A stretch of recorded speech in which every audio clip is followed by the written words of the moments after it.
Good morning and welcome to America's Spaceport here in Florida. This is a live look at Space Launch Complex 40 at the Cape Canaveral Space Force Station, where Crew 9 is in the process of suiting up for their mission. Today's T0 is 1:17 and 21 seconds p.m. Eastern Time. That's when a Dragon spacecraft sitting on top of a SpaceX Falcon 9 rocket that you can see right there will launch to the International Space Station. Crew 9 is a continuation of regular crewed flights from U.S. soil to station as part of NASA's Commercial Crew Program. What a beautiful shot outside as we circle Launch Complex 40. I'm NASA's Daryl Nail, and this is the official launch broadcast of Crew 9. With me to help commentate to what's happening this morning is our special guest, NASA astronaut Aleksandr Gorbunov. Zena, so good to have you here with us for what is hopefully going to be a great launch today. Thank you, Daryl. Good morning, and good morning, everyone tuning in with us. I'm so grateful to be here.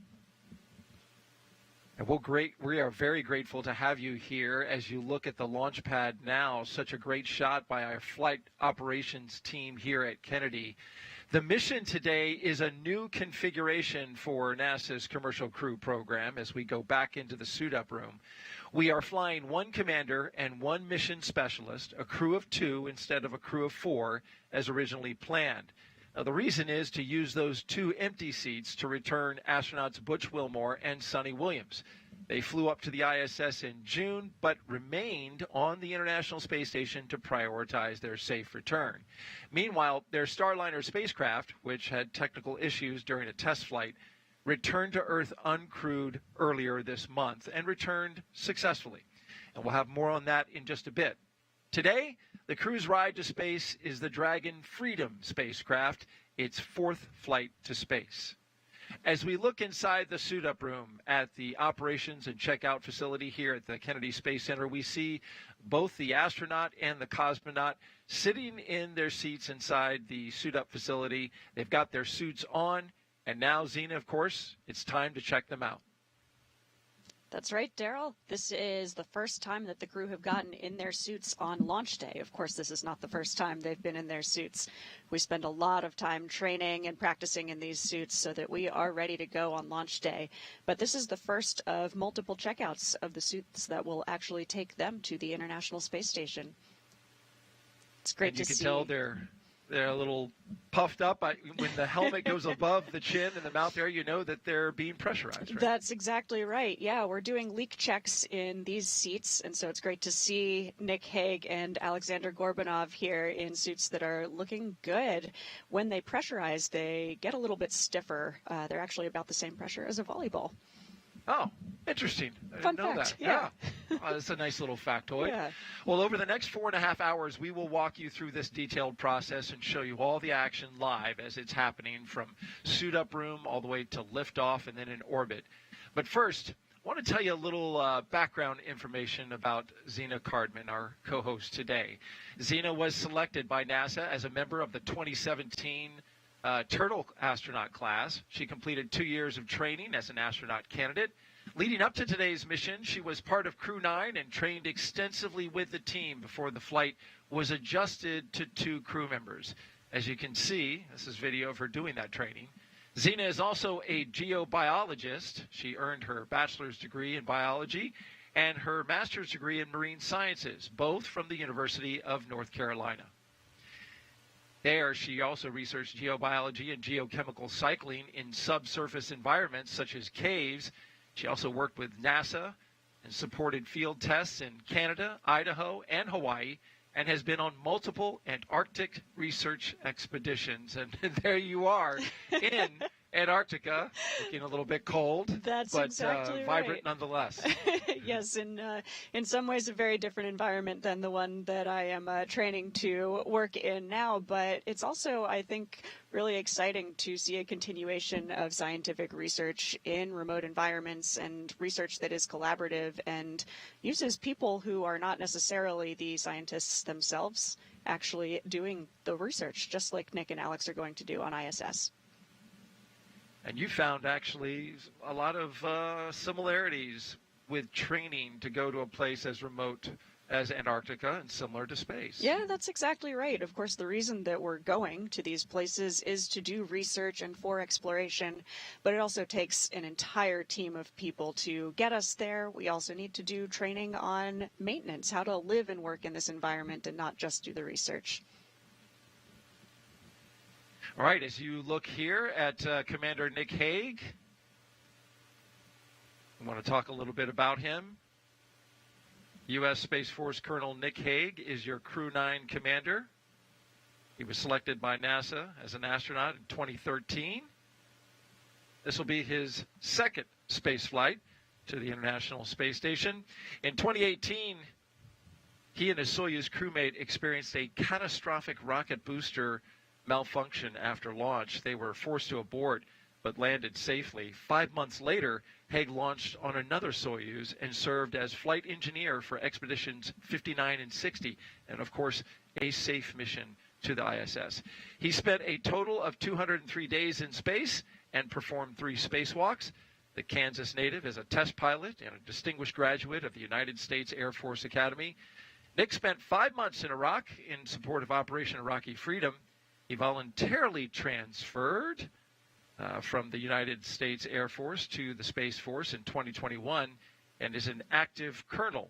His wife, Katie, is a retired U.S. Air Force colonel, and they have 2 sons. Nick is certainly ready for this role, a role, Zena, that you had trained for, but a switch was made. Yeah, that's exactly right. Nick is going to be the commander of this flight today. This will be his second long-duration mission to the International Space Station, but as you just mentioned, his third launch to space. I'm really excited for him, and actually his crewmate on that Soyuz that aborted will be joining him on the International Space Station. How about that? Well, they'll be reunited after their unfortunate circumstance on that first flight, but they did make it to space, and they did do some great while they were on that particular mission. That's exactly right, and this is really a testament to these systems work when we need them to. Indeed. Well, as we mentioned, this is the suit-up room. It's one of many rooms on the 3rd floor of the Neil A. Armstrong Operations and Checkout Building that make up crew quarters. The crew has been living and working in crew quarters for more than 2 weeks now. Let's talk a little bit now about his fellow crew member, Hague's fellow crew member, talking about Aleksandr Gorbunov. This is mission specialist Aleksandr Gorbunov's first time going to space. He studied engineering with qualifications in spacecraft in upper stages from the Moscow Aviation Institute. Gorbunov graduated from the military department with a specialty in operation and repair of aircraft, helicopters, and aircraft engines. Before his cosmonaut selection in 2018, he worked as an engineer for a rocket space corporation and helped support cargo spacecraft launches from the Baikonur Cosmodrome. That's exactly right. It's great to see Aleksandr looking good in his suit today. He has been an incredible asset to the team, Crew 9. I'm so grateful that I got to spend the last 18 months training with him and with Nick. They are both flying today in roles that are slightly different than the ones they originally trained for, but they are both ready to step up.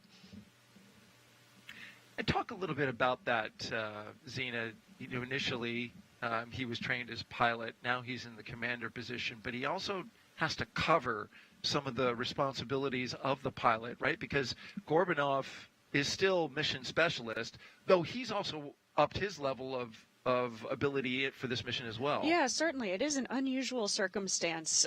So the mindset for today is that Nick Hague is the commander, and we're referring to it as a single-seat commander. So he will be in charge of the vehicle, taking over the commander role it's a step up, certainly from the pilot role, but something that he's well trained to do. And the difference between transitioning from the pilot to the commander role is less of a difference than it would be to transition from mission specialist to pilot. And we simply did not have enough time to complete all of that training, although Alex is an incredible crewmate and a very capable cosmonaut. And so Alex will be flying in the seat that Nick was physically training in. Nick will be flying in the seat that I was physically training in, but they will both be sharing these duties. Alex will be backing up Nick in a lot of the duties, but Nick will be the commander of the spacecraft. And a little more insight into the decision that you touched on that was made on the crew assignments once this mission was changed from a crew of 4 to a crew of 2. NASA Chief Astronaut Joe Acaba, of course, made the call to fly Hague as the spacecraft commander.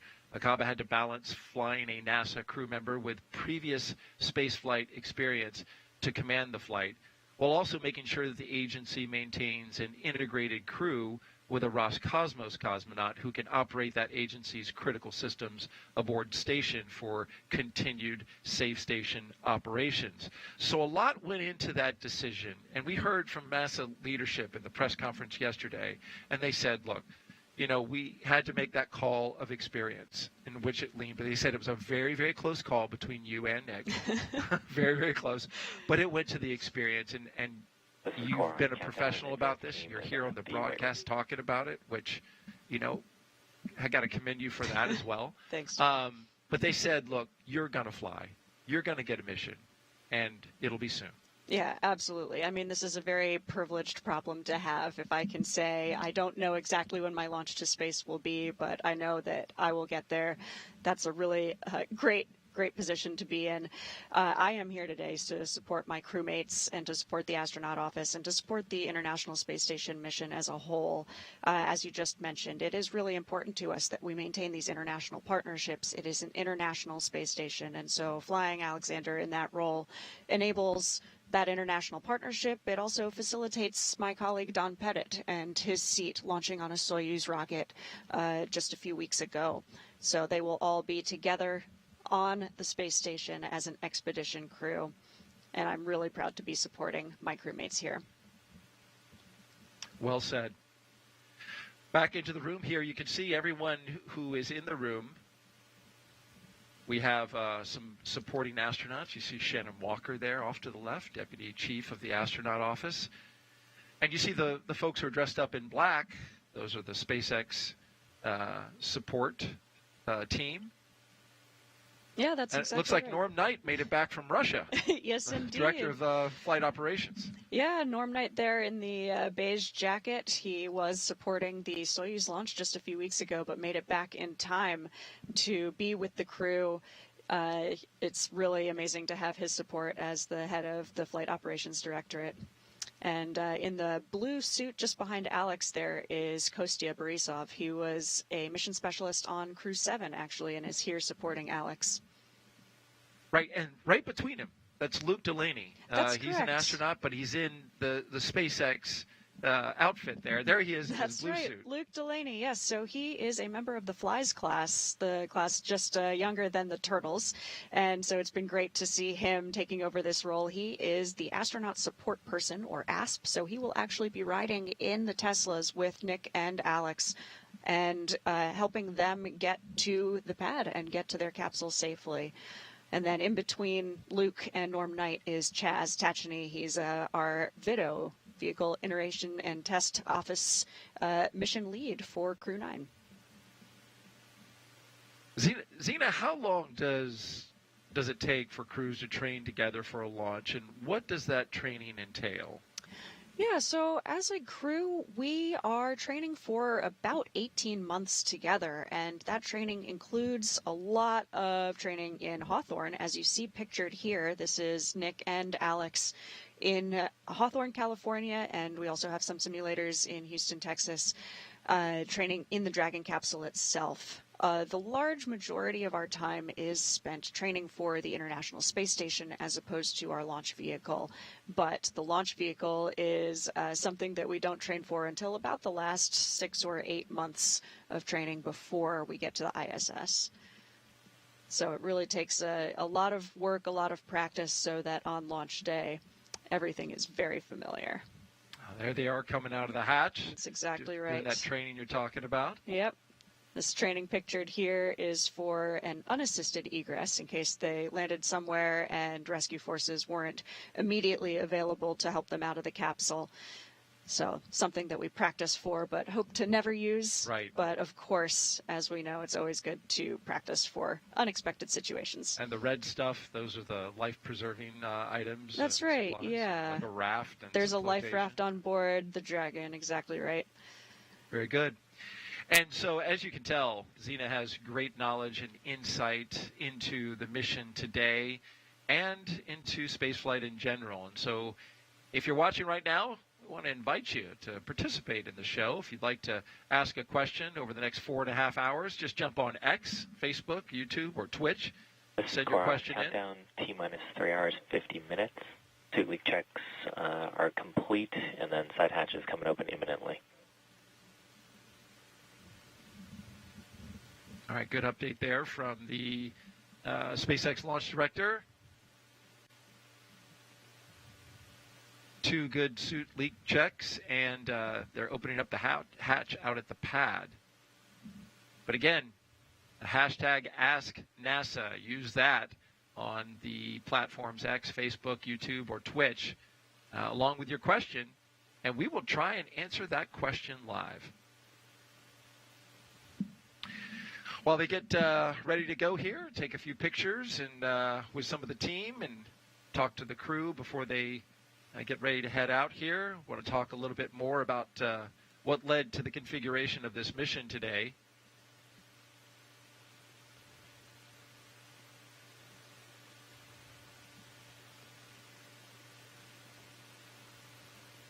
The other 2 astronauts who are not flying today but will technically become part of Crew 9 and Expedition 72 when Nick and Aleksandr arrive to the ISS are, of course, Butch Wilmore and Suni Williams.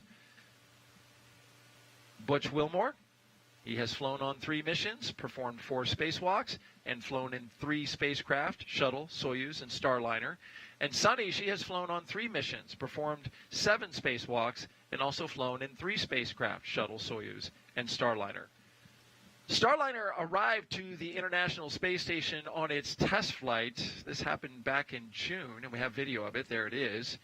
You can see here Suni and Butch gliding into the ISS for the welcome ceremony. Suni's, of course, pumped as she was dying to get back onto the station. But after experiencing some technical issues with Starliner, NASA extended Butch and Suni's stay on the ISS by weeks so teams could perform in-space and ground testing, along with holding agency meetings to review the data. During that time, the pair of astronauts conducted research and performed maintenance on the orbiting lab. But in early September, Starliner undocked without its crew from the ISS as a result of NASA's decision to prioritize astronaut safety over the test flight. And then roughly 6 hours after it pulled away from the International Space Station, as you can see here, just after midnight on September 7th, in this infrared video, you can see Starliner landing under parachutes at the White Sands Space Harbor in New Mexico. Successful touchdown there. Starliner performed a series of burns leading up to the successful touchdown back on Earth and, of course, brought that 3-month test flight to a conclusion. And here's what Suni and Butch had to say. I was so happy it got home with no problems. We saw it fly away, and then we all got up. The whole crew got up at 3 in the morning, and we had it up on our iPads watching it land. It was wonderful that it made it back. And the fact that we weren't on it didn't even come into mind at all. We're here with our friends. We've got a ride home. And, we're looking forward to the next couple months and doing a lot of stuff for the International Space Station. And so they are now, once we get everybody aboard here today, going to be part of Expedition 72 and have a lot of science work that they will do. They'll be up there for a while.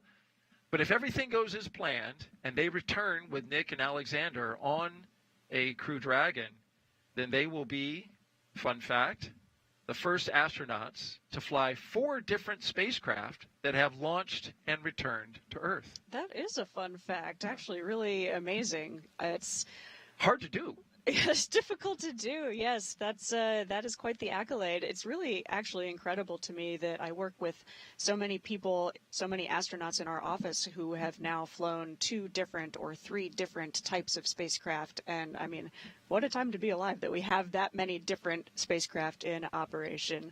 That's pretty neat. It's a great point. And to your point, to talk about just how few astronauts that have done this. If we kind of change the qualification to which astronaut has flown 4 spacecraft previously and not put the qualifier of launching from Earth and returning to Earth, it goes to an astronaut who is in this room on a picture in the background. That's John Young, who flew, of course, Gemini, Shuttle, but then the Apollo crew module. That's and right. The Apollo lunar module. That is truly amazing. And he's in that picture, that photo there that you can see at the very top of the screen. Yep, just above that Crew 9 patch. That's an amazing tie to history that this room and this building share. It's really, really special to get to suit up in this actual room.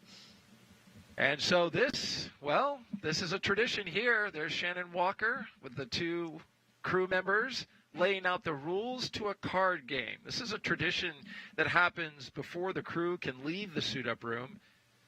Someone plays the crew. This someone is the case. It's Shannon Walker, the deputy astronaut chief.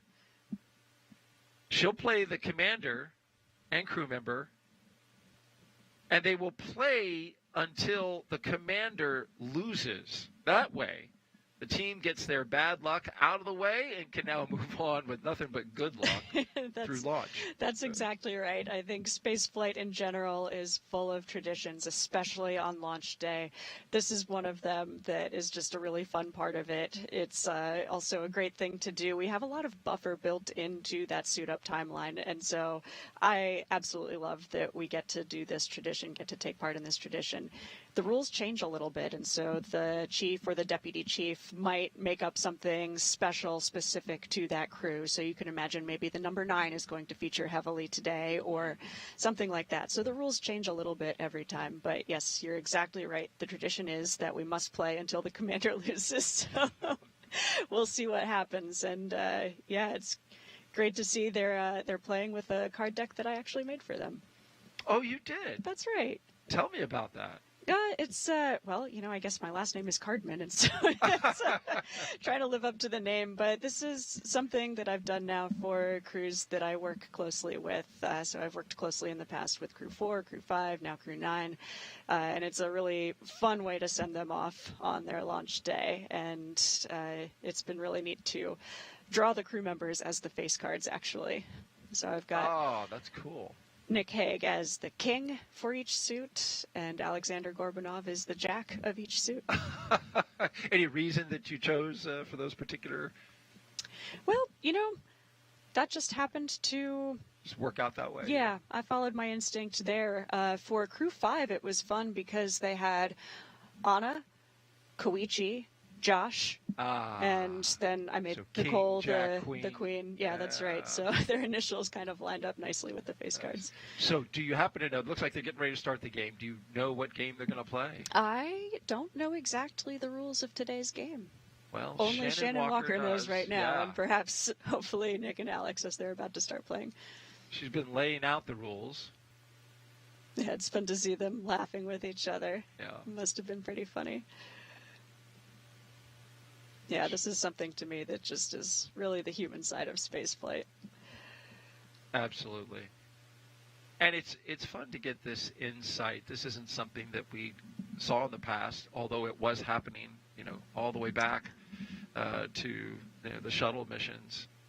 But now the astronaut office has said, hey, you know, we'll share this with the public. I greatly appreciate it. We started doing this back in Crew 7, I believe. That's right. Yeah, I love that we get to share this now. I think it's such a privilege to get to fly and represent our countries and the international partnership here. And the more of that story we can share with everyone watching, I think the better.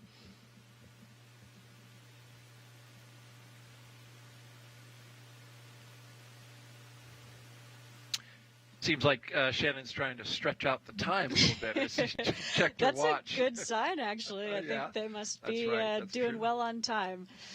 We love having buffer in the timeline. It's nice to see some familiar faces in the background there. Some of the black SpaceX suits. Number 34 is Haley Esparza. She's the manager for all astronaut operations at SpaceX. And fun fact, she's been with every single crew to fly a Dragon since Bob and Doug. Oh, how about that? Some great consistency there. That's right. Yeah. I'm taking from the body language that Hague may have lost right out of the gate. Great, we're good to go. Got a good feeling for today. So that didn't fill a lot of time, but hey, But you hey, got the good result omens. that you We'll wanted, take right? it. That's right. There you go. And you see the tether there on their suits. It's tethered to a box, a briefcase, I guess, as they call it. Yeah. Tell me a little bit about what that is and why they have to carry that around. Yeah, this little suitcase, briefcase-looking thing is actually a portable cooling unit, and these suits are quite warm. It's kind of like wearing a big plastic bag. It is meant to protect you from a lot of different things, but if you are not connected to the environmental control systems of the Dragon spacecraft, they can be quite warm, especially in Florida weather. Right, this isn't breathable fabric for good reason. That's yes, all of the right reasons. Yeah, so until they get into their Dragon spacecraft, this is a nice way for them to maintain a happy, healthy body temperature. All right. And there's a look at the doors at the bottom where the astronauts are headed. Now we have an opportunity to take some social questions that we just talked about. So are you ready, Zena? Oh, yeah. Excellent.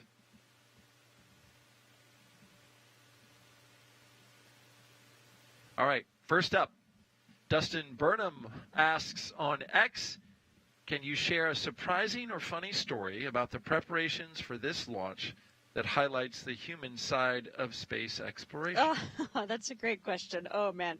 As crew members training together for 18 months, we have a lot of opportunities to not only work together, but also travel together, and you get to see each other in many different circumstances. I can attest that Nick Hague is quite good at karaoke. You don't say. I do. Yeah, so that's what Like he can really sing. Oh, well, I would say he's very enthusiastic. Oh, okay. Absolutely. Oh, I see.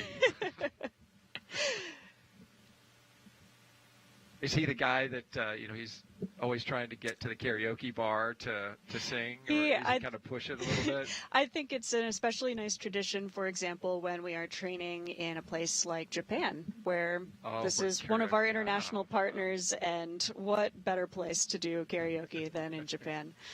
No doubt.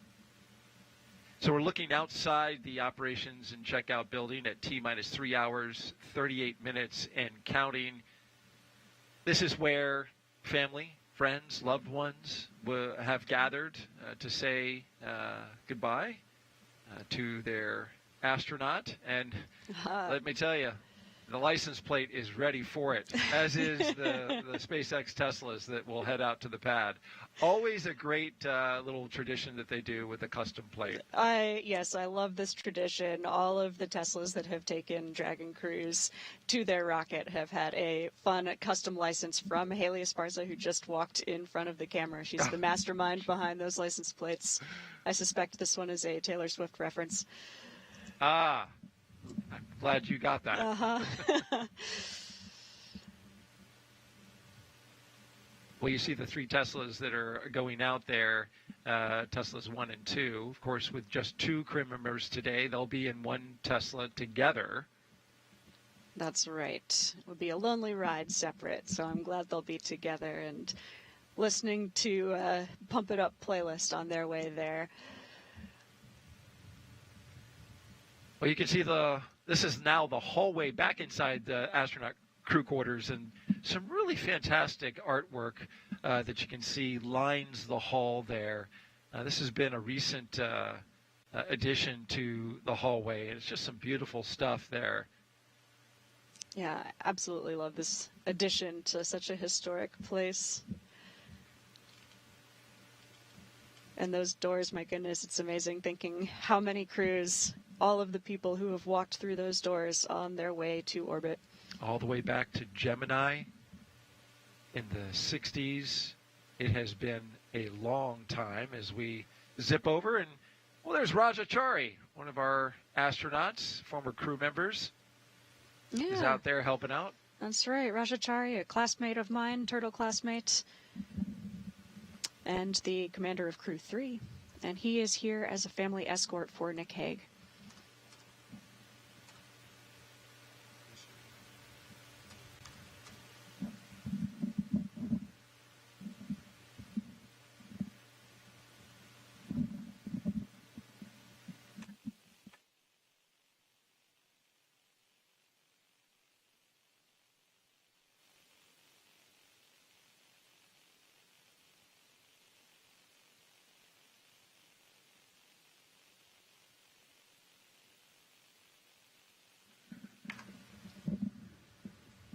Okay, so we're looking at the doors that are at the bottom of the elevator, and still haven't had the crew walk out of crew quarters, but there's a lot of stuff to do. They have a schedule. They want to keep to it, and they're going to walk out of there right on time. That's right. Yeah, leading the way in that black suit there, I think she was number 11, is Katie Bishop. She is the closeout lead for today's mission.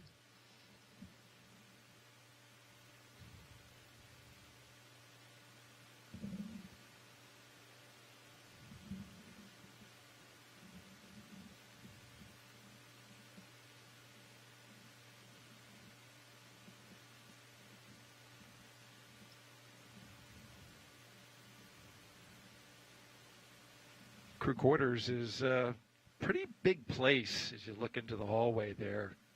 Talking about 26,000 square feet, and it takes up the entire third floor. Yeah. And the west wing. That is true. That's true. Yeah, not all of that is used as crew quarters specifically. It also includes a lot of other goings on. Oh, here we see the crew coming down the hallway.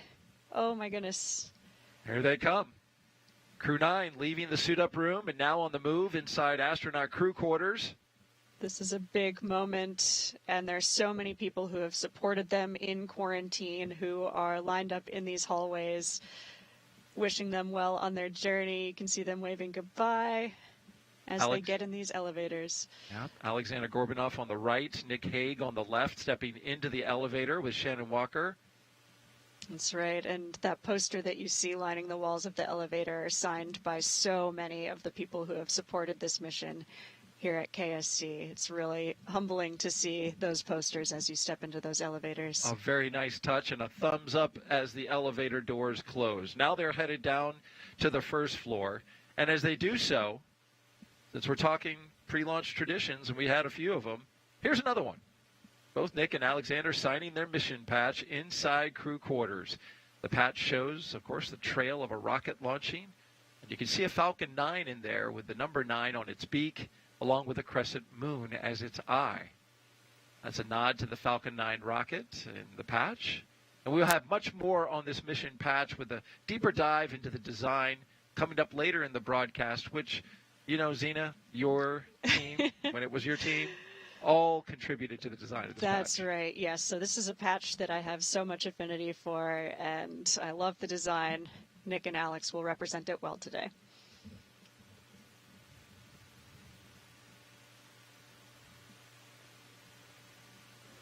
And we'll have one astronaut and one cosmonaut. They will soon walk out of the doors here at the Neil A. Armstrong Operations and Checkout Building, so we are focused on the doors. There's Haley, I believe, right? That's right. That's Haley, number 34, walking out. You see the patches that the stickers that line the doors, a great tradition there. Yes. One of Crew many members. reminders of all the history of this building. It's a moment of big anticipation. See in the blue suit on the right, Rajachari. They're supporting Nick Hague's family. And Administrator Bill Nelson is here, NASA Administrator, of course. Yeah, that's right. There I saw in the him bottom corner on the in the far blue right. shirt.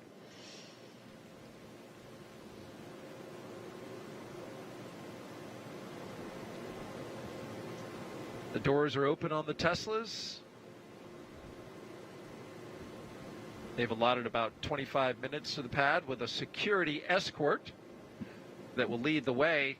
We've got a on-car camera. We'll follow them as they go out there, so we'll get to see the same things that the astronauts see on their first ride ever out to Launch Complex 40 this time, which has been certified for human spaceflight, a recent addition to the capability of that launch complex out there at the Space Force, the 45th Space Force Wing, the Cape Canaveral Space Force Station.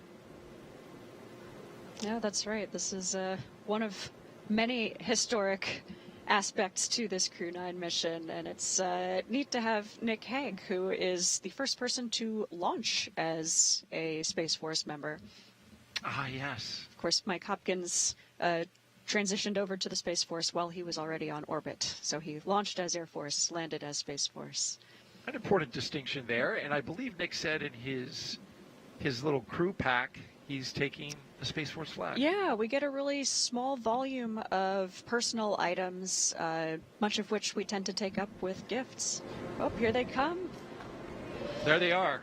Nick Hague, commander of Crew 9, with his crewmate, Aleksandr Gorbunov.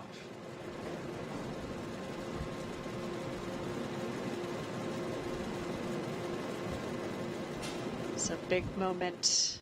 Family and friends seeing their crew members This way to their space. suit. Yeah.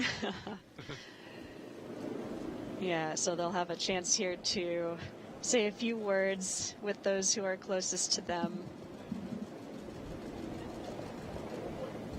Standing at a distance, of course, because the astronauts are quarantined for 2 That's weeks right, yeah. prior to liftoff. And their closest members of the family have been quarantining with them, but as we are actually getting ready to get on the rocket, we are taking all of the precautions possible.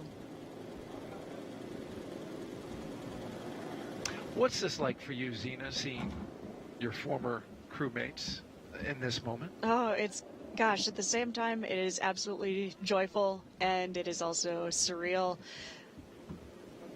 It's really fun seeing people I know so well in their suits, ready to go. I know firsthand how well prepared they are. They've been doing not only all of the normal training for a mission like this, but additionally working really hard to make that final transition into these roles that they weren't originally planned for. I know that they're ready, and gosh, it's amazing. I know how many people have put a ton of work into this. I'm ready to see them get to the International Space Station and get going on a long expedition.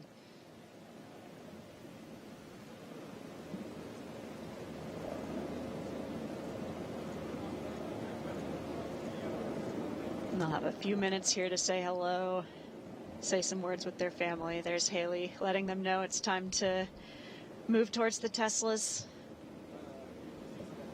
And we'll hopefully have one extra chance for families to come up to the window of the Teslas as they're ready to roll off to the pad. A few final cheers, some photos.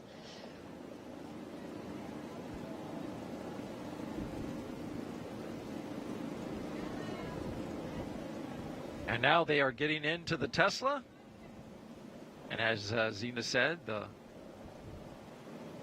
doors will close, the windows will open, and they'll have a few more moments with their That's family right. and loved ones. You can see them hooking back up to that cooling umbilical connected to their little personal briefcases. Get them some air on their way to the launch pad. Switching from the handheld to the in-car system, right? The handheld system is actually in the back behind their seats. So it's all part of it. Okay. Yeah, but they ditch the little cooling suitcase as they walk out, just less to carry. Gotcha.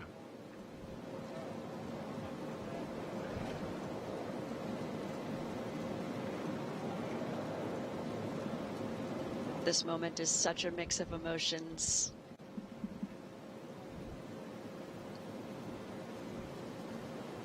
I know families are all at once so proud of their loved one. It's also incredibly difficult to know that it's going to be a long time before you see them again.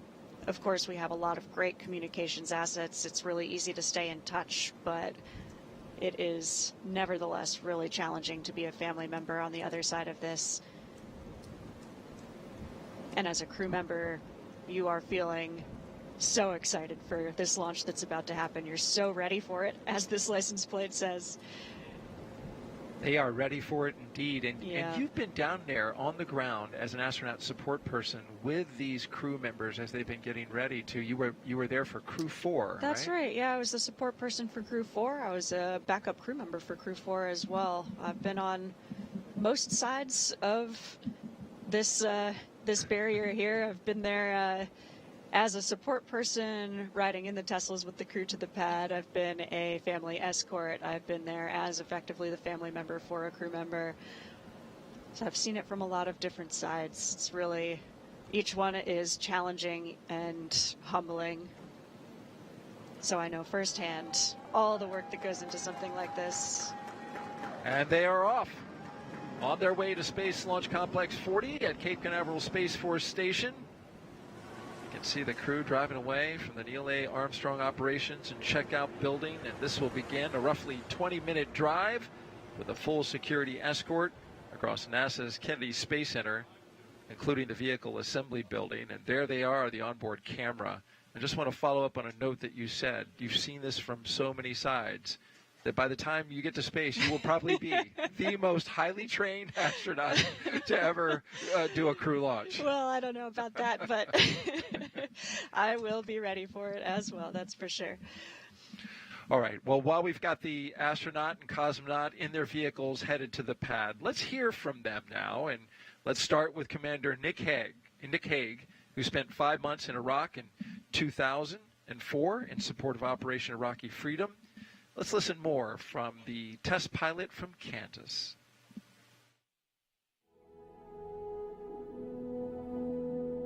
The point of the human exploration of space is to benefit everyone on Earth. My name's Nick Hague, and I'm the commander for NASA's SpaceX Crew 9 mission to the International Space Station. Space is really hard. It's dynamic, it's unpredictable, and we've seen that play out over the last several months. But that's no different than the way it's always been. And so it's phenomenal to be part of a team that you see them respond to that and throw themselves at these new challenges and figure out ways to make it happen. It just makes you really proud to be part of the NASA team. I grew up on a farm out in western Kansas, looking up at the night sky, staring at the stars, dreaming about exploring space. At some point when you're growing up, the childhood dream of going to space transitions to a professional ambition. And for me, that time was at the test pilot school at Edwards Air Force Base. I've been to the space station before. My first launch was not quite successful, and we aborted about 2 minutes into the flight. So what was supposed to be a 200-day mission ended up being a 20-minute mission. I was able to try again 5 months later and complete the job that I was asked to do, which was go to the space station and spend 6 months on board. So I was part of Expeditions 59 and 60. Our mission hasn't changed. It's to get to the space station, conduct research, and come home. How we're going to do that is going to look a little bit different. This time, we're going to launch with just 2 crew. We're going to have 2 empty seats for Butch and Suni, so that at the end of our mission, we're going to be able to bring them home. But one of the most exciting and challenging aspects of what lie ahead is how Alex and I are going to integrate into their crew. You know, they've been on the station for several months already, and it's going to be thrilling to be able to join them and get to work, doing that mission of discovery, conducting science, performing upgrades on the station, figuring out how to live and work not just in low Earth orbit, but how we're going to do that when we go to the moon and on to Mars. Safety culture at NASA is so critical. We manage risk every day. Just being able to watch the agency navigate those decisions over the last several months and balance the risk and the safety of the crew and the well-being of the crew and the vehicle and the mission has been phenomenal. What is crystal clear in that entire process is the commitment to making sure that when we launch crews, we're going to bring them home safe.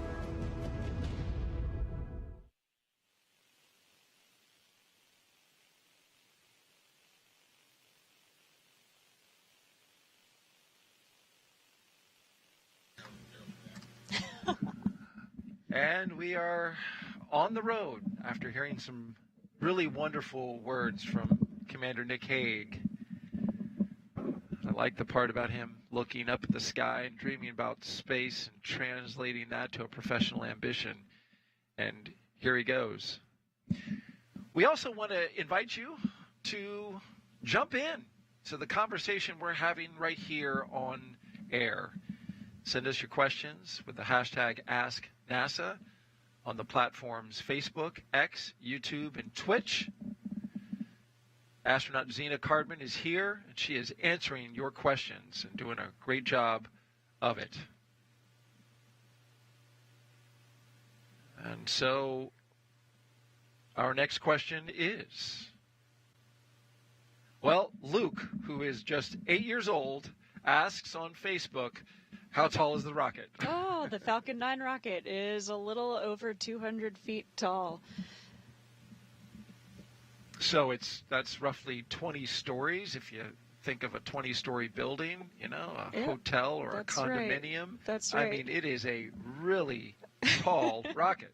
That's exactly right. Yeah, so the crew will be taking a long elevator ride up to the top of the launch tower before they can walk across the crew access arm. And at the bottom of the rocket, they'll have a chance to peer up at it from below. And at the top, they'll have a chance to peer over the rail and gaze out at the view. It is really actually amazing to stand on top of one of these launch towers and look out at Kennedy Space Center, many different launch towers here. But today, this one on Launch Pad 40, Launch Complex 40, is going to take Nick Hague and Aleksandr Gorbunov to the International Space Station. Another question on social now coming from Nico Fuentes. He asks on X, why is Crew 9 launching from a different launch pad? This is a launch pad that SpaceX has used to launch Falcon rockets from before.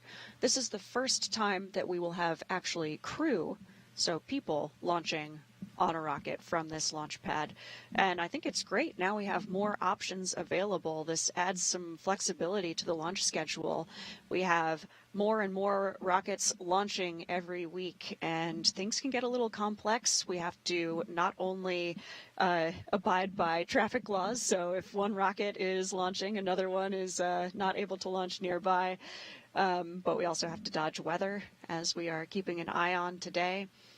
And so having more than one launch pad is really helpful in maintaining some flexibility. Initially, Crew 9 was supposed to launch on 39A, but they made the switch due to a number of factors to 40 and did a lot of work to get it ready. Exactly right. Yeah, actually, this launch pad was not yet even human-rated for their original launch date in mid-August. 2 years later, and they are ready for this day. We are now passing Kennedy's iconic vehicle assembly building. As you see, as we pull out the shot here, this is where NASA will stack its Space Launch System rocket and Orion spacecraft for Artemis II, sending 4 astronauts around the moon. It'll be the first crewed mission of NASA's Artemis campaign to establish a long-term presence on the lunar surface for science. And there you see it. What a beautiful shot of the VAB, and there you see at the bottom right the crew on their way. Fabulous. Oh goodness, what perspective. Wow. Well, speaking of Artemis II, the Space Launch System core stage rocket, well, Zenit made its final stop to Kennedy Space Center in Florida before it's going to get ready for launch. The commander of the Artemis II mission was in New Orleans back in July for the big move to KSC. And let's listen in to him now with a closer look at what's next for the SLS. Hi, I'm NASA astronaut Reed Wiseman, standing here at the Michoud Assembly Facility in Louisiana, and behind me, our Space Launch System core stage is on the move. That booster back there is going to power me, Victor Glover, Christina Cook, and Jeremy Hansen around the moon on Artemis II. For the last 3 years, technicians have been manufacturing and assembling our 212-foot-tall Space Launch System core stage. In July, the core stage made the trek on NASA's Pegasus barge and shipped to the Exploration Ground Systems team at Kennedy Space Center in Florida. The core stage rocket's arrival now puts the biggest piece of hardware for Artemis II shipped to Kennedy at the Vehicle Assembly Building. It joins the SLS rocket's twin 5-segment solid rocket boosters and the Orion spacecraft, already undergoing testing and checkouts at the spaceport. That's a look at your Artemis Moon Minute. The Space Launch System, with its 2 propellant tanks and 4 RS-25 engines, is the only rocket that can send the Orion spacecraft, astronauts, and supplies to the moon on a single mission. And as we continue to watch the crew here, they're taking that curve. That is pad 39B. That's a live look as they are passing that pad right now. Testing is in the works for the Artemis program there. Last month, teams at Kennedy Space Center. 15 minutes. Advanced team is complete with their actions and ready for crew arrival. Okay, that's a good milestone that they've met. That just means that the advanced team, which got everything ready, is now ready for this crew right here that is driving on the way to the pad right now. But back to the note on the VA, or on 39B, and talking about the Artemis program. We have some video to show you about some of that training that happened last month. Teams are here. I hear that sound. That's the sprinkler system there, the fire suppression system activated as the Artemis mission emergency procedures during a series of integrated system verification and validation tests happened. Members of several teams practiced the process of getting inside and out of the emergency egress baskets and then exiting at the terminus area, and then once there, they got into an armored emergency response vehicle and then drove away from the pad to one of the designated safe site locations at Kennedy. Critical training for them that all astronauts do before they go on a mission. For more Artemis updates, you can scan the QR code on your screen that's coming up right there. Or you can go to the website, nasa.gov/Artemis-Roman numeral 2. And as we continue to make our way to Space Launch Complex 40, this is a live look as they are pulling up and going past Pad 39A. This is where all previous launches for SpaceX crewed launches have happened here at Kennedy Space Center. So today will be another first, launching not from 39A where they would have turned in and been there already. Now they're going over to the Space Force side and launching from Space Launch Complex 40. But what a great shot there, showing the venerable and historic 39A as they go past that pad. That's right. Over to the Space Force side. That's amazing. And you can see SpaceX working on their Starship launch tower just to the right of the water tower there. Yeah, that's exactly right. It's neat to see a developmental program right next to one that is so operationally proven. Absolutely. Great observation. And, of course, SpaceX, a partner with the Human Landing System, going back to Artemis, will be helping out with Artemis 3 and getting our NASA astronauts onto the surface of the moon. Now they approach the beach side where the road goes right down the waterway. This is a nice shot of the Atlantic Ocean and the beachside road that leads to Space Launch Complex 40. Absolutely beautiful. And this connection to the ocean is one of the reasons the Crew 9 patch also depicts the ocean. Very nice. As we take in this lovely view, we also want to give a chance for, nice wave. Oh, wow. That's awesome. For the surfers out there, boy, that was a sweet one. Back to our crewmate here on Crew 9, cosmonaut Aleksandr Gorbunov is Crew 9's mission specialist, a first-time flyer who studied engineering at the Moscow Aviation Institute. Практически самое неизвестное, что сейчас у нас есть. Поэтому мы все время стараемся изучить этот космос как можно больше, изучить, как устроена Вселенная. Исходя из этих знаний, этих фундаментальных знаний, мы, может быть, получим в дальнейшем какие-то новые технологии. My name is Aleksandr Gorbunov, and I'm the mission specialist for NASA's SpaceX Crew 9 mission to the International Space Station. Я родился в городе Железногорске, Курской области.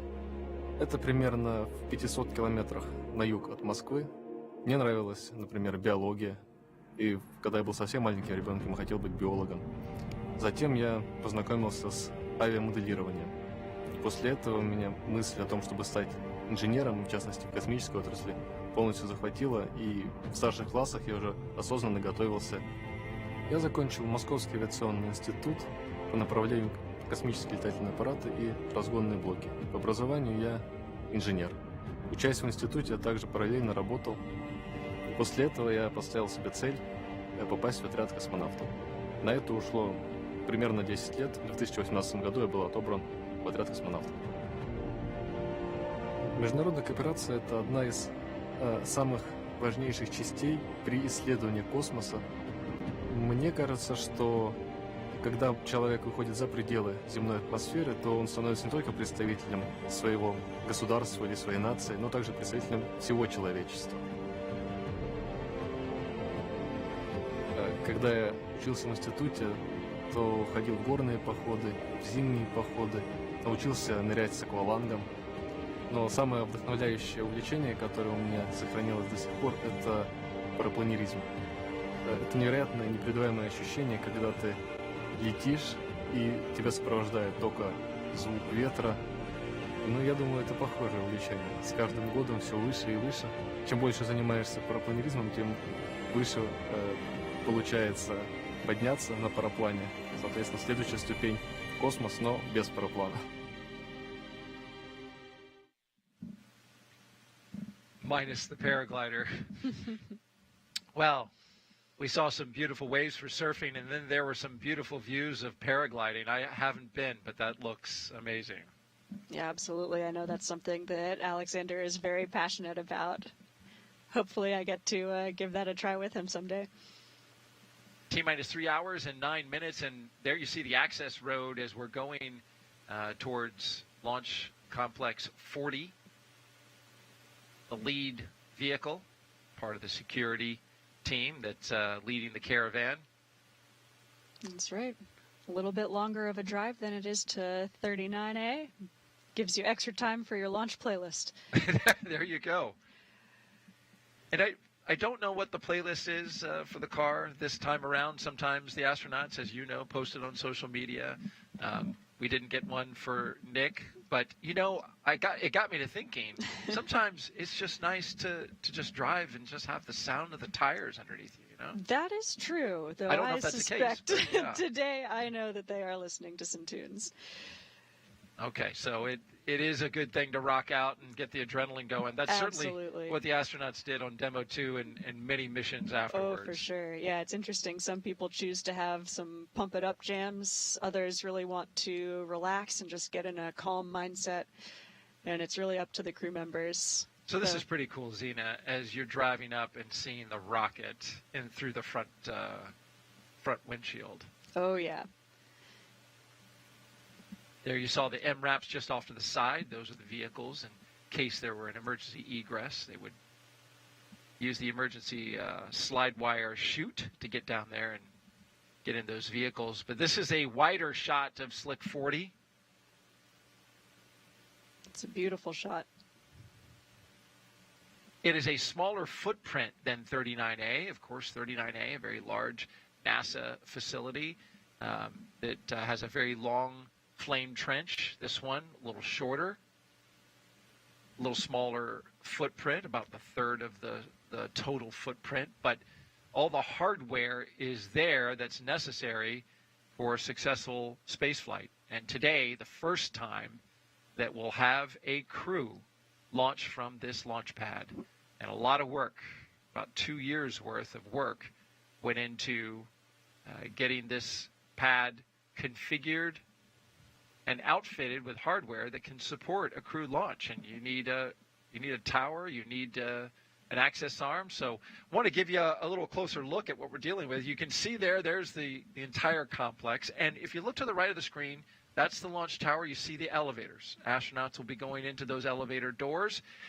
They'll then go up to the top and pop out right here at the top of the, not the very top, but the launch tower level that leads them to the spacecraft. They'll walk in the direction of those chevrons into this crew access arm, where you see a couple of the advanced team members from SpaceX looking out the window, and what incredible views they have there as well. And then that crew access arm leads to this, the Spacecraft Freedom. It is a larger white room than we are accustomed to seeing over at Pad 39A, but it is very capable with numerous improvements to the current system. And there it is, a look from the outside. Outside the crew access arm and the Crew Dragon that is atop the Falcon 9 rocket. A little wider look, and you can see all around the Space Coast as we have a beautiful day forming up.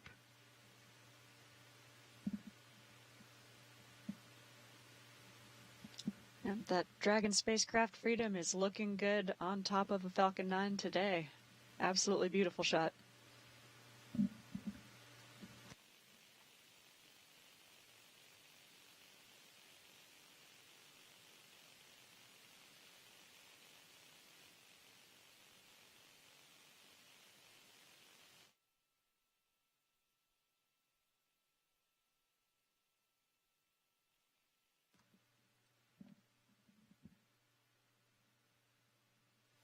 T-minus 3 hours and 4 minutes and counting.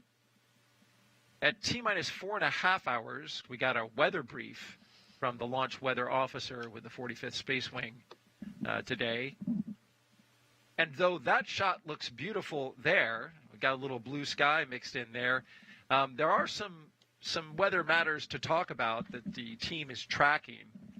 If you look here at the satellite view from the GOES satellite of Florida, you can see we've got there in the lower half of the screen, you can see the clouds developing and starting to push from the west towards the east. That is coming in our direction. That was expected, streaming some moisture over our area, according to the launch weather officer. It's all because of a trailing boundary in the wake of what was Hurricane Helene. It stalled out over top of us and has kind of concentrated that moisture over the launch site and staging areas. So here at the launch site, where the forecast is calling for scattered showers forming and pushing towards the Florida East Coast in the afternoon.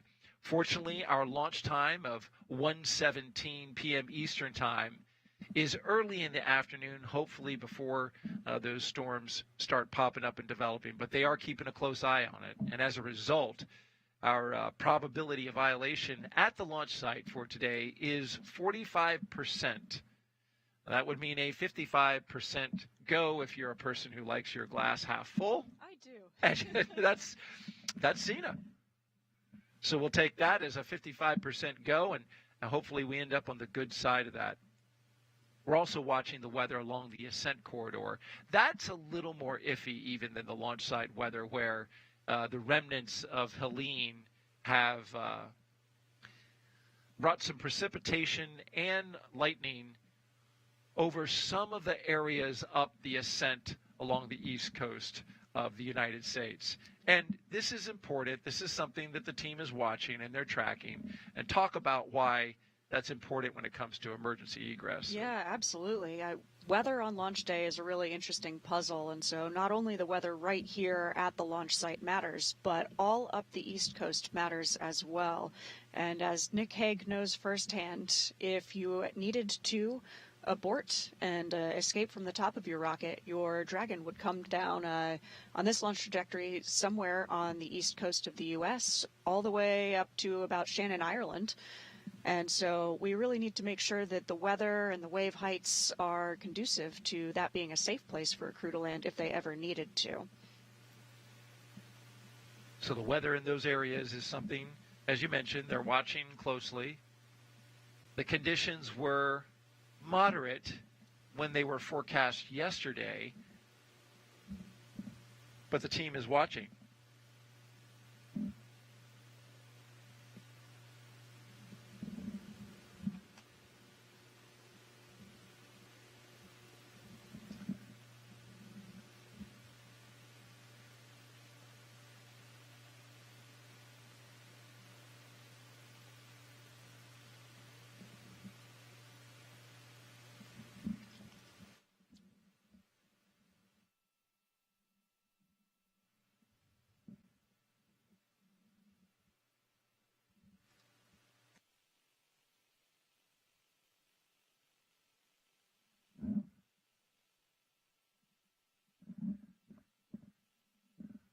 A quick note, Zena and I are listening into the weather brief that's happening right now. We're going to update you once that's complete.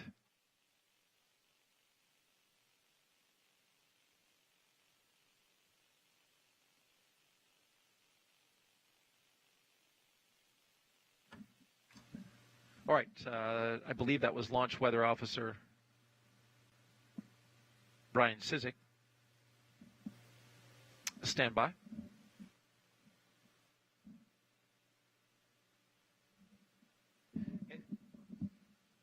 In the meantime, while discussing the weather, our crew, or Crew 9, is headed towards that elevator at the base of the launch tower.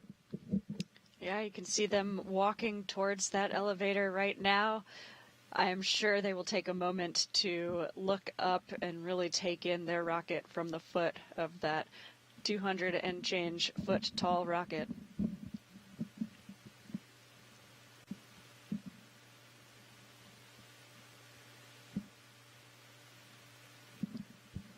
You can see them doing the quintessential SpaceX flight suit lean back. There it is. The suit is designed to be most comfortable when you're in the seated position, so that Not staring up at a 200-foot exactly, tall rocket. yes, This not is core not on exactly countdown. ergonomic for these 3 hours. Crew have operations, arrived but at the pad on I time. can't imagine standing at the foot of your own rocket and not stopping to take a look at it. Isn't that something?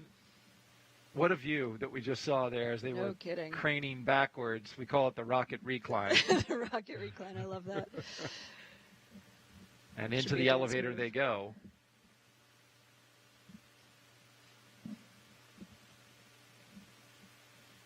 I have not been inside this elevator, but I suspect they designed it similarly to the one at 39A. There is actually a button for space. There it is. There it is, right on cue. Yeah, I know which one I would choose. Absolutely. Well, it's, why go to the 230-foot level when you can go to space? Send it. Send it, indeed. And there's the top, and that's where they'll pop out.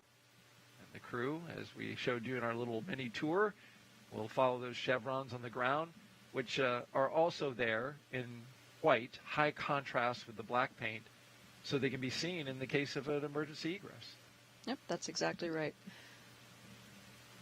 This launch tower is well designed for humans. It's part of the long process to get it rated for these crew members, Nick and Alex, today. And there's Luke Delaney, number 43. You can tell by his red name tag, a little bit different than the SpaceX ninjas. Yeah.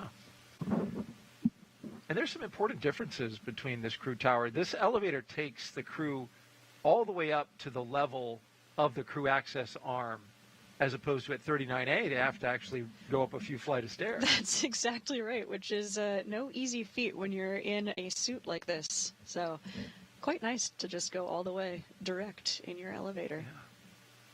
Yeah. Direct flight. Mm-hmm. And the crew access arm at 39A actually, I understand, has an incline. So there's a little kind of coming up. Yeah, that's right. It's a little bit different than 39A. And here they come. Commander Nick Hague and mission specialist Aleksandr Gorbunov walking the crew access arm towards their Dragon Freedom capsule. They are all smiles, and I can understand why. With phenomenal views to either side of them, walking confidently and certainly anticipating these next few moments where they'll get into the spacecraft and get seated and strapped in. There's Katie Bishop, who is in charge of today's operations here at the Cape as the closeout lead for the SpaceX team. She handed a Sharpie to Aleksandr This is Gorbunov. core on countdown T-minus 2 hours, 56 minutes. Crew Another one of have those arrived many at the White spaceflight Room. traditions, signing the wall of the White Room before you get in your Dragon capsule. And these will be the first signatures on the wall, unlike 39A, Yeah, which is here actually we go. full They of get signatures. to be the first. Isn't that something? Choose a good spot, Alex. Yeah. No pressure. Oh, yeah. Very nice. Good. Boy, yeah. He went big, too. There's only two of them. They can take up twice as much space as they would. That's right. Nick is a lefty, apparently. That's true. Strangely, the astronaut office has, I think, a higher percentage of lefties than most of the U.S. population. How about that? Wonder why Random that fact. is. I don't know. Who knows? I Don tried had to it. make some kind of observation of left hand, right brain, but Yeah. I don't know if that would work. Well, look at this. What a Taking in that view. Yeah, absolutely. I love nighttime launches. Looks really spectacular as the rocket lifts off, but getting to see this view, taking in some final scenes of my favorite planet before getting in your rocket. That's a great point. You walk down that crew access arm at night and it's just black, but during a day launch like we have today, I get beautiful vistas the entire way. Absolutely. But night is fun for people who watch launches. Yes, And yes. it lights up the sky. Yep. We've got a split screen now showing you the crew access arm, exactly where those astronauts are inside, and then our look inside it on the right-hand side. Nick Hague and Aleksandr Gorbunov having a little chat there about their final instructions to ingress, which means just get inside of the capsule. And their signatures, the first two signatures on this wall that no doubt will be filled with signatures over the coming years as crews continue to launch from this now human-certified launch pad. That's right. The first two of many. And we've got one already in the seat. There we Aleksandr go. Gorbunov taking his spot in what is typically the pilot's seat, but as the mission specialist in a crew of two, he'll be sitting there right next to Nick Hague, who now takes his or kind of falls into it. Yeah, so this is that was really funny to watch This actually, is core Nick, on because countdown he is T-minus 2 hours, used to 53. training. Crew have ingressed the capsule. Used to training in seat number 3, so the seat that Alex is sitting in. You saw Nick lean to the right. He's used to dodging location 8 where the displays are to the right to get around it. Ah, It's one of the many human aspects of training for something like this. yes.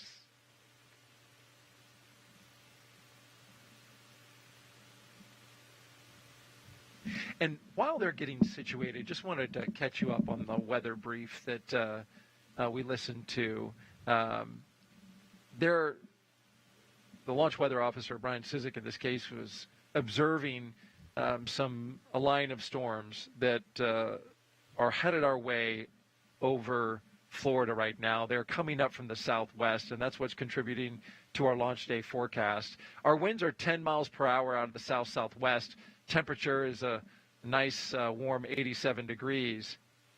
And we are 45, well, that should say 45% probability of violation, unless that's changed. I hadn't heard that it did. It may be evolving as we speak. It could I'm be. not sure. But the concerns that they have are cumulus clouds, flight through precipitation, and surface field electric rules. And so as you're looking now, you can see this is our satellite imagery updated from the GOES satellite live, and you can see from the southwest portion of the state of Florida coming up from the Naples area, that streaming moisture from a stalled boundary that's coming in our direction. Of course, the Cape is indicated by the little point that you see there, the little protrusion along the coast of Florida right there in the center. And so that is heading our way. And he is forecasting that to arrive in about an hour, and says from there, we're going to have spotty storms off and on. So you've trained for this mission, so you know this well. As we go along through the count, things really get locked in once you start tanking at T-minus 35 minutes. But at 2 hours and 51 minutes, they can afford to continue to walk along and go through the launch preparation procedures until that moment and see if this is going to be something that could be a problem for launch or not. Yeah, that's exactly right. I think in spaceflight and in life, it's important to remember that being an optimist and a realist are not mutually exclusive. And so even as we are continuing to monitor this weather, we are going to progress in hopes of weather clearing and everything becoming go for launch. Of course, once we get to that launch minus 35 minute time frame as we are making the decision whether to put fuel on board or not, that is a really important decision point.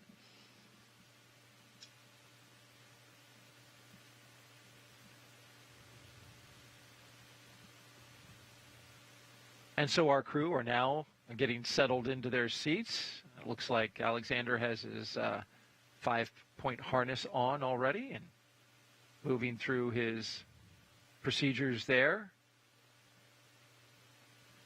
That's right. Yeah, it's really nice to have some help from these suit techs strapping us in on the ground.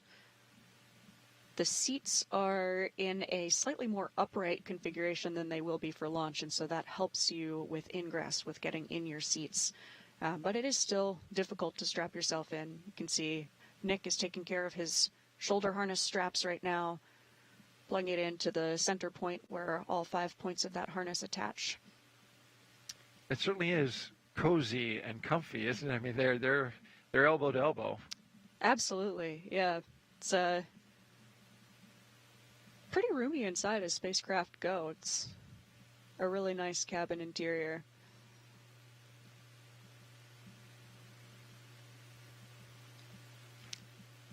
And both Alex and Nick, because they are in the center seats here, can have a longer footrest. The two seats on the exterior can only have a short footrest if you have a large seat bucket.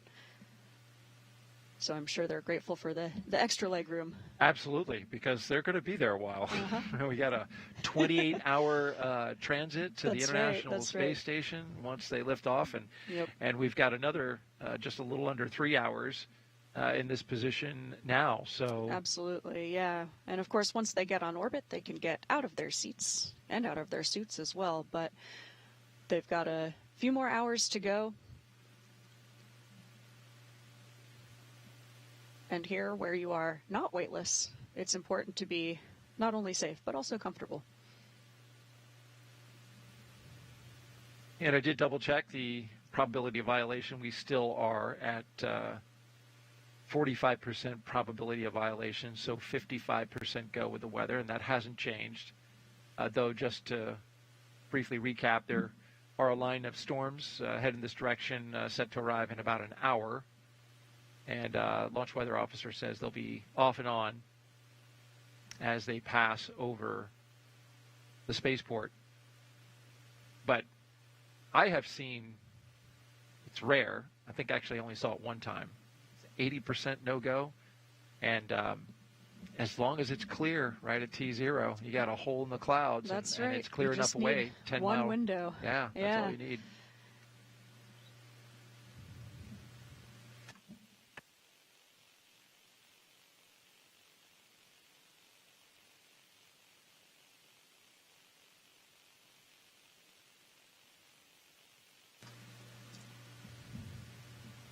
Throughout the program, we've been taking your questions from our hashtag AskNASA sites, which include Facebook, X, YouTube, and Twitch. Zena Cardman, NASA astronaut, has been taking those questions, and enlightening those who are curious enough to ask, and we appreciate you sending those questions in. And next up, Zena Craggy Williams asks, where was your favorite place to train? Oh, my goodness. You know, I love that we have so many different training centers. A lot of the training that we do is for the International Space Station, and we train all over the world, in Japan, in Star City, Russia, and at the European Space Agency in Germany. Most of my training happens at Johnson Space Center in Houston, Texas, and same for Nick Hague, my crewmate there. I love the facilities that we have at JSC. One of my favorites maybe would be the Neutral Buoyancy Laboratory, NASA's NBL. This is an amazing million-gallon swimming pool where there is a 1-to-1 scale mock-up of the exterior of the space station, and this is where we train for spacewalks in the EMU, the Extravehicular Mobility Unit. So that's a spacesuit, but different than the spacesuits that you see the crew wearing today. You can't understate the size of that pool. You mentioned 1 million gallons. This is like a gigantic indoor lake. It's humongous. It's about 40 feet deep, but it's such clear water. You can see all the way to the bottom. It's really hard to judge the scale of it. But I still remember the first time that I was submerged underwater in the NBL. You look down and your hands are in spacesuit gloves. And that was one of the first moments where things felt really real. As a newly hired astronaut. Right. Another one of my favorite places. Did you pinch yourself, like in that moment? When you... Absolutely, yes. Absolutely surreal. But yeah, what an amazing place to train. Sorry, you were going to say? Oh, my other favorite places to train include also the Dragon Training Center in Hawthorne, California, near Los Angeles. This is where SpaceX headquarters is and where actually Mission Control Hawthorne is, so the Dragon operators on the ground, in addition to our Houston Mission Control Center operators. And there in Hawthorne, they have a capsule simulator that is a perfect mock-up of this Dragon spacecraft. It's so real that I've heard crews say they are convinced that the side hatch is going to open, and their lead trainer, in this case, a person named Paul Weiss was our lead trainer for Crew 9. We're just convinced that Paul is going to pop his head through and say, okay, good job on the sim today. I have heard other astronauts say the same thing. Absolutely. When they get in, this moment we're seeing right now with Nick Hague and Aleksandr Gorbunov is so familiar because of all that training. Absolutely. That even the day of launch, that familiarity just takes over and says, oh, this is just the way we train. Absolutely. It's so important to train in as high fidelity an environment as possible. And of course, there are some aspects of space, for example, the weightlessness, that are very challenging to simulate on the ground. But this capsule, it's really amazing to be able to train in a capsule that's such high fidelity and has exactly the same avionics and software, so that on launch day, you have been through this 100 times, and the training takes over, you know exactly what to do. That's the confidence you want to have when going to space, which, as we all know, many of us who worked in this industry for a while, it is a business that is not without risk. Our next question is coming from Kyla Ramsey Garza, I should say. She asks on X, my 6-year-old wants to know, what will Expedition 72 do for their research at the ISS? What kind of science? Oh, there's so many different experiments that are on board or going to be on board. One of my favorites, I think, is actually ourselves, the human subjects. A lot of the research that we do on the space station is understanding what happens to people when you're in space for a long time. And that's because we're getting ready to go farther afield to places like the moon and eventually to Mars, where we will be spending longer and longer duration. That our body experience in space are very similar to populations on Earth.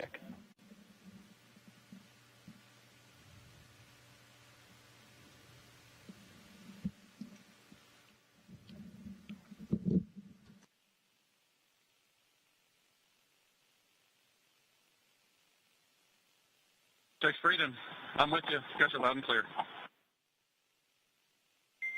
have you the same. Stand by for umbilical comm checks.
Seat 2, Seat 3 for umbilical comm check. Seat 2's got you loud and clear. We got you loud and clear. Core has you loud and clear. Umbilical comm checks are complete. Report when you are ready for seat rotation.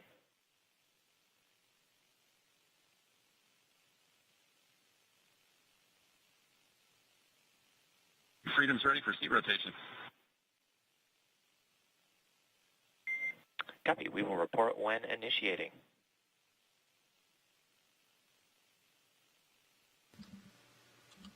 Starting off with some comm checks there, which is a routine part of this procedure. That's right. That was the core. His name's Shiva in Hawthorne, California, talking to the crew just before seat rotation here. Well, Shiva is a former SpaceX broadcaster.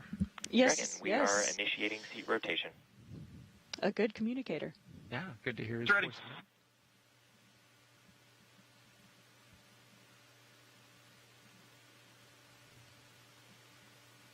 I said former. He may be current. I apologize. But he has done launch broadcasts, so I recognize his voice. Absolutely. And this is someone that Nick and Alex have had the chance to do simulations with in Hawthorne before. So it's nice to have a familiar person on the team. And there they go, articulating the seats into launch position.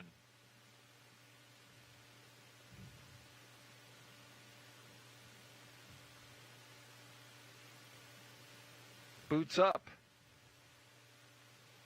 And now this gives them a vantage point to work those heads-up displays a lot better. Yeah, that's right. With the seats in the reclined position, it's a lot easier to see and access those displays. Freedom, seats are in the launch position. Copy. And also puts them in a much better configuration for the G-forces that they will feel on launch.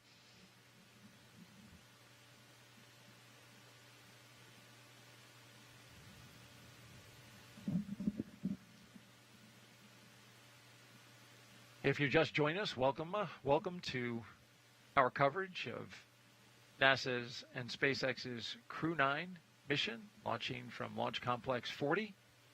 On the left, our flight operations team from the Kennedy Space Center is orbiting Space Launch Complex 40.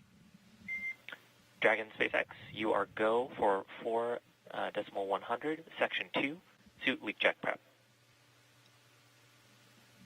Freedom copies, go in Section 2 of 4.100, suit leak check.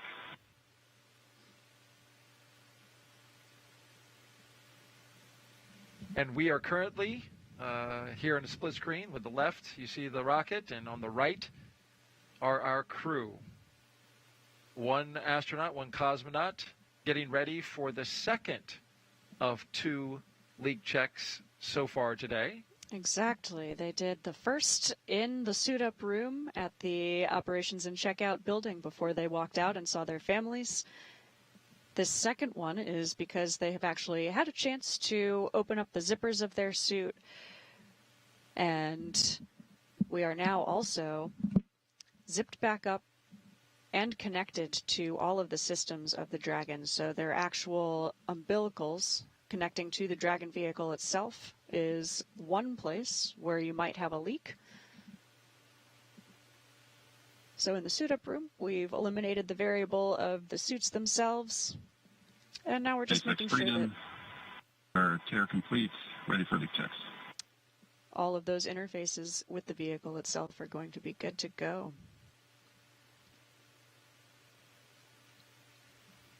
And SpaceX will be... Dragon, you are go for Section 3, suit leak check, including the command to initiate suit leak check. They'll be actually getting telemetry from the suits. Copies. Go in Section 3. Suit leak checks in work. Including exact pressures as these suits begin to inflate. Right there on the heads-up display, they can see all the pressures of the suit. It's nice. Actually, or is it in the we iPad? can't. Yeah, so neither. The operators in Hawthorne are monitoring the exact pressures of the suit. On the displays, you basically get a good or not good, a check mark whether your suit has passed the leak check or not. And so it's amazing to have those really competent operators in Mission Control Hawthorne who are looking at all of the detailed telemetry of the suit. But of course, because we have done so many leak checks at this point, and we've spent a lot of time pressurized in the suit, you really get to know kind of the characteristics of exactly your suit, what a nominal rate of inflation feels like, what 2.5 or 4.5 pounds per square inch feels like. So you can see them starting to get jet-poofed now as those suits pressurize. Jet-poofed? Yeah. Is that an official astronaut term? It is now. And you can see the crew are, they tend to keep their hands up by the displays, and so that keeps your hands in a good configuration where you could actually interact with the displays if you needed to, but once the suit is pressurized, it's really difficult to move around. As I mentioned before, it's about the pressure of a regulation volleyball, so imagine yourself inside a person-shaped volleyball trying to move your arms and legs around. It's a lot of force to work around. And you experienced that when you were doing your training, your underwater and beyond. Now, granted, that's a different suit. That's for your true. EVAs. That's right. Yeah. But it's still that pressure, and you can see the limited movement when somebody is in a pressurized suit. That's right. Yeah. So this pressure that the crew are at now in their soft IVA suits, so launch and reentry suits, is about half the pressure of the EMU. Oh, how about that? They're going to about 2.5 pounds per square inch here on screen now. And for spacewalks, we go to 4.3 psi. That large suit, it looks really bulky. And Dragon, no concern. Closeout lead is just jumping in to double check something. But it's actually incredible for mobility, having that hard upper torso and rotating bearings on the shoulders and the waist. We've got the closeout crew taking some pictures of Nick and Alex now.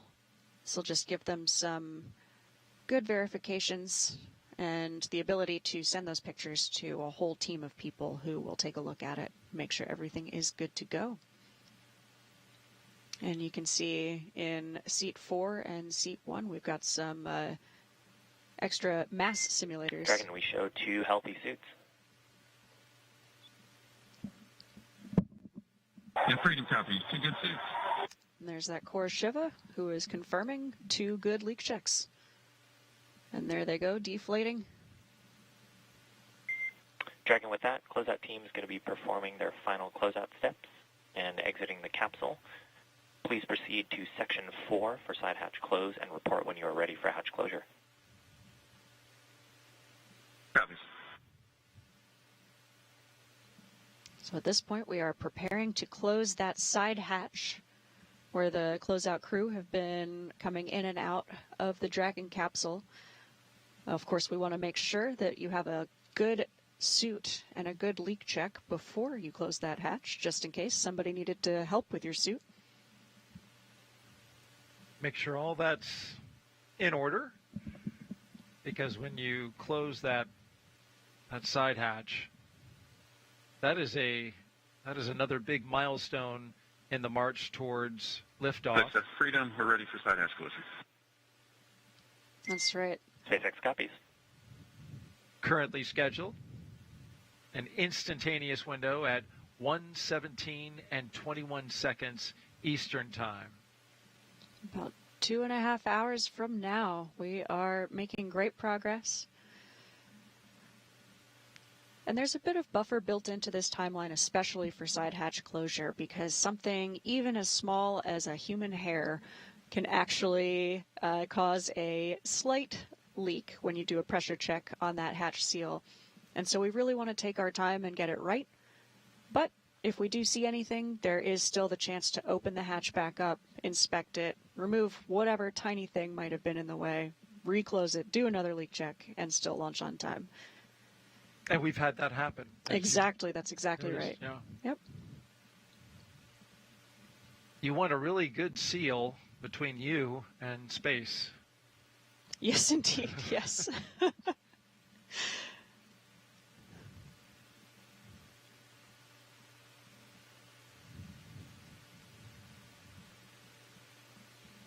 Hatch closure coming up next. This is really momentous, and even in the capsule simulator, it still feels like a really significant moment when they close that side hatch. You really feel like a crew in your spacecraft getting ready for launch.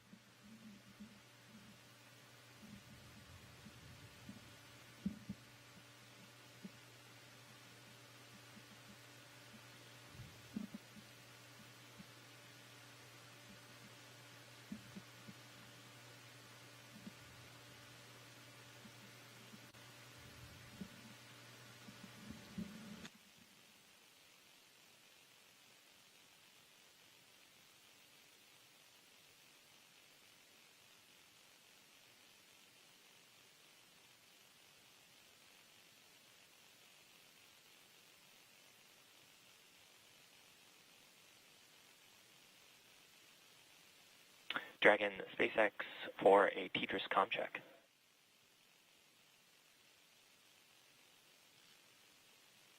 Freedom switching. Encore has you loud and clear. Tetris comm check is complete.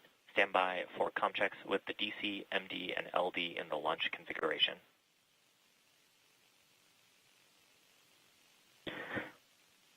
SpaceX Freedom, DC on countdown 1, comm check. DC Freedom, I've got you loud and clear. DC loud and clear. Stand by for comm checks with MD. Dragon, MD on countdown 1, comm check. MD Freedom, I've got you loud and clear. MD, loud and clear. Stand by for comm check over Dragon to ground.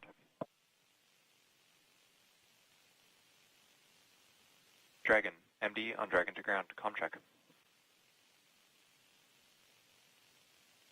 MD Freedom, I've got you loud and clear, Dragon ground. MD, loud and clear. Stand by for comm checks with LD. And Freedom's LD on countdown 1 with a comm check. LD Freedom, loud and clear. And LD, I have you loud and clear. Stand by for comm check over Dragon to ground. Freedom LD on Dragon to ground with a comm check. LD Freedom, loud and clear on Dragon to ground. I have you the same, Freedom. Let's keep that storm salsa coming. I'm with you. And Freedom, with that, launch configuration comm checks are complete.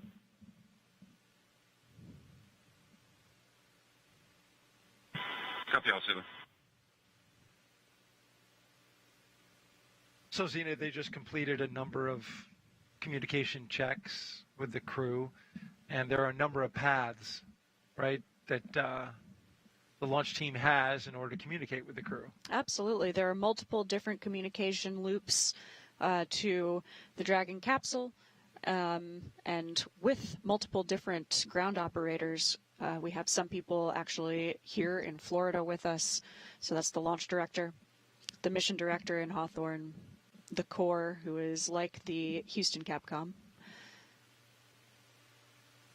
And so we want to check all of these different communications loops with the crew before we close that hatch and lift off.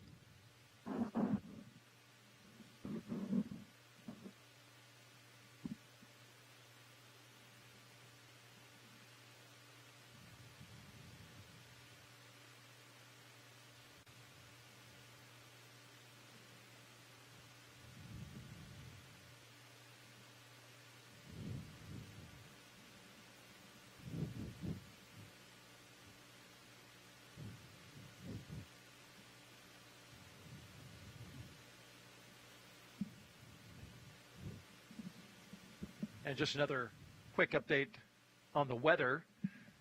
Those storms that we talked about excuse me, 45 minutes to an hour ago, are set to arrive here along the Space Coast. So we're going to be getting some rain in the area, not necessarily a problem at this stage of the countdown. But you can see it's all coming from the southwest. You can see the bubbling up of the storms there in the southwest portion of Florida, then moving across the state towards the east and towards the spaceport. So if you're in the area and you are camping out or getting ready to watch the launch, be aware that we got some storms in the area. Definitely lots to keep an eye on. Any launch is a complex puzzle of many components, so this one will be interesting as it unfolds today. T-minus 2 hours and 25 minutes and counting. I'm Daryl Nail with NASA, joined by NASA astronaut Zena Cardman, as we are walking you through the milestones as Crew 9 is prepared to lift off today at 1:17 p.m. Eastern Time. We are split screen on the right, Crew 9, a crew of 2 Dragon, for this launch. The closeout team is in their final steps in preparation for side hatch closure. Please stand by for that and the state machine transition to pad hatch closed and ensure all items are secure from now through launch. So as you heard, the Freedom copies all. Corps, a man named Shiva, coming to you from Hawthorne, is letting the crew know we're getting ready for those final steps before side hatch closure. And he let the crew know to keep all of their articles attached to them. That's because now, at this point, once the side hatch is closed, if you were to drop anything in the capsule, we would need to open that side hatch back up in order to retrieve it. So all of their tablets and stylus and their neat boards are going to stay attached to their legs there.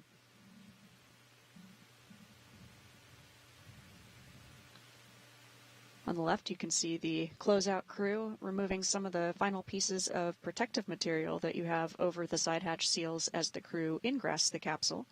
You would not want to damage the seal or anything related to the hatch on your way in. And we remove that just before side hatch closure. The closeout team is now taking photos, all per procedure, so that we have something to reference in case the leak check is even slightly different than expected. And we saw just earlier on the left-hand side of the screen the flashlight, bright light, shining, taking That's a close right. look at that seal. Exactly, doing some really thorough inspections here and photo documenting as we go.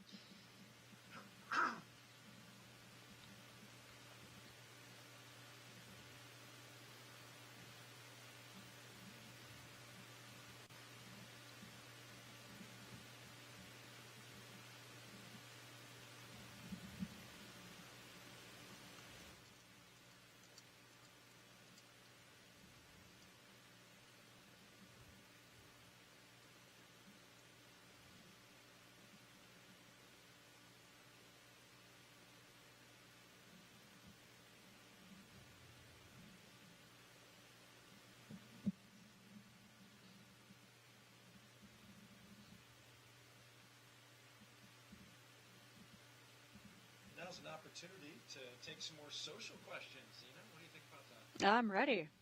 All right. Of course, if you want to submit a question, we are taking your questions throughout the broadcast. Just punch in hashtag AskNASA to following platforms, Facebook.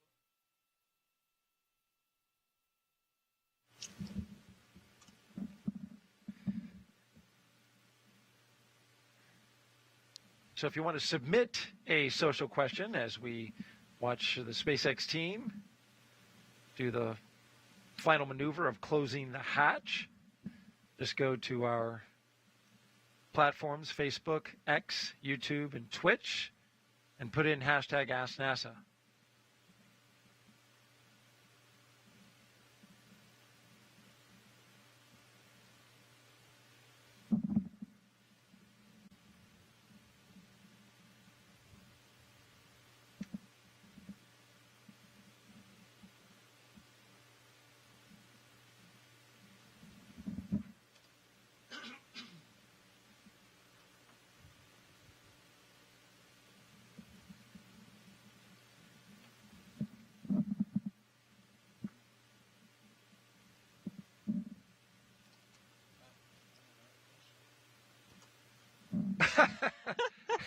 This question coming in from SpaceX's Haley Esparza.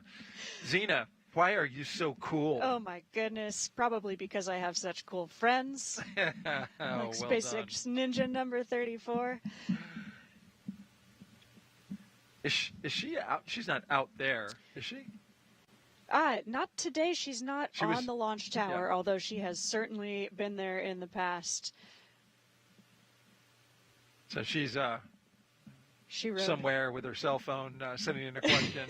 Exactly. We appreciate that, Haley. Thank you very much. That's right. Yeah, she sent the crew off in the Teslas. So you know Haley pretty well.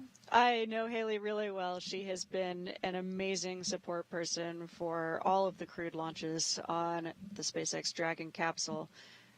Really from the very start. I actually first met her at Bob and Doug's Launch 4 Demo 2. Ah, yes.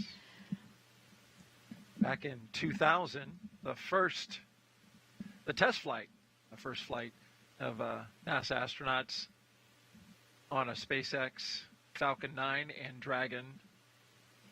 Yeah. And it was the return, of course, of the ability for NASA to fly to the International Space Station from American soil. Absolutely. Historic first in 2020. Doesn't feel like that long ago, but so much has happened since then when it comes to crew launches from Florida. When you count Demo 2, 9 total at roughly 2 a year. 9 NASA missions, and SpaceX has also launched multiple non-NASA missions.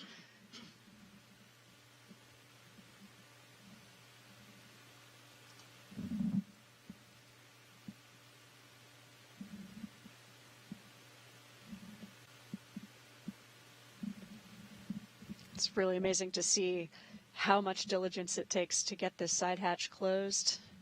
A really meticulous process, but that is a very important piece of equipment, so we want to get it right.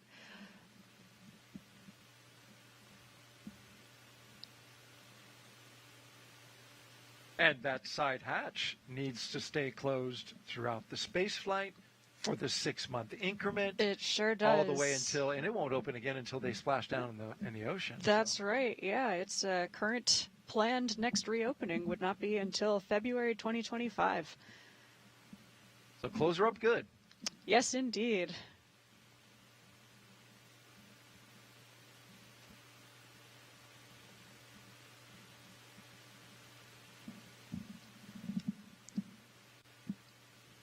Number 11 there again is the closeout lead, Katie Bishop, who is keeping us on schedule. She's got a play-by-play of every minute of this launch countdown.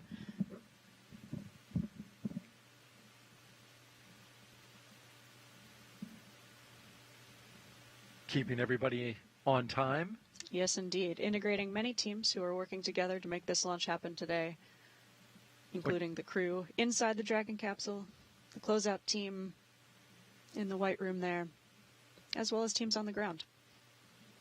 Which is quite the coordination, because there are so many people supporting this launch today. It really is, absolutely. I think that's one of the most humbling aspects of being an astronaut, is realizing how many people support an endeavor like this.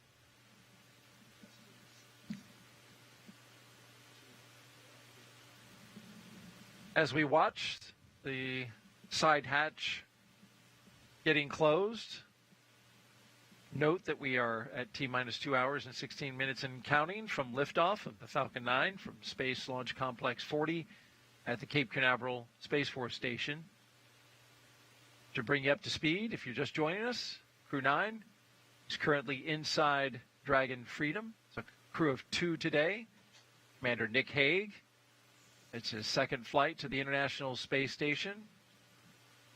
And we also have a first-time flyer on this mission, Mission Specialist Aleksandr Gorbunov.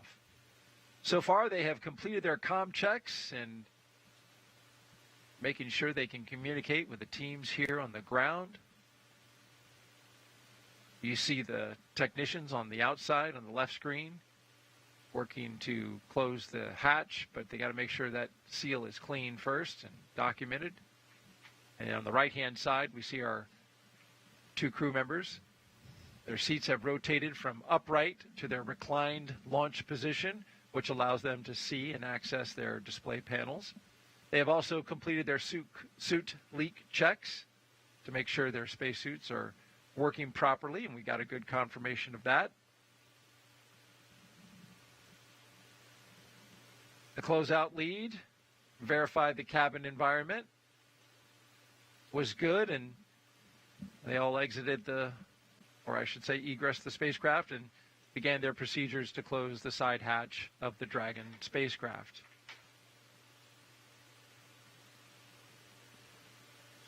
If you've been watching us since we came on the air at 9:10 a.m. Eastern Time, I'm NASA's Daryl Nail with NASA astronaut Zena Cardman. And we're providing you audio commentary right now, but we will expand our live coverage around 12 p.m. Eastern, when we will come on camera and invite additional commentators to walk us through today's launch and ascent.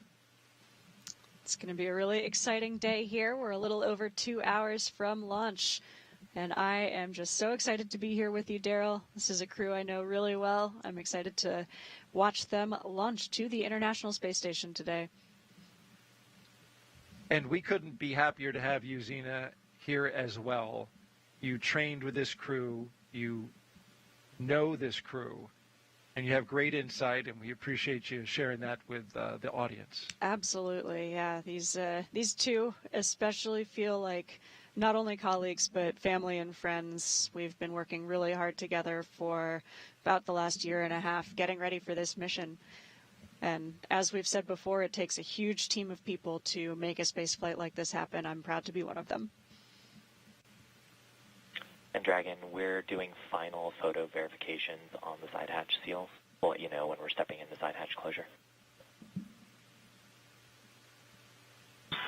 Freedom copies, thanks.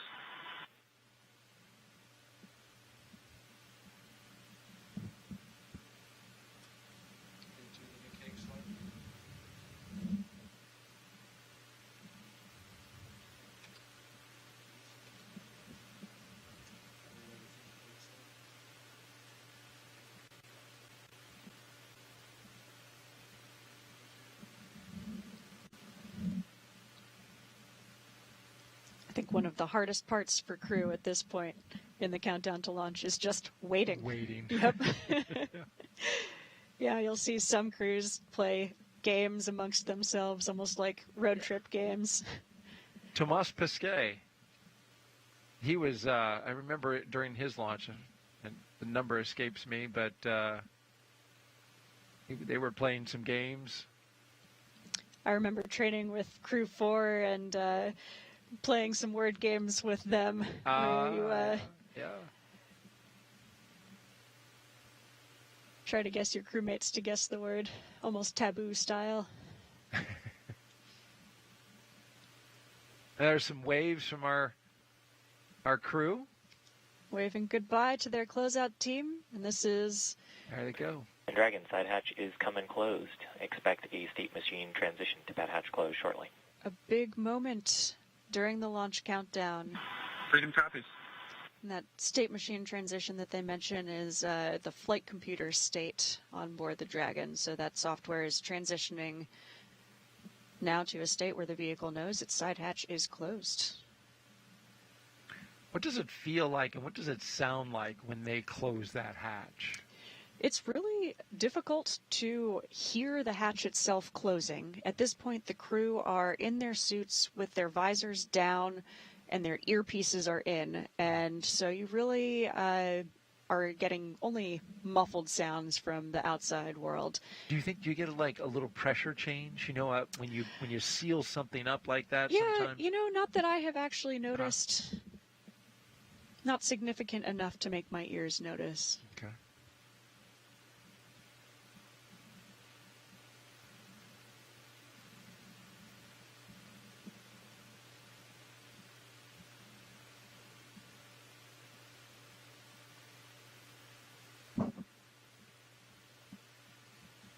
As they're working to secure that hatch, let's talk a little bit about the crew. And we'll start with Nick Hague. He's a U.S. Space Force colonel, and he is the Crew 9 commander today. He was selected by NASA as an astronaut in 2013. This will be his second space flight to the International Space Station. In 2018, he and his Soyuz crewmate experienced a catastrophic rocket booster malfunction after launch. They were forced to abort, but landed safely. 5 months later, Hague launched on another Soyuz and served as flight engineer for expeditions 59 and 60. He spent a total of 203 days in space and performed 3 spacewalks. The Kansas native is a test pilot and a distinguished graduate of the United States Air Force Academy. Nick spent 5 months in Iraq in support of Operation Iraqi Freedom. He voluntarily transferred from the United States Air Force to the U.S. Space Force in 2021 and is an active colonel. His wife, Katie, is a retired U.S. Air Force colonel, and they have 2 sons. Absolutely. Nick is an amazingly qualified astronaut. He's brilliant. He basically taught orbital dynamics, actually, at the Academy. So he's quite smart, but he's also incredibly kind, a really thoughtful teammate. He's the kind of person when you're out doing some training in the field in a very cold winter environment who is up late boiling water so that his teammates can have a hot thermos before they go to bed. Oh, wow. Really thoughtful teammate. I absolutely loved Dragon, we are commencing health checks for the launch escape system. Expect a momentary state change followed by a transition back to pad hatch closed. Okay. Progressing along And nicely. freedom copies. Thanks for the heads up. It's an expected call from the core, the communicator Shiva in Hawthorne. I really loved doing spacewalk training with Nick. He's a veteran of multiple spacewalks, and so for myself, a rookie of both spaceflight and spacewalks, it was incredibly valuable to get to train with him. He's the kind of person where if you have stored one of your bits for one of the tools in a difficult to reach location and you're sitting there struggling, he's just reaching over and helping you retrieve it and has put it on your tool before you can even think to complain out loud. Exactly. Wow. Great teammate.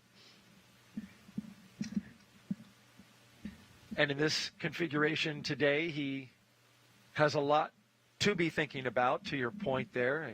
He is commander, but he's also does not have a pilot per se. He has a fellow crewmate, mission specialist, who's sitting in the pilot seat, but he's not trained to be a pilot today. So more responsibility is on Nick in this position. Yeah, that's exactly right. He's really in a mindset today of being both spacecraft commander and pilot. Aleksandr Gorbunov, our crewmate there, who would normally be sitting in the seat all the way to your left, is moved over. We specifically wanted him at the displays so that he can help Nick monitor and be value added as able. But it takes, as you know, many months of training to be fully qualified as a pilot. And so Nick is taking on a lot of responsibility today. He's well qualified for the job. Speaking of Gorbunov, he is our mission specialist today and a first-time flyer. So Nick will get to see his reaction as he goes into space for the first time. He studied engineering with qualifications in spacecraft and upper stages from the Moscow Aviation Institute. Gorbunov graduated from the military department with a specialty in operation and repair of aircraft, helicopters, and aircraft engines. Before his cosmonaut selection in 2018, he worked as an engineer for a rocket space corporation and helped support cargo spacecraft launches from the Baikonur Cosmodrome.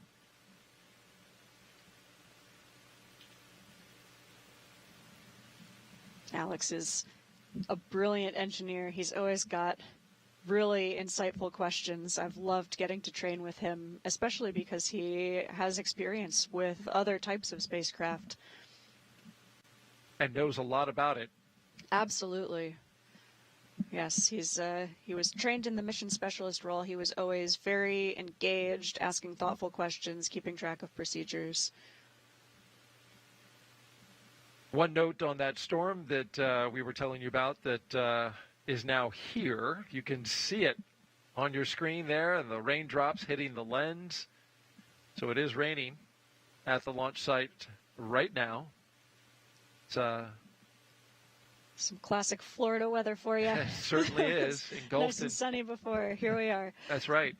And we're expected to bounce back and forth between rain and calm conditions, according to the launch weather officer. So this was not unexpected. It was part of the probability of violation. You can even see the raindrops falling past the crew access arm.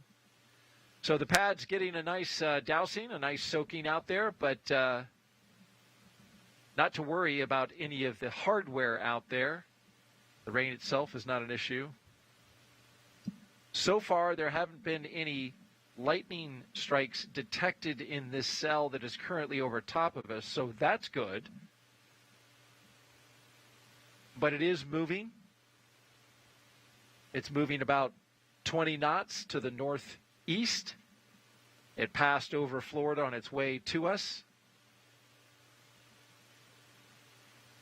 And we've heard the SpaceX launch director communicating with our launch weather officer for today, Brian Cizik, about this storm. So they've been tracking it the whole way.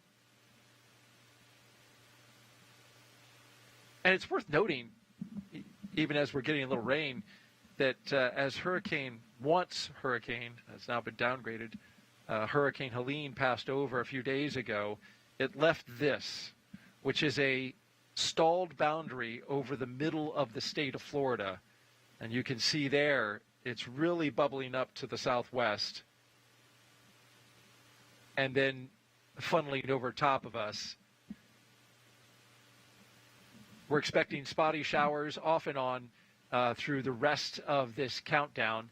But what is really going to matter is, excuse me, what the weather is at just before T-minus 35 minutes, so around the T-minus 50 to 45 mark, where they'll look at this weather and be able to predict whether or not there will be storms at T0. At this point, it's a little tough to call. But here's a wider view of the weather out here at the Cape. Yeah, with really patchy weather like this, it can be hard to predict exactly what's going to be right over your rocket at T0. So we will keep our fingers crossed for today, but of course our goal is to launch when it is safe to launch. So we will be keeping an eye on this weather as we get closer to T0, just over 2 hours from now.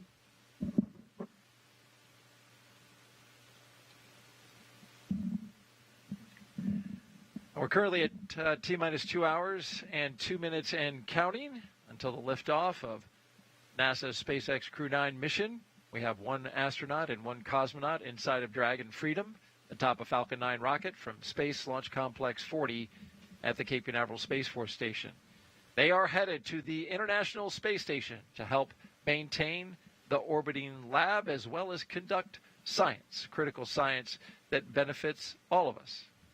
Both Nick Hague and Aleksandr Gorbunov will launch as Crew 9 and then join flight engineers Butch Wilmore and Suni Williams and others to become members of Expedition 72 once on board the International Space Station. There you can see the complete Crew 9 crew.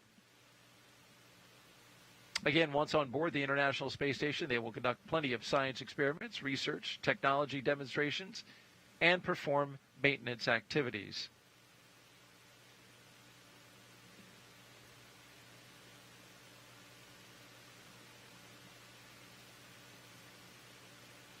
We kick things off here at a little after 9 a.m. Eastern Time. Just a couple hours ago. And we've had a real smooth countdown so far. The astronauts woke up. They were treated to a light breakfast. And they got their weather brief, understood the conditions. Were 45% probability of violation for liftoff. Moderate conditions along the ascent corridor. After the weather brief, they proceeded to get suited up. And then they jumped into their Teslas, drove out to the pad, ascended the launch tower. SpaceX, we had a good side hatch leak check.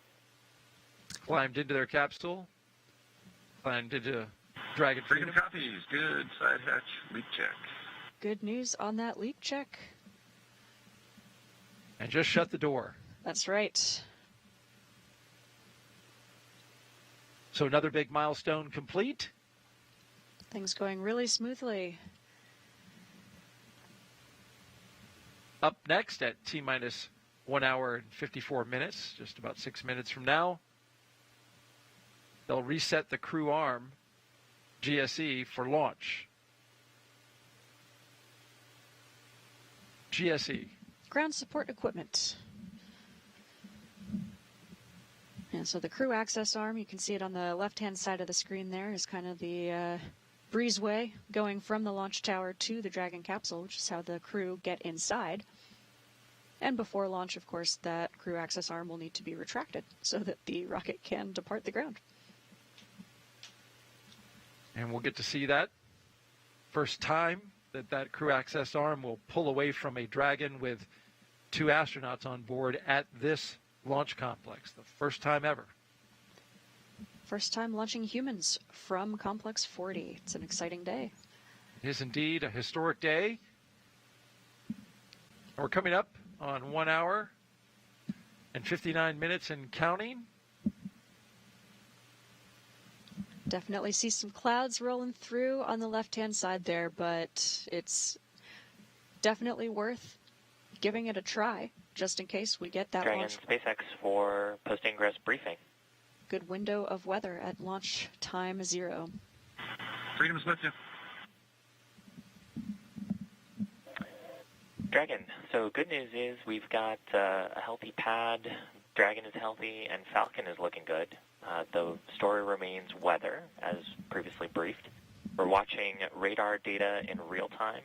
Currently, we'd be no-go to launch, but we think there's a real shot of getting a clearing in the weather around T-minus 0, and the ascent weather continues to look good, so we've got a chance of going to space today. We'll check in as we have more updates. How copy? Freedom copies. Good pad, good vehicle, and you're saying there's a chance with the weather. Outstanding.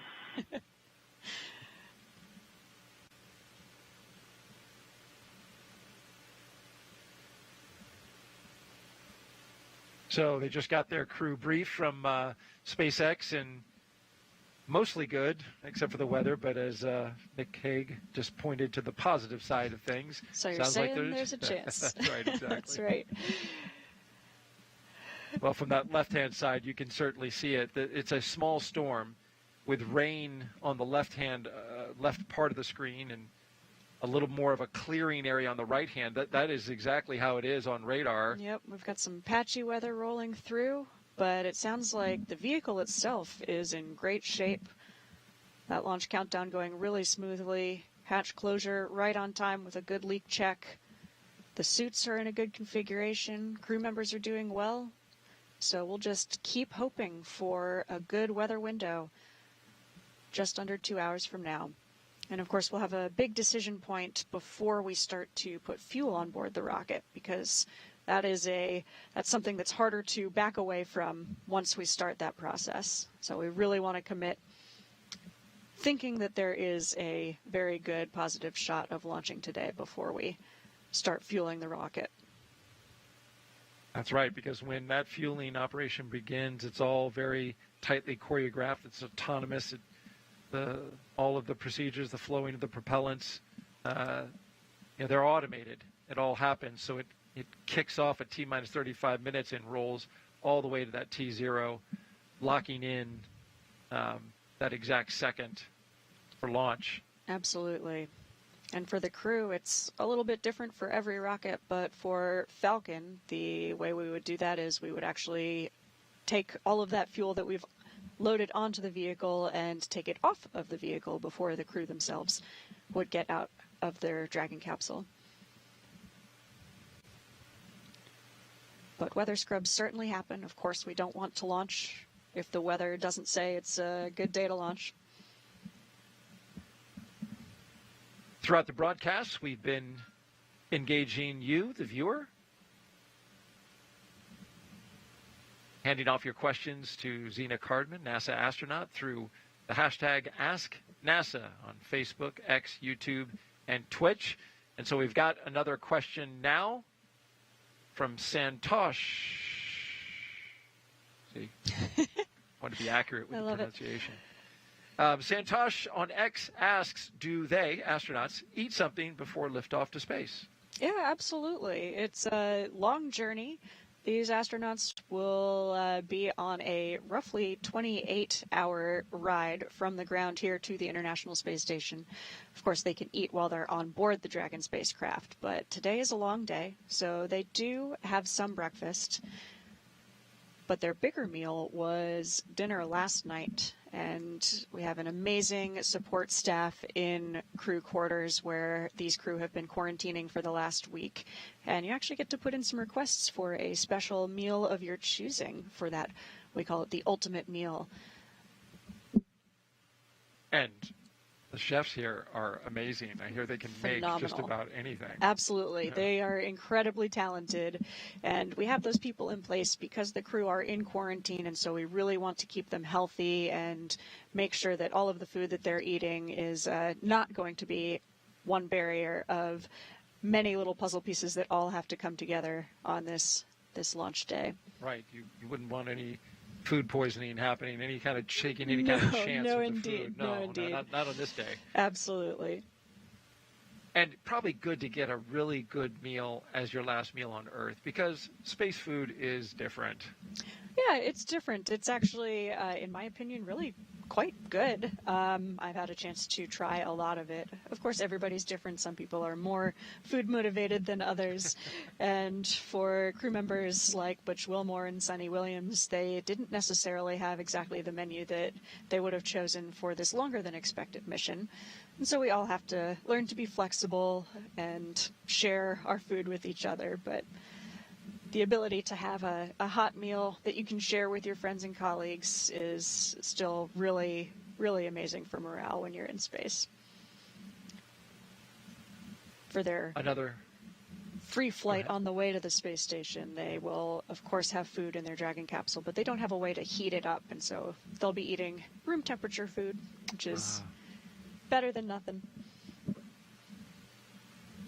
So if you're a severe foodie, space food will be an adjustment. I can imagine. Yes. That's something you can live with for 6 months. Absolutely. I certainly would. Yes. We've got another question now.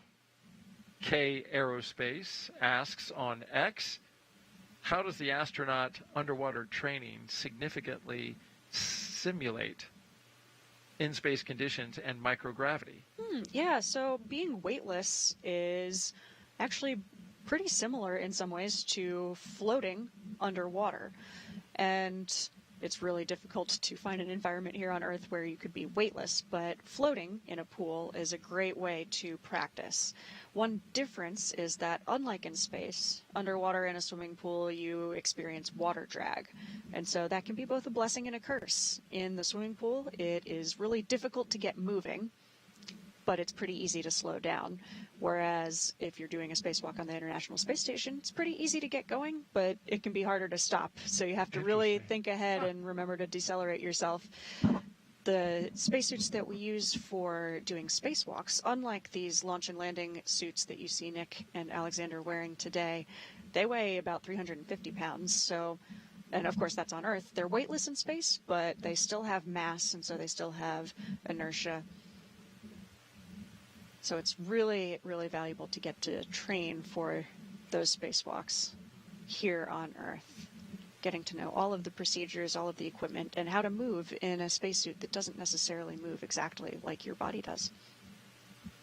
And there's an extra spacesuit going up on board this Crew 9 Dragon today, and that is the SpaceX spacesuit for Butch Wilmore. That's right. Yeah, there is one already on board that Suni has tried on, and we're sending up an additional one for Butch Wilmore, and that is so that when they come back home on this Crew 9 Dragon capsule, they will, just like Aleksandr and Nick, have a way to connect to the communications and the life support systems of the Dragon capsule. All right, T-minus 1 hour and 50 minutes and counting. Let's take you inside Mission Control in Houston now, where flight controllers are constantly monitoring the International Space Station and the people living on board. We welcome in NASA's Nilofer Ramji, who is live there at Johnson Space Center. Nilofer, good afternoon. Hey, good afternoon, Daryl. Thanks so much. This is Mission Control Houston here in the International Space Station's Flight Control Room here at NASA's Johnson Space Center. The team continues to prepare for launch, and it's led by Flight Director Nicole McElroy. Assuming weather is acceptable for launch, we will be launching the 9th rotational crew mission to the International Space Station under the agency's Commercial Crew Program. So about 3 weeks ago, the port where Crew 9 will dock was vacated by Boeing Starliner as part of the agency's crew flight test. Teams safely returned the uncrewed Starliner to Earth following a landing on September 6th at the White Sands Space Harbor in New Mexico. The spacecraft concluded its 3-month flight test to the International Space Station. Now, with the arrival of Crew 9, Dragon Freedom will be Butch and Suni's ride home in February, as you said. Right now, the Crew 8 Dragon has been reconfigured so that Butch and Suni have 2 seats available for them in the event of an emergency aboard station. The arrival of NASA astronaut Don Pettit and Roscosmos cosmonauts Alexei Ovchinin and Ivan Wagner earlier this month, and the departure of the Soyuz MS-25 on Monday with NASA astronaut Tracy Dyson coming home marks the commencement of Expedition 72, led by the new commander, Suni Williams. So we currently have 9 people living and working aboard the space station, and that number will be bumped up to 11 for just about a week. During that time, Hague and Gorbunov will go over handover procedures with Crew 8, which includes a safety briefing and orientation. Then they're going to jump right in and help advance scientific knowledge and demonstrate new technologies supporting our efforts preparing for human missions to the moon. Following the week-long handover, the Crew 8 members, which include NASA astronauts Commander Matthew Dominic, pilot Michael Barrett, and mission specialists Jeanette Epps, alongside Roscosmos cosmonaut Aleksandr Gorbunov, will prepare for their undocking no earlier than October 7th. Direct handovers between crews allow for continuity of the activities and helps to ensure a continuous U.S. presence on the space station at 23 years and counting. And now, with under 2 hours before launch, we're going to send it back to you, Daryl, at Kennedy. Thank you very much, Nilofer. A great look inside Mission Control in Houston as they get ready for the arrival of Crew 9, Commander Nick Hague, and cosmonaut Aleksandr Gorbunov.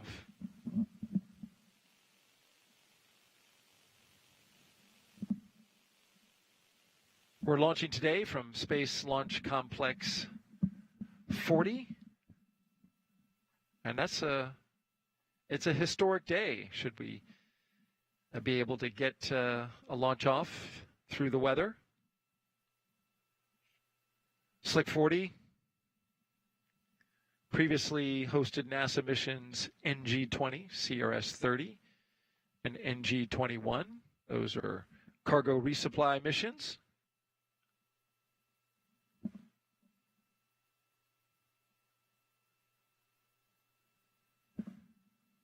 SpaceX did work for almost about 2 years to get this pad upgraded for human spaceflight. It's a long process, one that NASA walked alongside of SpaceX through those years of building out the infrastructure and making the necessary upgrades, not the least of which was the crew access arm, what you see there on your screen. Made some upgrades to that crew access arm that has 3 hydraulic motors instead of a linkage. The arm is 7 feet longer than the one at pad 39A. It's got a larger white room. It's built different, stiffened plate construction instead of truss.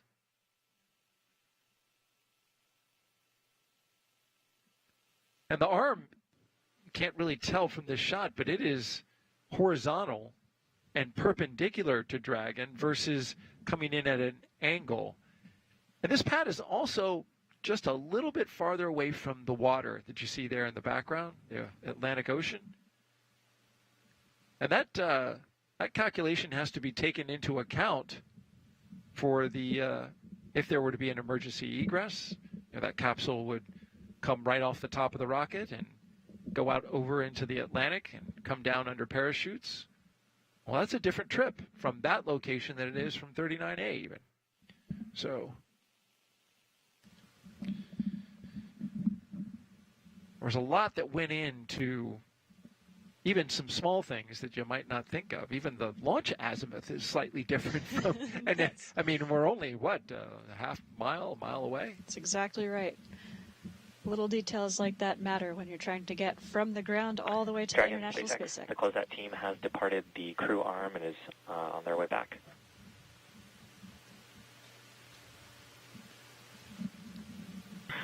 Freedom copies, and if they're listening, thank you guys. Some kind words there. We'll relay to them. Nick Hague to the closeout crew who have strapped them in to their Dragon Freedom, closed the side hatch, and now leaving these two as the only one who will be on the pad for launch.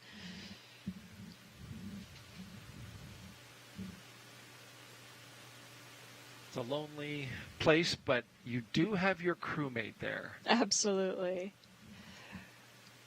Yeah, it might seem, but you know how many people have been rooting for you the whole way, prepared you for this day, and are there supporting you for liftoff. So we have an enormous team of people here at Kennedy Space Center, in Mission Control Hawthorne, in California, and in Mission Control Houston in Texas.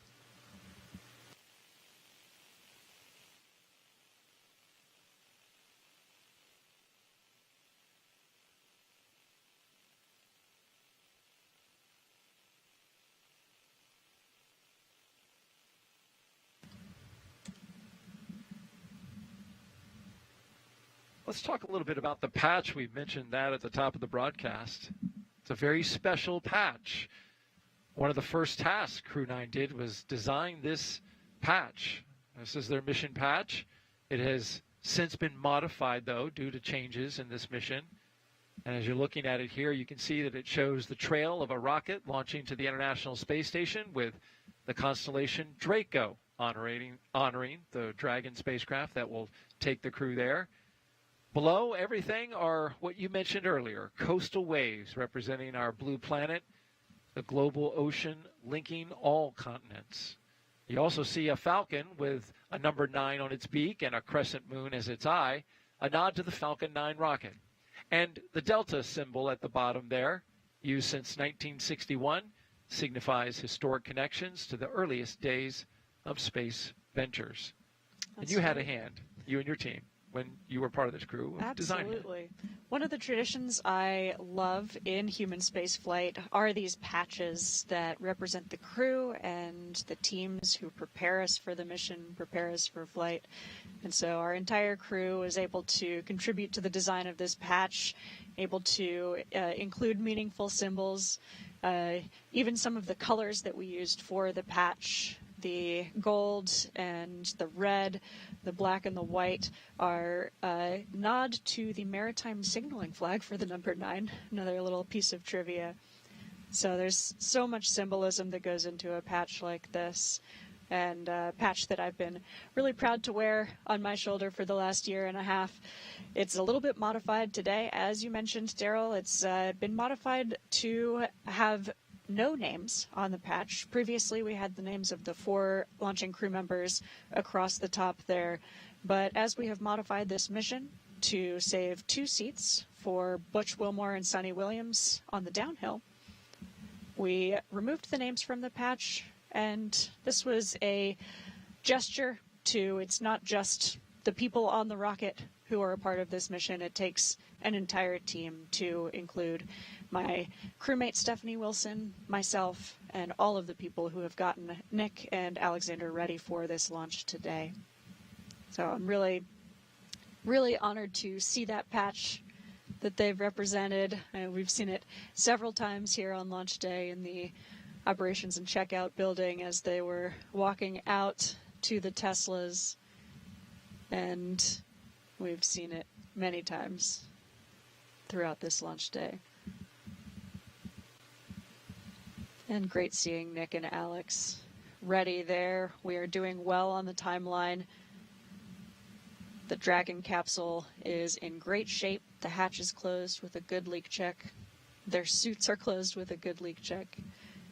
Everything's in a good configuration. We are just standing by for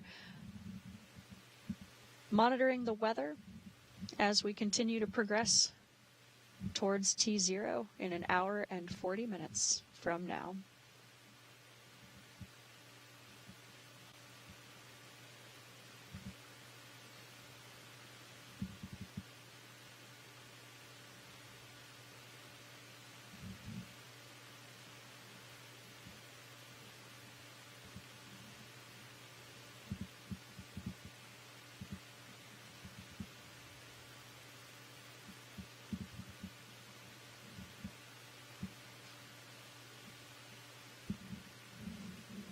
Things will get a little more dynamic in just over half an hour from now as we get ready to do final checks before we put any fuel on board the Falcon 9 rocket. But for now, because we have some extra buffer built into the timeline for things like the side hatch leak check, we're in great shape. And the number 1 job of the crew right now is to just be mellow and be ready. You might see them wiggling their toes a little bit in their boots, keeping their legs from falling asleep as they're in this position. It's a long time to be lying on your back.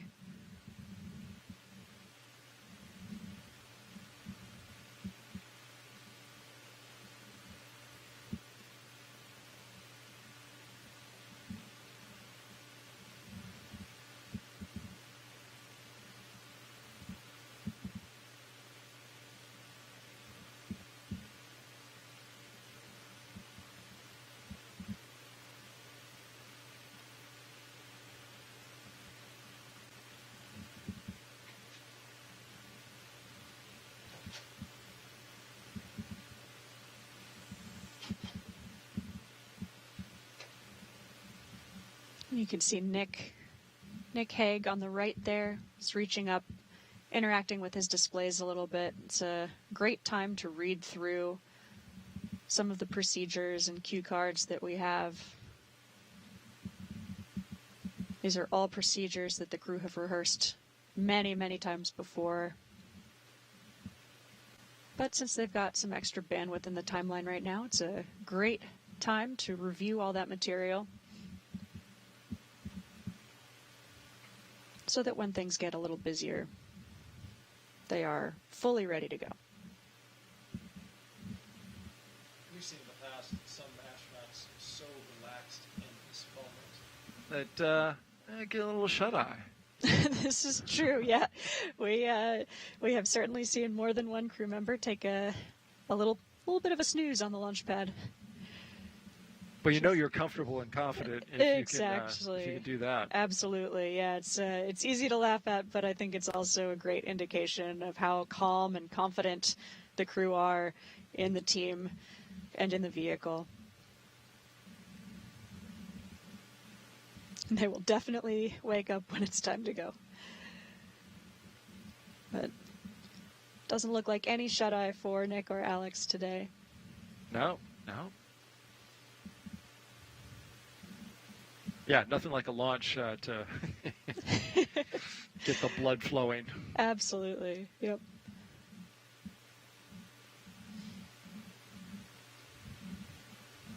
Well, this crew, they both got to bring on some special items from Earth to space. A few personal items for their roughly 5-month stay.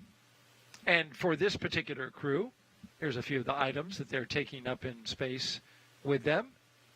Nick Hague, on the right, is taking a Space Force flag with him. It's, of course, something different than what he took the last time because Space Force, well, it didn't even exist last time he flew. Nick said it's a privilege, though, to support all Guardians, the Space Force Guardians, who support human spaceflight and keep the crew safe by watching the skies and the cosmos every day.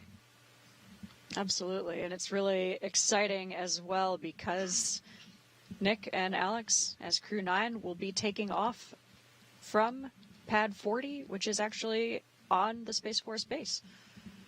Great note there, great tie-in.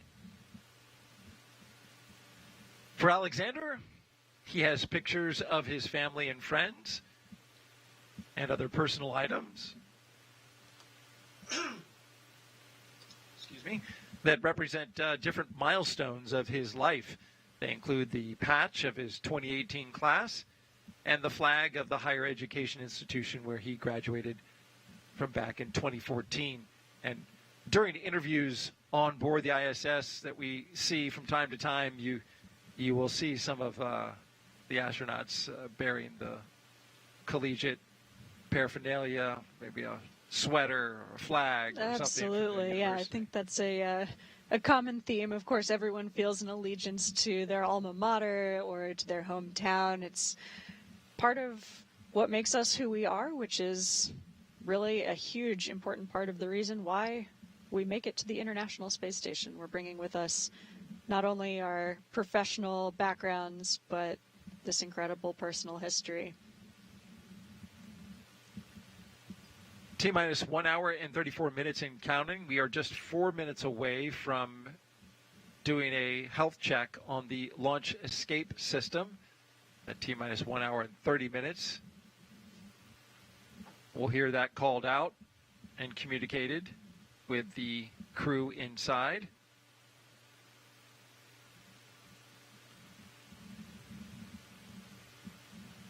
As Crew 9 launches today, we get a launch. That only means that Crew 8, it will be their turn to come home. That's exactly right. I know there's a picture of Crew 8. Yeah, this is them as they walked out. NASA, many months ago. Yeah. Matt Dominic, Michael Barrett, Jeanette Epps, and Roscosmos cosmonaut Aleksandr Gorbunov. There you see them launching from the Space Center, and then, of course, they've been living and working on the space station now for 6 months.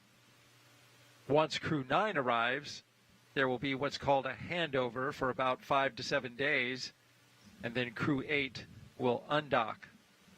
Yeah, absolutely. That handover period is really, really useful. I mean, you can train for months and in most cases years to live and work on the International Space Station, but it's really hard to know exactly what it's like until you get there.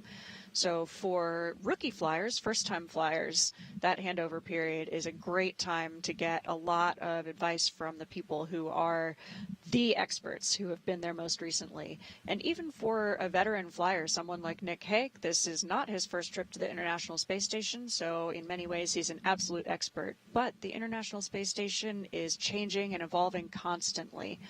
So it's a great time to get to know what is new on the space station, what little quirks have changed, stowage locations, how things are working now, and a great chance to get that institutional knowledge from the people who have spent the last many months there. So I know Crew 8 is anxious for Crew 9's arrival because that means that Crew 8 can get home to see their families after a long and successful mission that's actually a little bit longer than even they anticipated.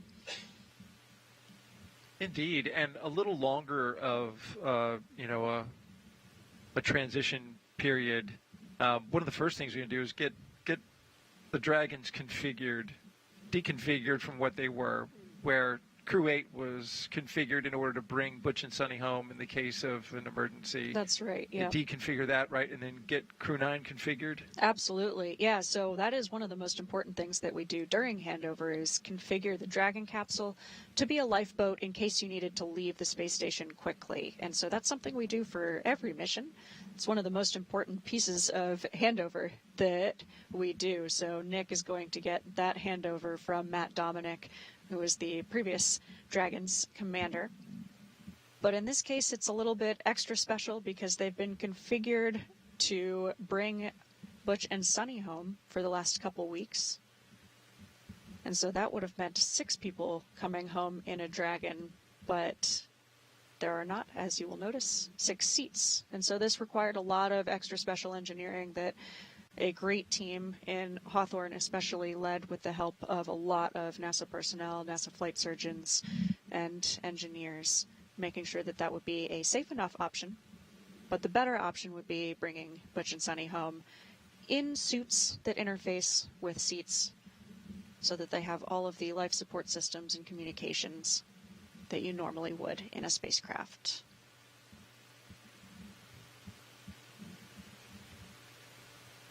As we've been counting down, we've been paying close attention to the weather. Got another update here. Now you can see, well, there's quite a few storms in the area.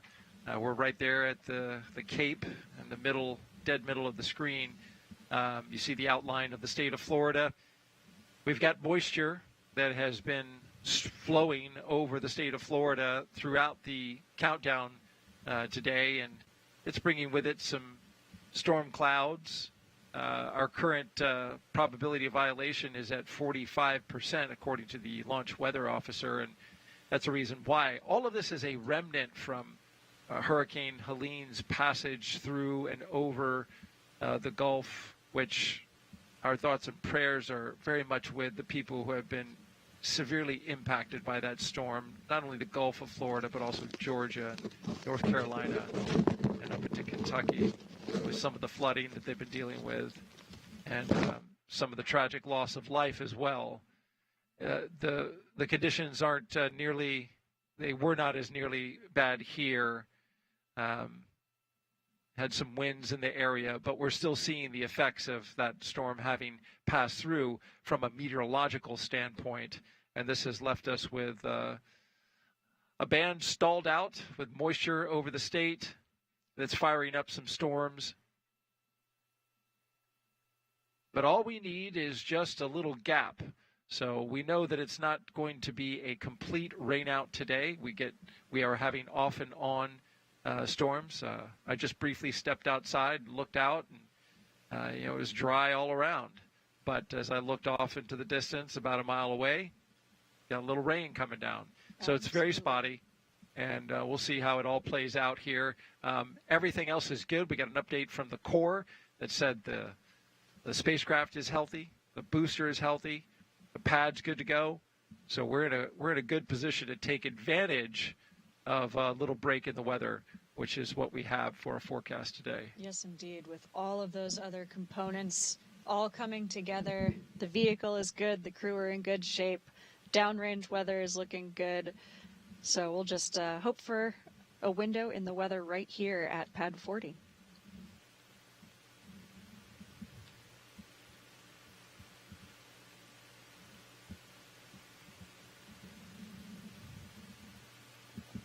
You're looking inside the Dragon Freedom.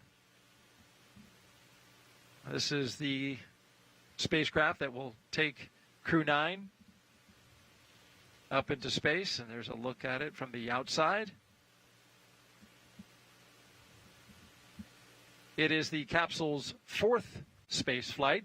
Freedom's first flight was Crew 4 and also supported private missions Axiom 2 and 3.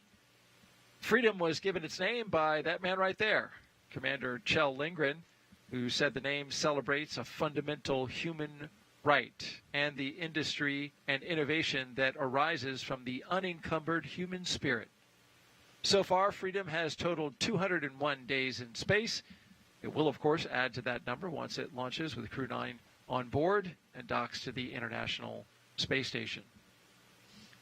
One of my favorite things about a reusable capsule and reusable rockets like this is that you get to enjoy some of the history of that vehicle. A lot of the spaceships that we fly now are named after previous spaceships, which were named after research vessels. But this one is new and unique. What an amazing vehicle to get to fly in. This is actually the only Dragon that I have ever been in, but I've been in it twice. Once for Crew 4 launch and once at CEIT, which is kind of a test drive where we get inside the flight vehicle for Crew 9. And do they have some of their stickers up from previous flights? They do. You may notice that behind Aleksandr Gorbunov's head, just off to the left of the screen there. I see it. Not necessarily something we are supposed to do. Oh. Xena has called you out, Crew 4.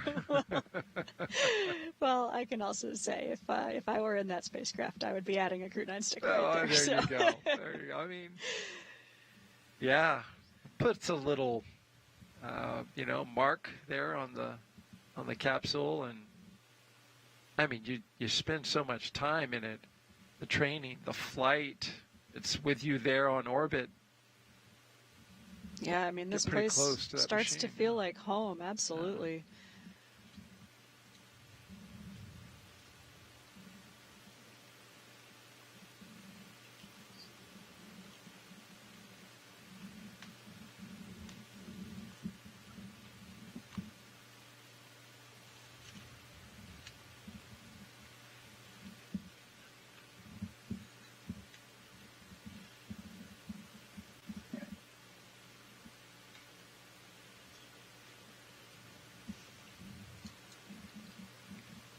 We're still about 40 minutes away from the go, no-go for propellant loading on the vehicle, which will be a big decision point for us today as we continue to watch this weather window here at the pad. Yeah, that's the big one. The storm, if you look on the screen to the left, is now out at sea. It had dumped a little rain here at the space complex, but it is now almost completely offshore. There's more behind it, but we've got a nice little gap between the storms that just passed and the ones that are coming along the way. We can see them coming. They're about halfway past the state. Halfway, I guess, passing over the state. Yes, indeed. It's actually really amazing to see the sun is starting to come out. You can see that on the left screen there, but you can actually also see it hitting Aleksandr Gorbunov's right knee as it's coming through the Dragoncraft window. Great reminder that they are, for now, still on Earth.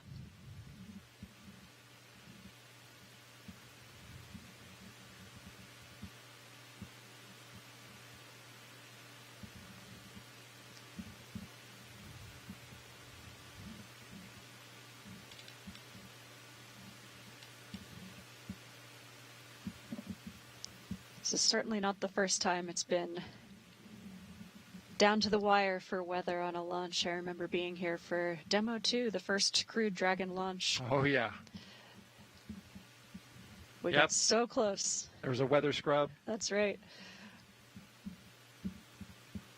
And then I believe on the second attempt even, there was also a storm cloud that was in the area, came into the... Absolutely, the zone of... that first attempt, I thought we were going to go and we didn't. That second attempt, I thought we wouldn't go and we did. That's exactly right. That's exactly how it played out. So it goes. Thought the same thing. Yep. Well, we just got a few minutes before we welcome in our teams from our broadcast teams from SpaceX in California and Johnson Space Center in Houston, Texas. And before that happens, though, how about we take another social question?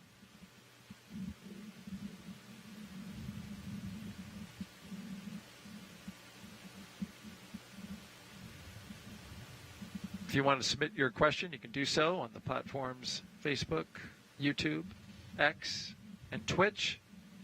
Just use the hashtag AskNASA, and we will be able to see it. Like this question that we got from Future on X, who asked, my son Ryan, who is 8 years old, asks, can NASA take this rocket to the moon next? Oh, that's a great question. We will be taking a different rocket than this one for our return to the moon with the Artemis missions. You'll notice rockets that took the Apollo astronauts to the moon were a little bit larger than this one. A 3-stage rocket, the Saturn V rocket. It's quite a bit more delta V, or ability to move mass from the surface of the Earth to somewhere really, really far away, like the moon. Actually requires a lot more propellant, a lot more power.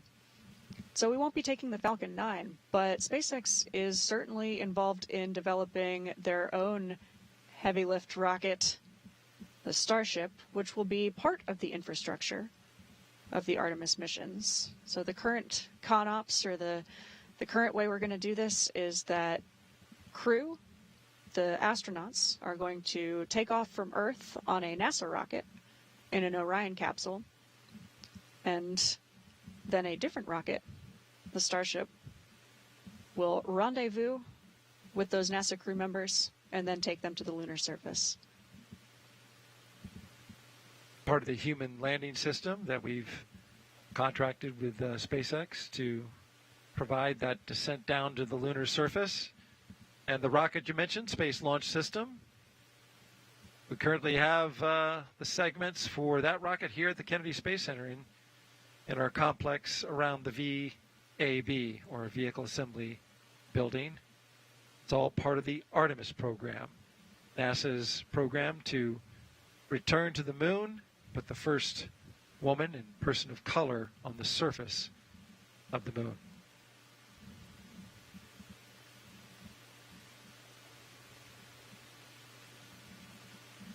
So we have time to slip in another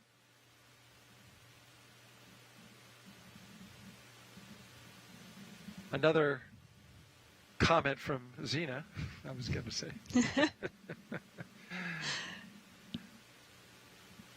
About just the history of the flight today. This is a crew of 2 versus a crew of 4, and that was changed in order to provide seats, which you can see there on the left and the right. They're empty. Those seats will be filled by Butch Wilmore and Suni Williams when they return about 5 months from now.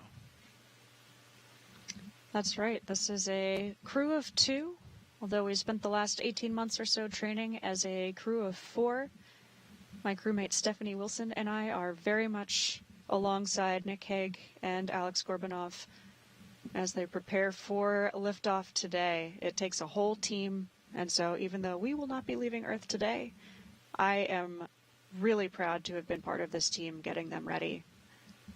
It's a huge collaborative effort, and it's something that I feel really humbled and honored to be part of.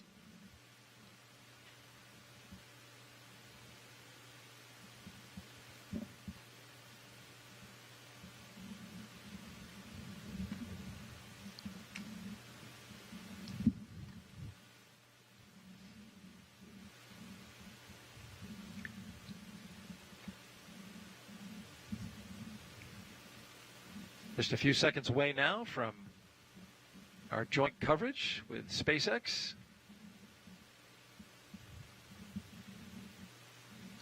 Very exciting, means we're getting closer. That's right. Liftoff currently at 1:17 and 21 seconds p.m. Eastern Time.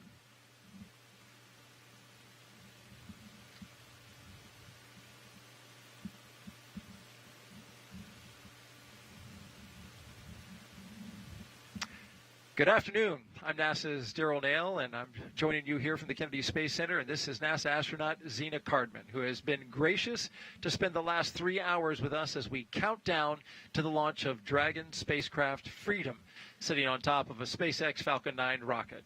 Liftoff time is still holding for 1:17 p.m. Eastern Time. You're watching live launch coverage of NASA and SpaceX's 9th rotational flight to the International Space Station. NASA astronaut Nick Hague and cosmonaut Aleksandr Gorbunov will be launching from Space Launch Complex 40 at the Cape Canaveral Space Force Station right here in Florida in a little over an hour. Once both of them get to station, they will join flight engineers Butch Wilmore and Suni Williams as part of Expedition 72 and other crew members already on station. Butch and Suni arrived to the International Space Station on a Starliner test flight back in June. But after experiencing some technical issues with Starliner, NASA extended Butch and Suni's stay to about 8 months after prioritizing safety by including them in Crew 9 and bringing them back on a Dragon capsule. As you can imagine, they are awaiting both Nick and Aleksandr to join them on station. You trained with this crew.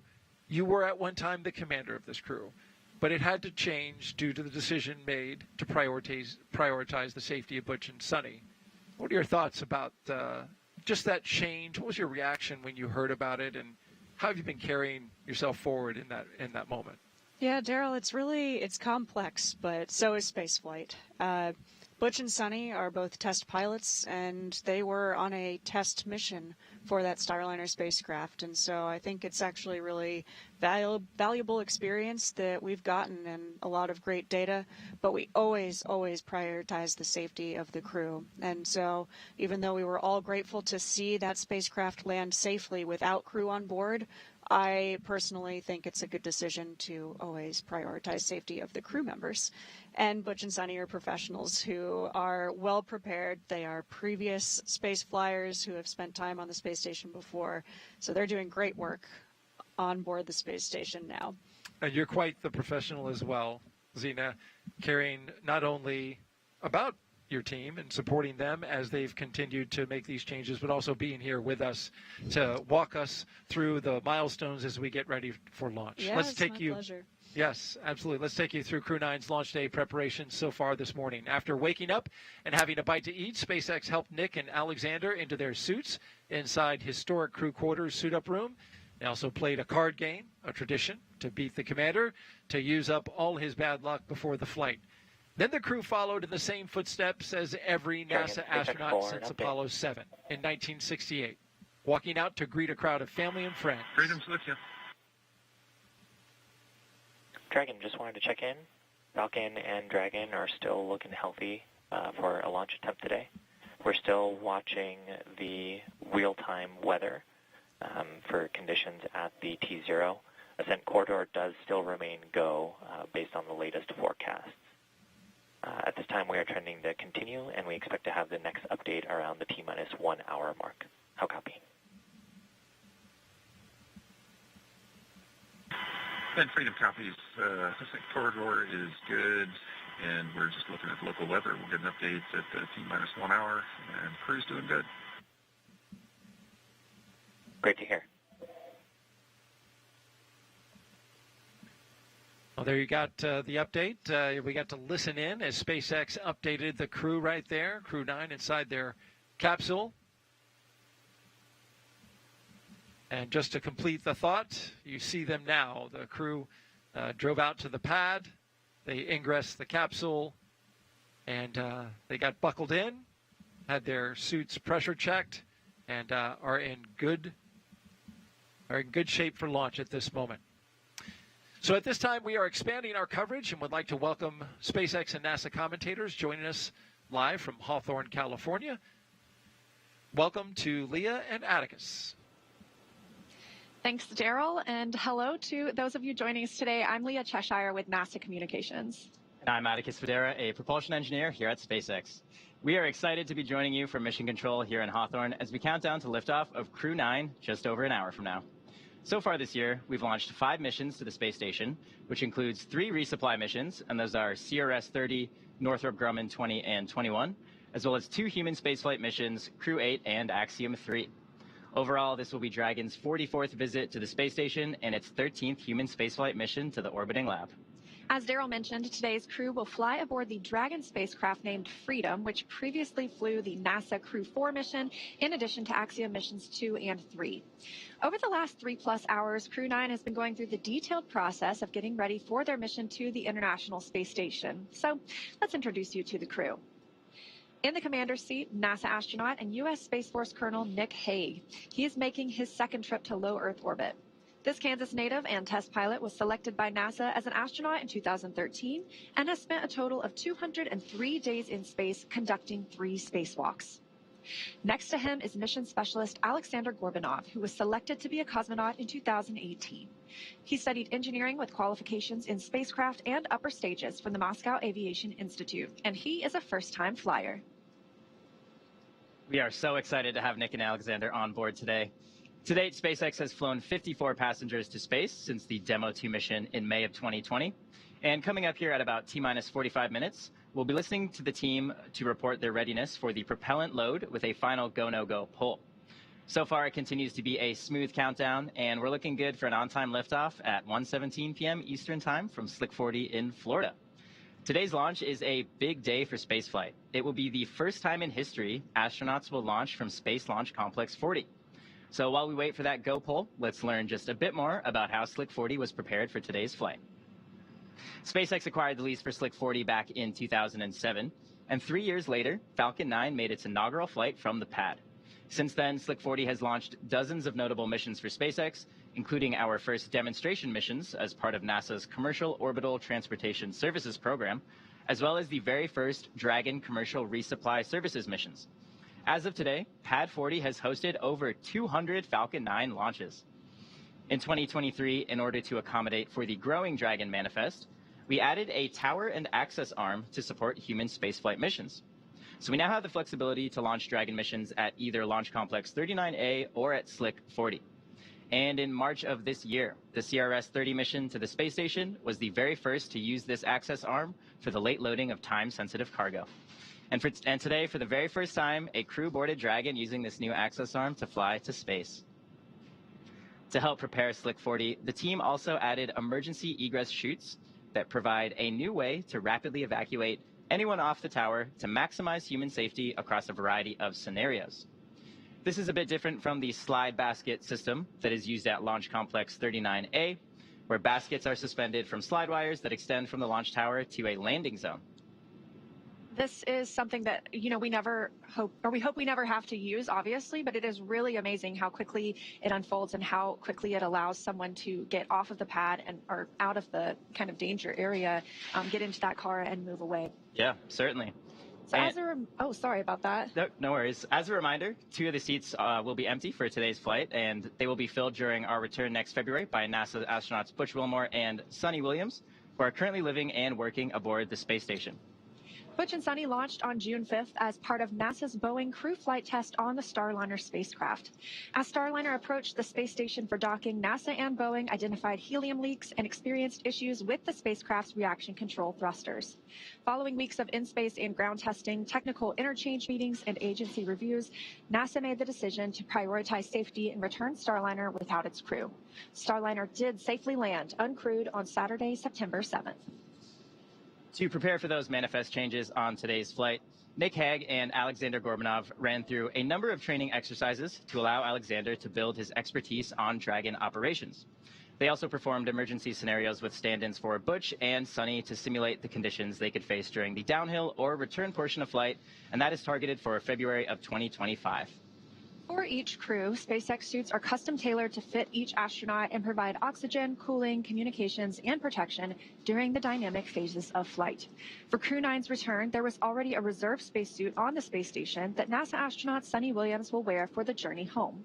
In fact, Suni helped SpaceX fit test their spacesuits a few years ago as part of the preparations for crew missions. SpaceX built a prototype of the IVA, or intravehicular activity, flight suit design for the original CCP cadre, which included Suni, as part of the overall commercial crew development process. Butch Wilmore's suit was created using measurements provided by NASA based on his sizing for an extravehicular mobility unit, or EMU, which are the suits astronauts wear on spacewalks outside the space station, and that's being delivered on today's launch. So everything is set for Butch and Suni to return with Nick and Aleksandr when Crew 9 comes home next year. Now we're just at about T-minus 1 hour and 7 minutes, counting down to today's launch. While we wait, let's check in with Nilofer at the Johnson Space Center to see how things are shaping up at Mission Control in Houston.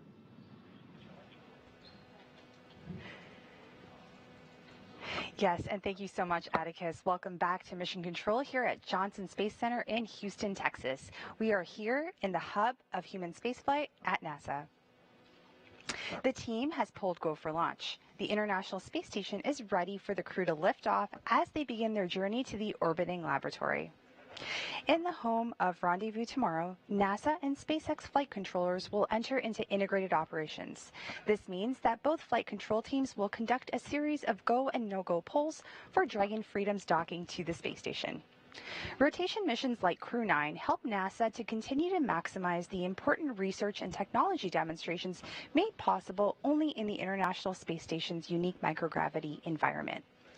The space station is critical for NASA to prepare for future commercial low Earth orbit destinations and to understand and overcome the challenges of long-duration spaceflight necessary for a long-term presence on the Moon and crewed missions deeper into our solar system, including Mars. So now let's take a closer look at the mission and what Crew 9 will have to look forward to during their 5-month stay aboard the International Space Station. Dragon, heads up that we are going to be cycling The mission hasn't changed in 25 years. It's to get to the space station, conduct research, and come home. How we're going to do that is going to look a little bit different. Alex and myself are going to launch with 2 empty seats, so we've got room for Butch and Suni to join us once we get there. They've been on orbit months already, and one of the biggest challenges ahead for Alex and I, one of the most exciting aspects, is how are we going to integrate into their crew and get to work on the space station, doing the research and performing the spacewalks and the station upgrades and helping us continue that mission of discovery.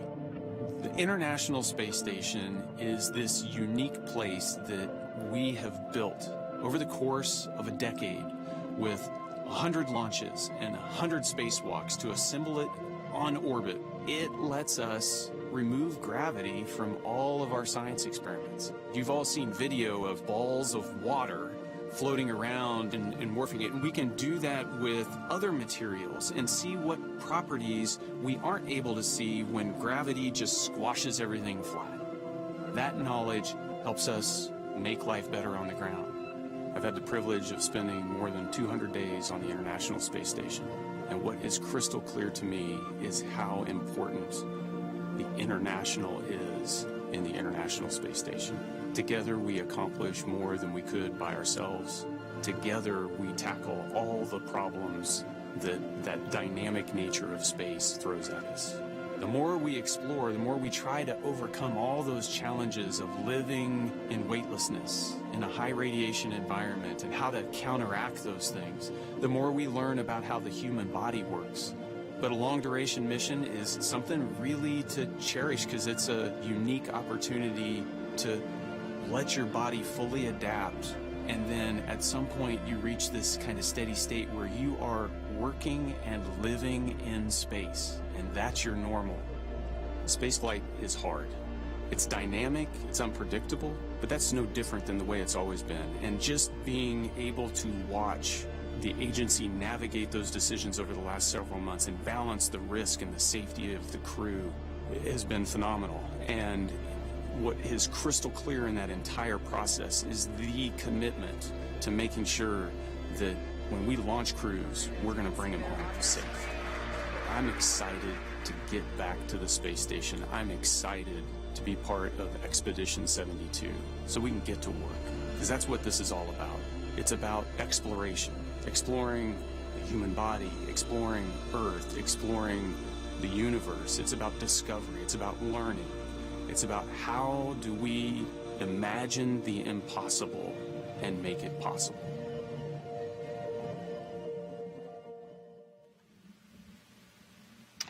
And welcome back here to the Kennedy Space Center in Florida. Just a quick programming note. If you're watching us on YouTube, make sure you refresh your browser, because that will allow you to chat with us, not us specifically, but with our producers and our support folks who will answer your questions. But then also, if you use the hashtag AskNASA, we'll get the questions to our astronaut, Zena Cardman, so she can answer them. And she's been doing a great job of answering all the questions leading up until this point. Thanks, Daryl. It's been a blast to be with you. It's been a several hours long process, actually, just part of an even longer process to get astronauts to the International Space Station. And we're just a little more than an hour away from liftoff now, as we look forward to a launch from Space Launch Complex 40 here at the Cape Canaveral Space Force Station. We have been monitoring the weather. One of the factors in today's launch, we have a good spacecraft, we have a good rocket, Dragon SpaceX, and we have a good you pad. are go for section 5 of 4.100. Please report when you are go for launch.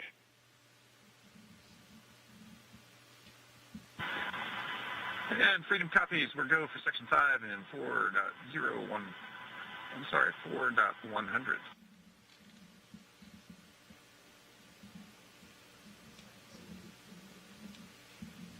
And there you heard communication between Commander Nick Hague and SpaceX Core, the crew operations and resource engineer.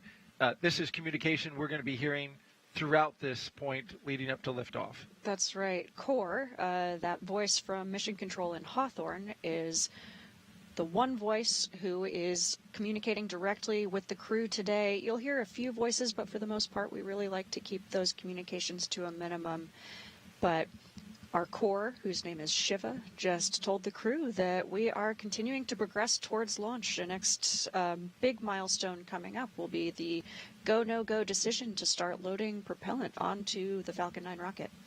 And that's a big decision, Zena, because as you know, that is going to take the weather into account. And SpaceX Freedom, section 5, 5.4, we're go for launch. SpaceX copies, crew are ready for launch. Some very exciting words to hear from Commander Nick Hague. They are ready to go. Is the weather ready to go? We'll find that out in just a bit. They're going to make that decision, as you mentioned, about the weather before they start fueling the rocket, because once they do that, that locks it in at T-minus 35 minutes, and we're tanking the rocket at that point, and it's a pretty strong commitment at that point. As you can see on your screen, the radar is showing a storm that just moved offshore. That dumped some rain around the area, certainly on the launch pad. It didn't cause any harm. There were no problems with that. We can handle some rain on the rocket and on the launch pad. But what is more concerning is the stuff behind it. And from the satellite view, you can see that there is a plume of moisture that's developing in the southeastern part of the state of Florida and is moving its way upwards towards the northeast, directing over top of us. The idea, though, is, and what launch managers are hoping for, and certainly what the crew is hoping for, is that in between the rain, the lightning, and those storm cells are some clear patches of sky. All they need is a 10 nautical mile stretch around the launch pad, and they can launch into space. That's what we're hoping for. We got our fingers crossed. Yes, we sure do. But weather or not, the crew themselves are ready. You see what I did there? I did. Yes, and so you can see there that is the condensing of the warm Florida air from the ground side of the liquid oxygen. We haven't started loaded yet, but certainly getting the tanks ready to start loading that up. In the meantime, let's head back out to California and join SpaceX. Thank you so much, Daryl. All types of human spaceflight missions are taking flight this year, including our recent Polaris Dawn mission. Polaris Dawn was the first of up to 3 missions in the Polaris program, which will demonstrate new technologies, conduct extensive research, and culminate in a flight of SpaceX's Starship with humans on board. After nearly 5 days in orbit, Dragon and the 4-person Polaris Dawn crew safely splashed down on September 15th off the coast of Dry Tortugas, Florida, completing the first spaceflight mission of the Polaris Dawn program. The Polaris Dawn crew, that you can see there on your screen, performed some firsts during their mission. Dragon and the crew reached over 1,400 kilometers altitude, the highest Earth orbit flown since the Apollo program, making Anna Menon and Sarah Gillis the current record holders for traveling farther from Earth than any other woman to date. The crew also participated in the first ever commercial EVA, or extravehicular activity, wearing SpaceX's newly developed EVA suits. They also conducted about 36 research studies and experiments from 31 partner institutions, including NASA. And in addition to all of that, they also tested Starlink laser-based communications in space. That's right. As Atticus mentioned, NASA's Human Research Program flew 3 investigations on Polaris Dawn. The first study tested a compact, commercially available device that can collect astronauts' blood pressure, body temperature, ultrasounds, and other health information to see how easily it can gather data in space. The investigation will also assess whether the technology can help provide robust telemedicine in space. Another investigation sought to better understand the space-related motion sickness that's experienced by many astronauts through surveys and other health data. And the third study evaluated whether crews experience any injuries or discomfort from re-entry back to Earth, helping us at NASA design re-entry protocols that best protect crews. Additional human research was conducted on the Polaris Dawn crew members through the NASA-funded Translational Research Institute for Space Health, a cooperative agreement with multiple universities assessing sleep, eye health, immune systems, and more to help NASA build and maintain a robust archive of human health on everyone who flies in space. Missions like Crew 9 and Polaris Dawn are important steps in building our future in space. Each mission delivers critical lessons and science that can inform long-duration spaceflight missions and help us continue on our journey to making life multiplanetary. Lessons learned also help guide development of SpaceX's Starship vehicle, which will be a key element in putting humans back on the moon and eventually on Mars. Before we head into our next interview, let's learn a bit more about what's happening with Starship down at SpaceX headquarters in Starbase, Texas. The first flight of Starship was in April of 2023, and the vehicle for the 5th flight is currently stacked and ready to fly. We made major strides with Flight 4 earlier this summer with a successful landing burn and a soft splashdown of our Super Heavy booster. We also saw a Starship survive re-entry for the first time with views live streamed from the vehicle via Starlink from space all the way through splashdown. We've got more flights planned that will start demonstrating some of the key technologies that will help make Starship fully and rapidly reusable. Now, the one I'm super excited about is catching that Super Heavy booster, which we'll be attempting on our next flight. If you've seen Starbase recently, you probably noticed that our teams have completed stacking the 2nd launch tower at Starbase, which will be coming online early next year.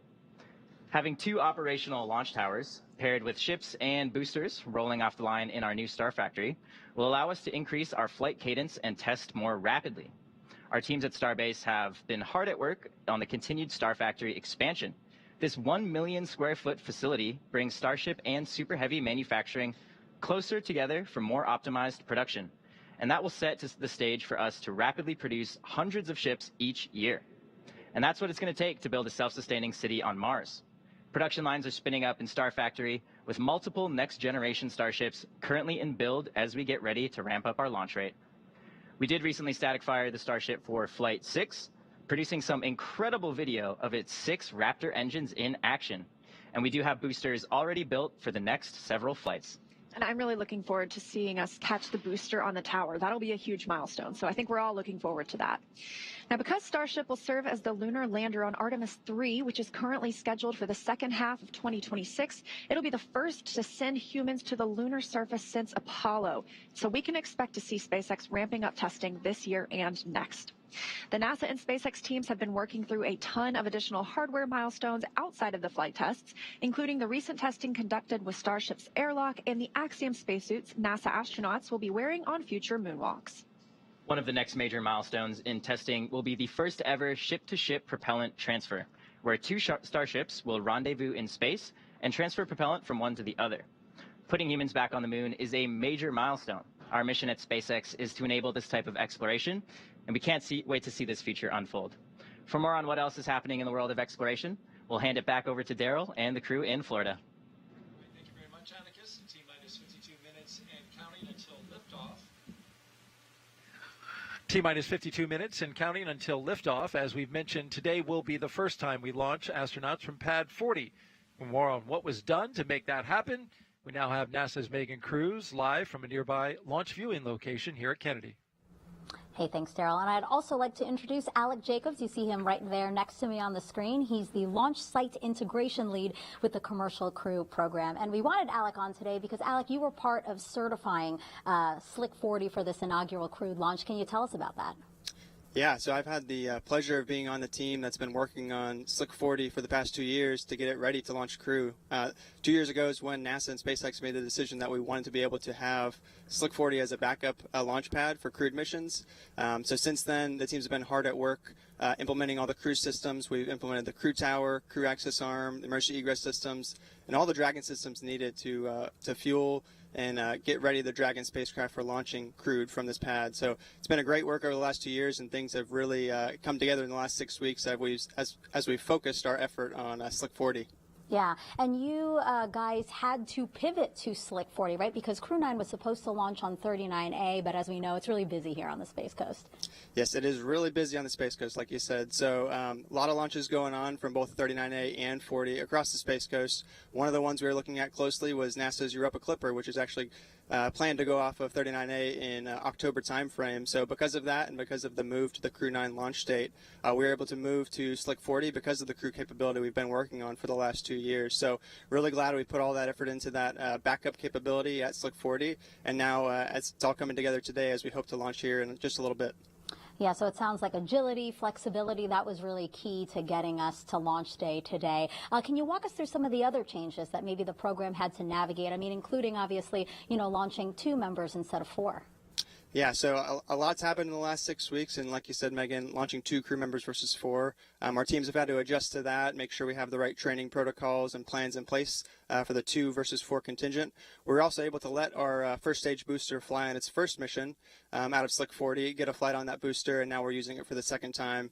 And like you said, we're moving from 39A to Slick 40 for this launch, so a lot of flexibility among our teams and a lot of capability within our program and within NASA for our crew launch capability. So it's really great to see that we're able to accommodate all of these changes kind of at the last minute and still be able to get to launch today.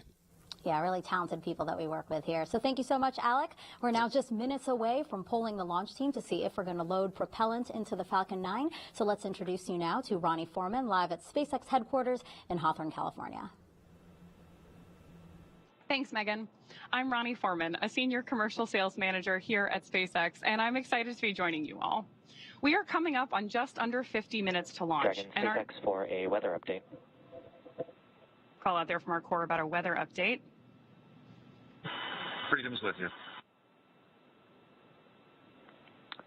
Dragon, have good news that the most of the concerning weather that we saw from earlier has either cleared the pad or is trending to clear.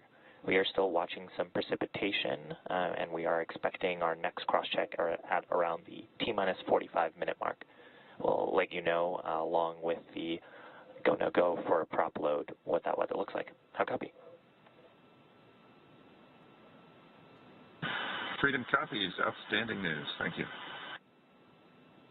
Good news from our core there from Mission Control. We are coming up on just about 49 minutes to launch, and obviously our teams are carefully moving through the pre-flight process. A lot of preparations have brought us to this point, including a dry dress rehearsal and static fire on Tuesday.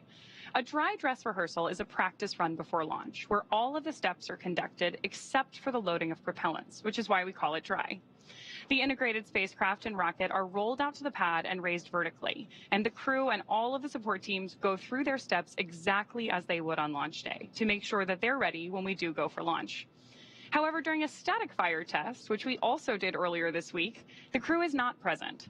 Propellants are loaded and the engines on the booster are fired for just a few seconds while the rocket is held down to the launch mount.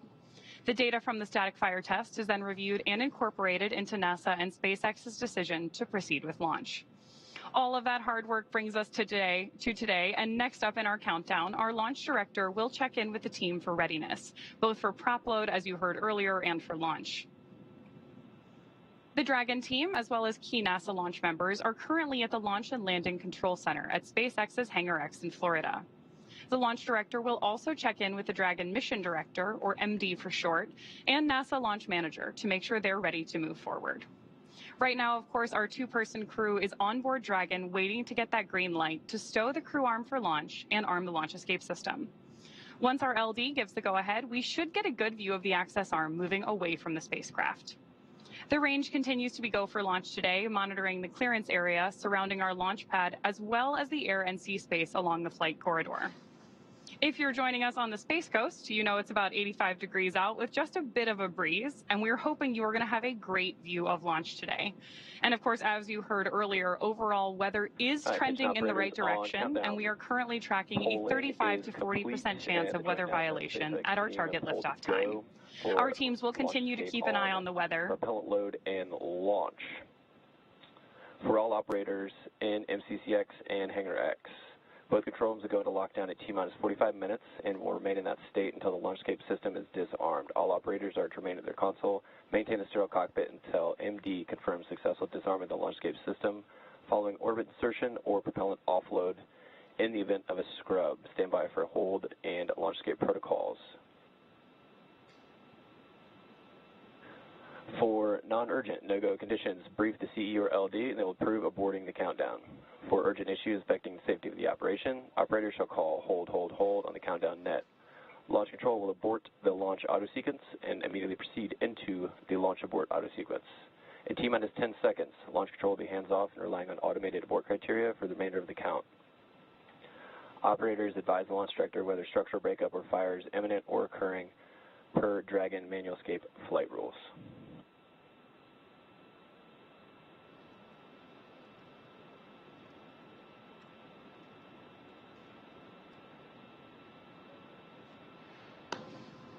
So with those instructions to our team, obviously we are moving forward, and as Shiva mentioned earlier, we are tracking that T-minus 45 pre-fueling weather briefing.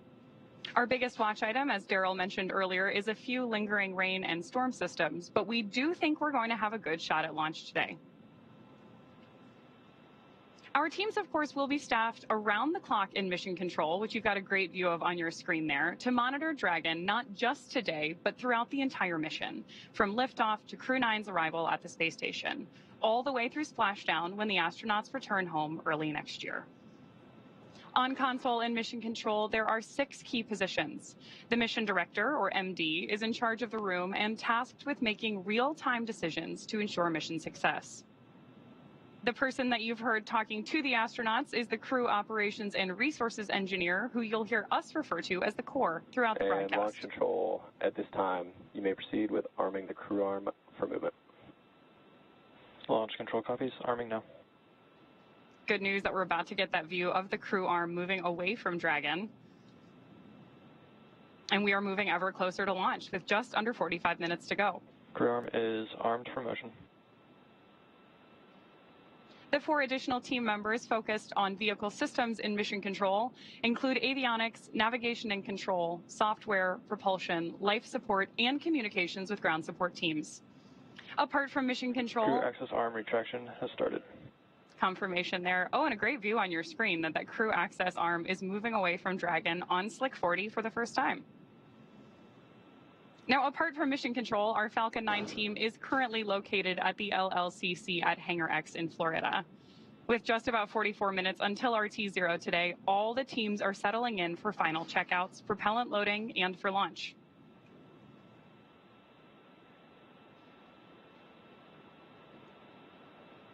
We are expecting propellant loading to begin just in about 8.5 minutes here. So in the meantime, while we enjoy these great views, let's check back in with Daryl. All right, thank you very much, Ronnie, as we've been watching the completion of that crew access arm retracting away from Dragon. Big moment, big milestone. Talk to us about it, Zena. Yeah, gosh, this is a really important milestone. So before we start actually loading propellant on the vehicle, we want to also arm the launch escape system so that if there were an issue with the rocket, even on the ground here on the pad, the crew have a safe way to escape and land safely, as Nick Hague has experienced firsthand. These systems are really, really Dragon important. SpaceX, you are go for Section 6. Close visors and arm the launch escape system. And Freedom copies. We're go, Section 6. And there we go. We've got the go from Core in Mission Control Hawthorne for the crew to arm the launch escape system. The crew actually issue that command themselves from the display of Dragon. SpaceX Freedom, visors are closed, and we are arming the launch escape system. SpaceX copies.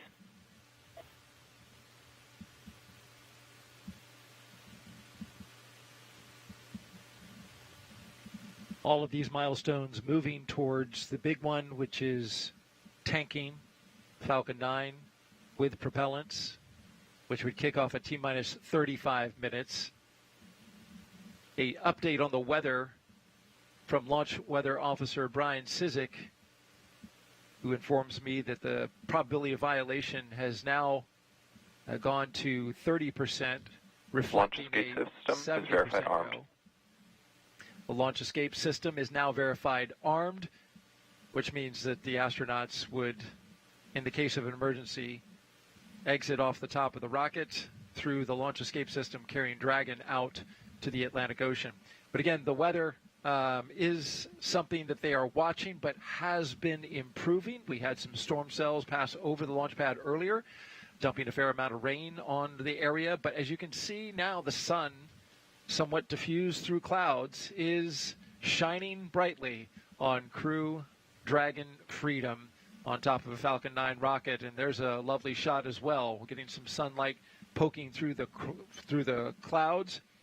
There is a storm system, another group of clouds and storms that's tracking on its way here. But according to Brian Cizik, it is not going to arrive before T0. And that's a great update and a great improvement in the weather scenario. That's exactly right. Things are trending in a positive direction. I'm feeling optimistic. And of course, we want to make sure we have a good weather window before we give the final go to launch, but things are looking positive today. That launch escape system, of course, there for an emergency.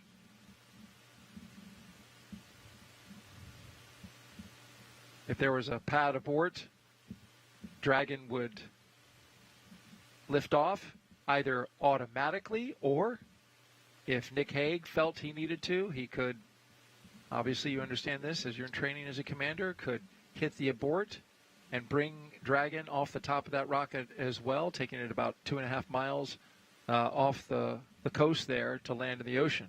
Yep, that's exactly right. Dragon and Falcon are very smart vehicles with excellent automation built in, and so that is the most likely scenario that would trigger a launch escape.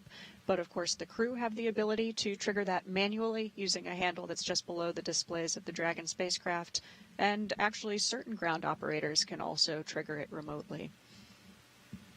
The launch escape system is powered by Super Draco engines capable of moving Dragon 1/2 mile in only 7.5 seconds, which is equivalent to a peak velocity of 436 miles per hour, something the astronauts would certainly feel. Yes, absolutely. So you could expect in the case of a launch escape to experience some really high G loads.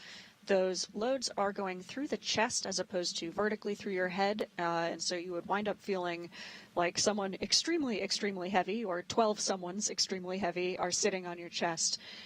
This is something that we train for in centrifuges on the ground, and so, of course, you would be prepared if that needed to happen, but we're very grateful that these systems are there and available. Did you ever chat with Nick about his emergency abort and what that felt like? Absolutely, yeah, of course. This is something that Very Nick has curious. shared with Right? a lot of people. It's something that we are all curious about. It's a really unique thing. Not many people have experienced a abort like that. He said it was something that it happens before you really have a chance to think about it. The Soyuz, like Dragon, has a lot of automation built in, and so for his abort, the automated systems kicked in. But he said also your training really kicks in, and that's something that they train for in Soyuz as well. And so he felt well prepared to respond to that. All of the teams were in place, and he was collected safely after landing, brought back, and had the chance to launch again, actually not too much later. So this will be Nick Hague's second mission to the space station, but his third launch. His third launch, indeed. As we watch now inside, looking at the Dragon Freedom, Nick Hague, Aleksandr Gorbunov in their seats, configured for launch, ready to go. Another interesting note about this flight, we were talking about the launch escape system, is this new capability that SpaceX has for emergency propulsive splashdown. It's the same system that we're talking about for launch escape system, but for prop splash, as they call it. It's amazing that this is there just in case there's a complete failure of the parachutes, where those Super Dracos would also fire, right? That's right. Yeah, this is a really interesting capability. And of course, we have multiple parachutes on board the Dragon, and so this would be a backup to the backup in a Tanks really are venting for the start of propellant load. deep contingency case. But it's an amazing capability. The software has been built in, the plumbing has all been there from the start, but now we're actually flying with that software enabled. And of course, we could unenable it if something changed in the configuration of that Dragon capsule. Just another good backup to have as we encircle the launch complex there, Space Launch Complex 40. A historic first today, launching astronauts from this launch pad for the first time ever. T-minus 36 minutes and 20 seconds and counting. Just a little over a minute away from propellant load. A big milestone on our way to launching today.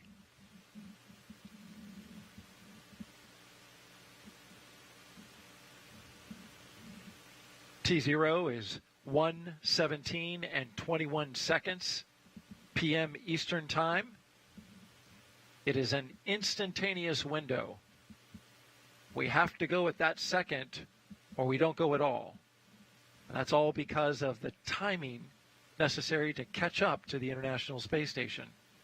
It's the most efficient time of this day to launch there,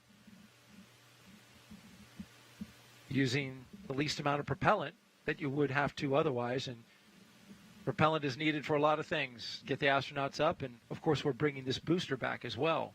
Absolutely. Although we would like to think we are in charge, it's actually physics is the boss today. Absolutely. Let's listen in now as they start up propellant load.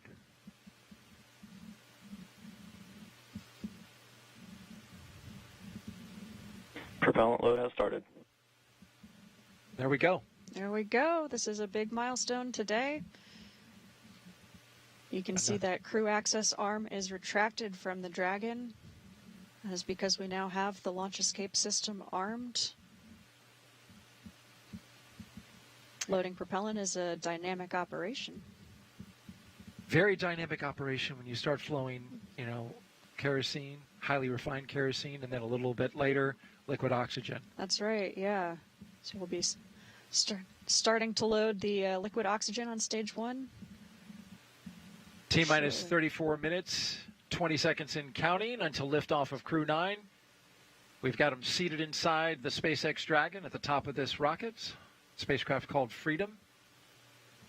Aleksandr Gorbunov, the mission specialist. Nick Hague, the commander.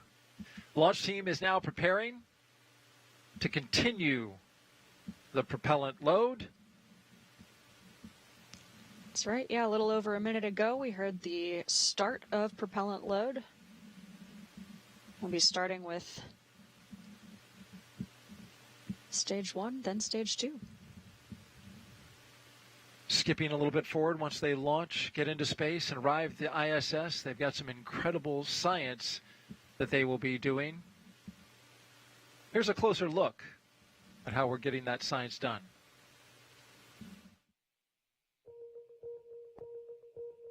The International Space Station isn't just a symbol. It's a powerhouse of cutting-edge science, constantly revealing secrets that defy Earth's limitations and drive us farther into the cosmos. Our mission is research and science. We have experiments mounted on the outside of the station that are looking at Earth. We study our own bodies and how they react to space, to weightlessness, to radiation. And that helps not only us go on further in future missions, but also helps for medical research back home. And then we study lots of different things as well, like materials, combustion, all sorts of things that help us understand life back on Earth. Yeah. Microgravity doesn't play by the rules. It flips them upside down, transforming how liquids flow, how flames burn, and unraveling biological mysteries before our eyes. I saw some heart tissues beating in space, and it was incredible.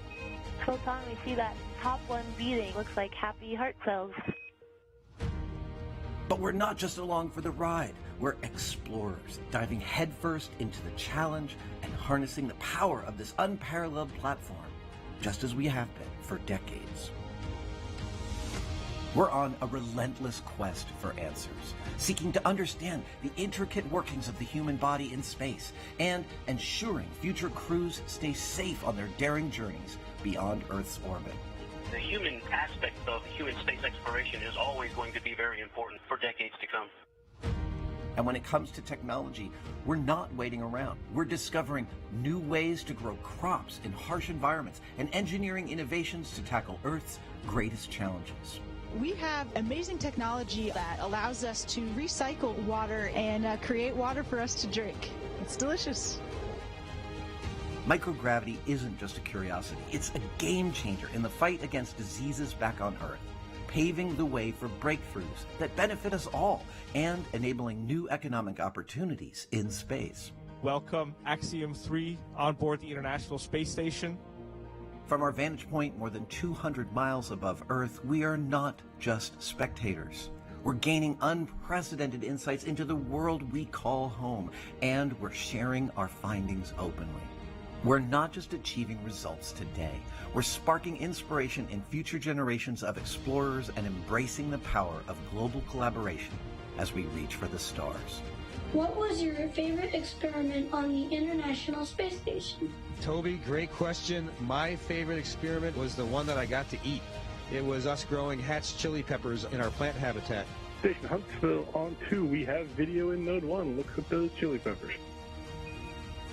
And as we soar through space at 17,500 miles per hour, each moment is a step closer to unlocking the mysteries of our Earth, our universe, and propelling our pioneering spirit even farther into space.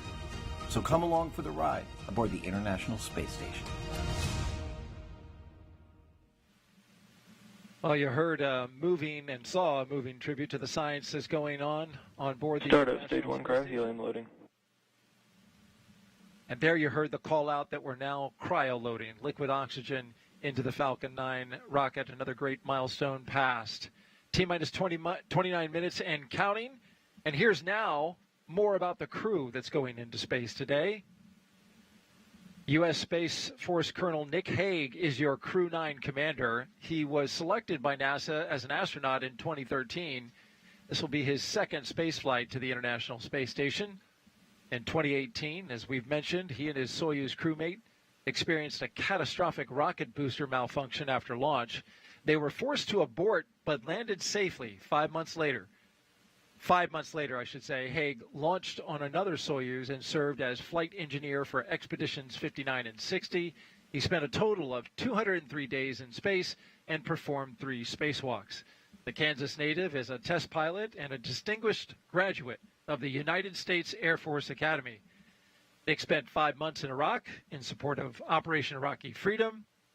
He voluntarily transferred from the United States Air Force to the U.S. Space Force in 2021 and is an active colonel. His wife, Katie, is a retired U.S. Air Force colonel, and they have 2 sons. This is mission specialist Aleksandr Gorbunov's first flight to space ever. He studied engineering with qualifications in spacecraft in upper stages from the Moscow Aviation Institute. Gorbunov graduated from the military department with a specialty in operation and repair of aircraft, helicopters, and aircraft engines. Before his cosmonaut selection in 2018, he worked as an engineer for a rocket space corporation and help support cargo spacecraft launches from the Baikonur Cosmodrome. Aleksandr and Nick are an excellent pair. They've trained together for a long time alongside Stephanie Wilson and myself. Highly trained and ready to go. T-minus 27 minutes and counting until liftoff. Let's head back out to NASA's Megan Cruz, who's joined now by NASA Administrator Bill Nelson and Deputy Administrator Pam Melroy. I am, and it's so great to have them here at Florida always. You know, Administrator, the weather seems to be improving, so we're hopefully poised to send another 2 astronauts to the International Space Station, where, of course, you know, we've had American astronauts there continuously for over 20 years. Talk to us about how international partnerships really help with American ingenuity in space. Well, first of all, it shows that we are looking beyond our borders because we need our friends out there in other countries, and they have contributed greatly to this program. So, for example, on the big rocket that's going to go to the moon, it has the European support module from the European Space Agency. On our space station, there were originally about 15 international partners. And the number of countries that have used the space station is upwards of plus 40. So it is very much an international space program, and that's why it's called the International Space Station. And actually, I'm going to ask you one more question since we're talking about how the International Space Station is really a test bed for us as we return back to the moon, go farther to Mars. Let's talk about the Artemis II mission. Are there any updates for that as we look forward to sending 4 astronauts to orbit the moon? Well, we are looking forward to the next flight, Artemis II. The crew has been named. Reed Wiseman is the commander. They're going to do everything in preparation for the 3rd Artemis, which will be the one that will go into lunar orbit, hook up with a SpaceX lander, and we will have then the first woman and the next man will walk on the moon. Yeah, something exciting to look forward to. Now, Deputy Administrator, let's go back and talk about Crew 9 now. So, you know, we're launching with 2 empty seats. That's so NASA astronauts Butch, Wilmore, and Suni Williams can return with Nick and Aleksandr early next year. What have Butch and Suni been able to accomplish on the ISS since they got there in June? Well, the good news is having 2 extra sets of hands means more than 80 hours a week of extra work that can go into critical science, but also maintaining the station. So they have really contributed. Crew time is really precious on orbit. It feels like there's never enough. Yeah. But I would like to highlight a couple of experiments that they have been working on that I think are exciting, both because of how they impact future spaceflight, but also people here on Earth. So the plant management, a water management experiment, which is testing different techniques for transporting water to plants. Now, in space, in microgravity, water doesn't flow the same way without gravity to take care of it. But what's interesting is not only will that help us when we go to the moon and we go on to Mars, the ability to grow our own plants, but it also affects hydroponic systems here on Earth.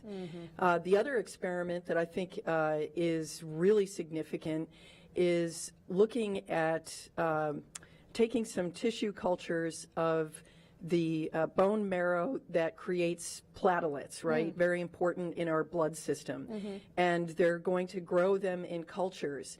And part of that is to look at blood clotting and how that might, how those cells develop and how it might work in space. Right. But it also is going to help us understand blood clots better here in gravity by being able to compare the two. I know, so they are great doing experiments. very significant science. Yeah, it's always so great to have veteran astronauts there as well. All right, so let's head back over now to our commentators in Hawthorne, California. Thank you both. Thank you, Megan. As we continue to count down, let's take a closer look at the vehicles that will be taking Crew 9 to the International Space Station today. Falcon 9 is a 2-stage rocket developed and manufactured by SpaceX, known for its safe, reliable, and cost-effective access to space. It's also the first and currently the only orbital-class rocket capable of reflight. Sitting at the top of Falcon 9, Dragon and its trunk stand over 26 feet tall. There are 2 windows on the spacecraft, plus 1 under the nose cone. The nose cone opens shortly after launch to expose the forward bulkhead thrusters and docking mechanism that will connect to the space station. Dragon's trunk holds solar cells, which power Dragon while it's in free flight. The trunk can also carry unpressurized cargo. Dragon has 16 Draco thrusters that can be used in space to help navigate the spacecraft to its destination, each providing 90 pounds of force. That doesn't include the 8 Super Draco thrusters used for an abort, which are no longer active once the crew is in orbit. Dragon has played a significant role in advancing our future in space by safely transporting crew to and from the space station. There's currently 4 Dragon spacecraft supporting human spaceflight missions that have docked to the station, and those are Endeavour, Resilience, Endurance, and Freedom. Designed to be the safest spacecraft ever flown, Dragon is capable of carrying up to 7 passengers to and from Earth orbit and beyond. Crew 9 is SpaceX's 15th human spaceflight mission since 2020, when Dragon became the first private spacecraft to take humans to the International Space Station. Dragon has completed over 47 launches and flown 54 astronauts representing 14 countries. Throughout all of those missions, Dragon has helped support more than 1,000 experiments. Altogether, the reusable Dragon spacecraft have completed 8 human spaceflight missions on behalf of NASA and visited the station 42 times under NASA's commercial resupply and commercial crew programs. And through all of that, Dragon has proven to be quite a versatile spacecraft. It can autonomously dock to the space station when outfitted with the ISS docking adapter, as it is for today's flight. When not going to the space station and in free flyer mode, the docking adapter can be swapped out for a cupola. Then, of course, you have our newest option, the Skywalker hardware, to support extravehicular activities, which the crew just used for the first time during Polaris Dawn. Continuing down the vehicle, we have the second stage. The second stage is powered by a single Merlin vacuum or MVAC engine, and this engine is optimized to perform in the vacuum of space. After stage separation, the MVAC will ignite and carry Dragon to its target orbit. The Falcon 9's first and second stages are connected by the black interstage, which houses the MVAC engine and the systems that decouple the 2 stages during stage separation. Below that, of course, is the first stage, which is powered by 9 Merlin engines. These 9 Merlin engines provide the initial thrust to lift Falcon 9 off the pad and clearing the tower through the lower, thicker parts of the Earth's atmosphere. Each of these 9 Merlin 1D engines delivers about 190,000 pounds of thrust at sea level, and that gives Falcon 9 a combined 1.7 million pounds of thrust. After stage separation, Stage 1 will return to Earth for recovery and reuse on a future mission using a combination of the Merlin sea-level engines and the 4 titanium grid fins located near the top of the booster, which will guide it during its re-entry and landing. The Falcon 9 first stage is also equipped with 4 landing legs that deploy just before landing to allow for a vertical touchdown on either a drone ship or a landing pad. And today, we'll be attempting to land this booster at Landing Zone 1 back at Cape Canaveral Space Force Station.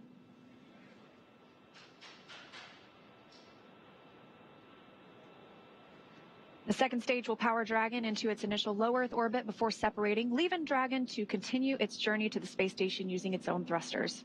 About 40 seconds after separation, Dragon's nose cone deploy sequence will begin, exposing the guidance navigation controls that help Dragon autonomously fly to the space station. With T0 coming up in just under 20 minutes, our teams at the Cape are doing a series of system checks to ensure Dragon and Falcon 9 are ready for flight. So for now, let's check in with Ronnie for a quick status update. Thanks, Atticus. We are still looking good for an on-time launch just under 20 minutes from now. Both Dragon and Falcon 9 continue to be healthy. As we continue to listen and watch the countdown, our teams are prepping the vehicle for flight. Propellant loading of both RP1 and liquid oxygen began at T-minus 35 minutes. We also heard the call out that the launch escape system is now armed. The launch escape system is designed to propel Dragon away from Falcon 9 in the event of an emergency during launch. The range, which is monitoring the keep-out zones, among other key flight requirements, also continues to report no issues, and they are go to support today's launch.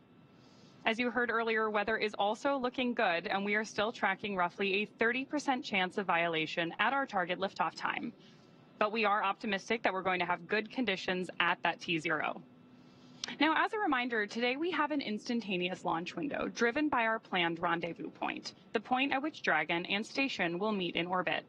The space station is currently orbiting the Earth at more than 17,000 miles per hour, and Dragon needs to catch up to it.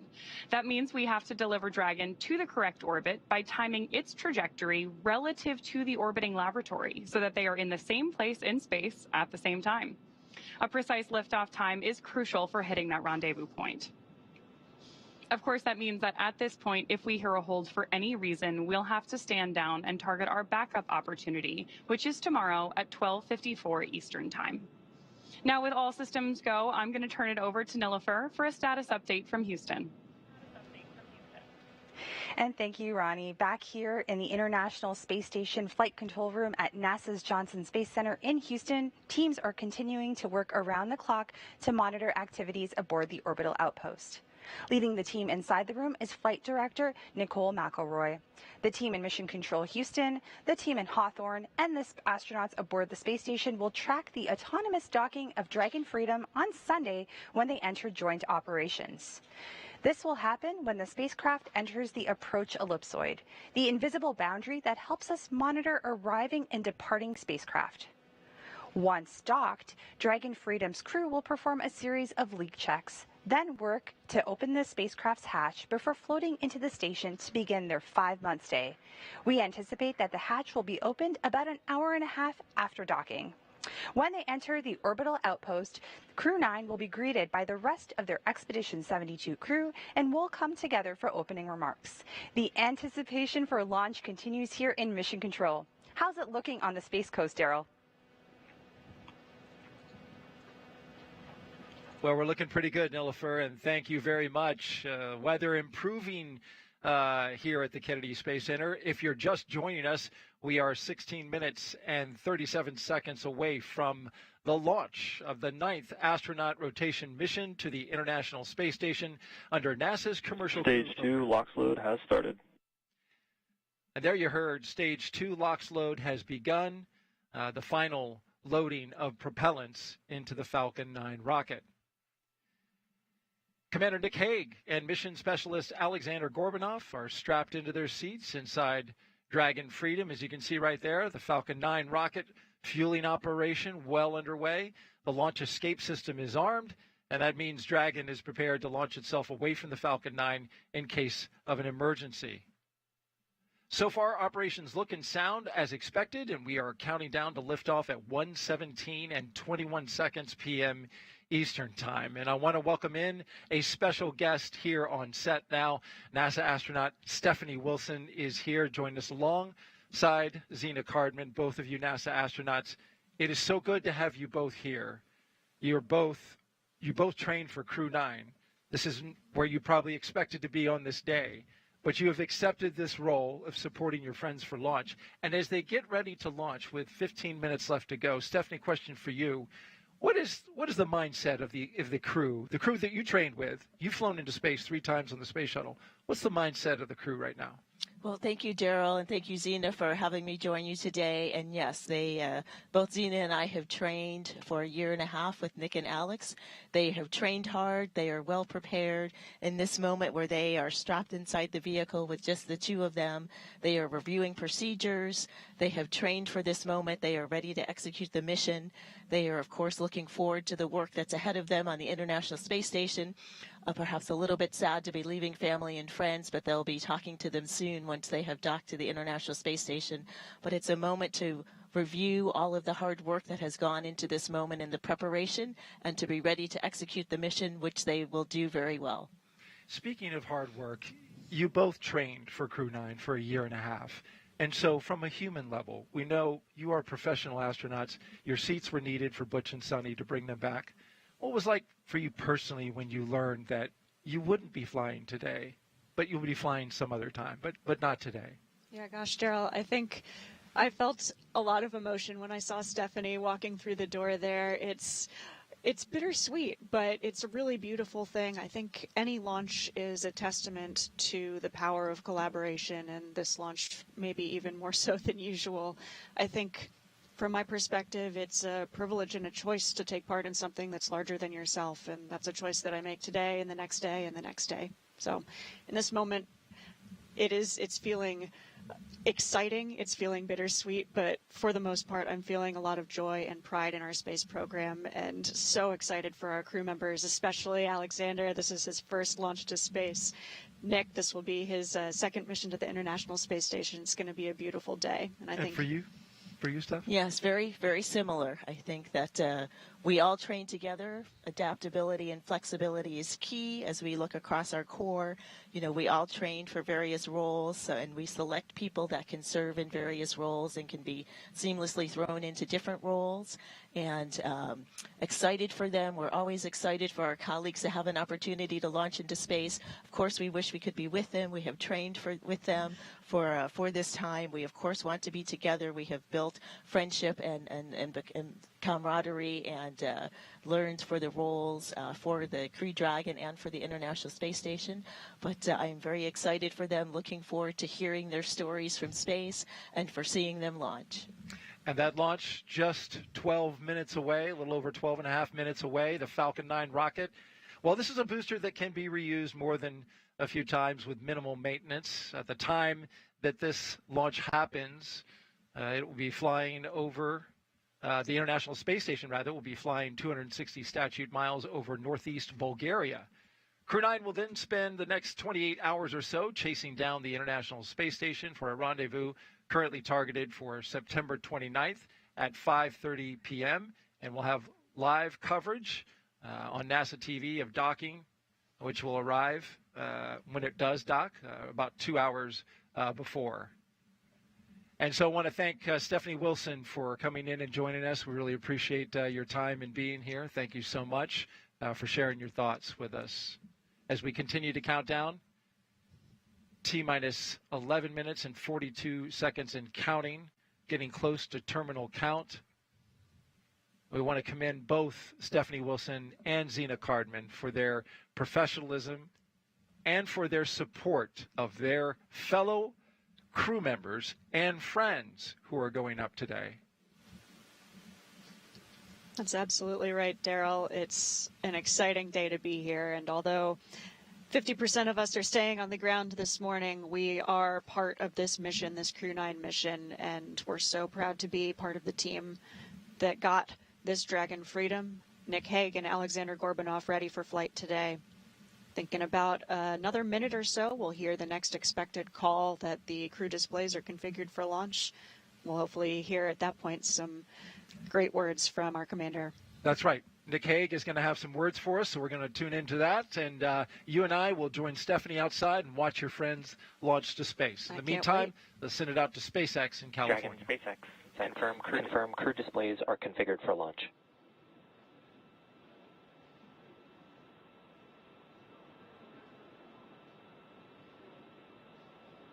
So good news there from Mission Control. And our next major countdown event will be around the... And SpaceX Freedom. We can confirm our displays are configured for launch. I'd also like to take the opportunity to thank the entire team around the world for your hard work and dedication to get us to this point. Alex and I are ready and honored to represent you and everyone back on Earth.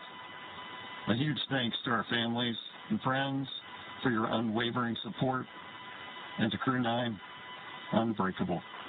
We go together.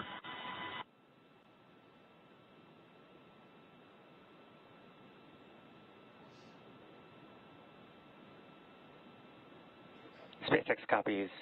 You've proven you're ready, Dragon, and we're looking forward to seeing a full capsule at splashdown. Really exciting commentary there from Commander Nick Hague. And with that, we are just about 9.5 minutes to launch. And right now, the Falcon 9 launch commit criteria are being checked by our onboard computers. Those launch commit criteria are specific thresholds and data that tell us that the rocket is healthy. There are many systems in place to ensure that the rocket and crew are both safe leading up to liftoff and during flight. And now that we're approaching terminal count, our teams are performing those final checks. Just coming up on 9 minutes before launch right now, we just heard from Commander Nick Hague. He and Aleksandr Gorbunov are suited. They are seated in Dragon Freedom there, as you can see on the screen. We have teams here at Mission Control Hawthorne monitoring the vehicle, both Dragon and Falcon 9. Meanwhile, in Houston, as we heard from Nilofer, some of those teams in console positions are keeping tabs on the space station, its reboost capabilities, making sure everything is looking good for Dragon's arrival tomorrow. We're looking at about a 9-minute ride to orbit today, and that's the point that the second stage will cut off. After that, Dragon and the second stage will continue to coast for another few minutes, and then they will separate. You'll be hearing some performance calls as we get into this final countdown, and then after liftoff. These are SpaceX flight controllers reporting on trajectory, speed, booster performance, and other key milestones. And there are also some other calls you'll hear the crew make after liftoff. The crew will report out on a few number and letter combinations, and these mark different abort zones through the flight up the eastern seaboard.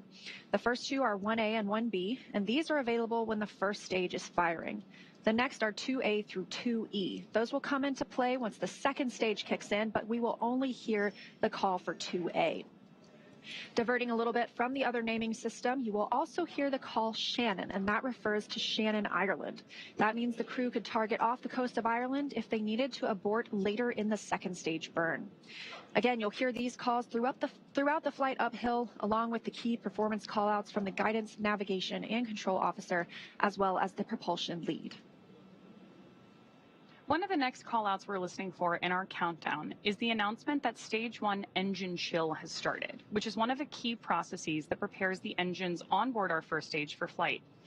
Right now, propellant in the tanks is isolated from the engines, but at T-minus 7 minutes, we'll open the engine pre-valves and start passing just a trickle of liquid oxygen through the Merlin engine pumps, chilling those engines for the start sequence. Stage 1 engine chill has started. Confirmation there that engine chill has started. Now, we do this because the super chilled and densified liquid oxygen on board is really, really cold. So we use the process to bring that engine hardware down to a cooler temperature before flowing all of the LOX and propellant into it during flight. At liftoff, Falcon 9 is consuming 700 gallons of fuel per second. So engine chill helps us to prevent thermal shock and ensures nominal engine performance.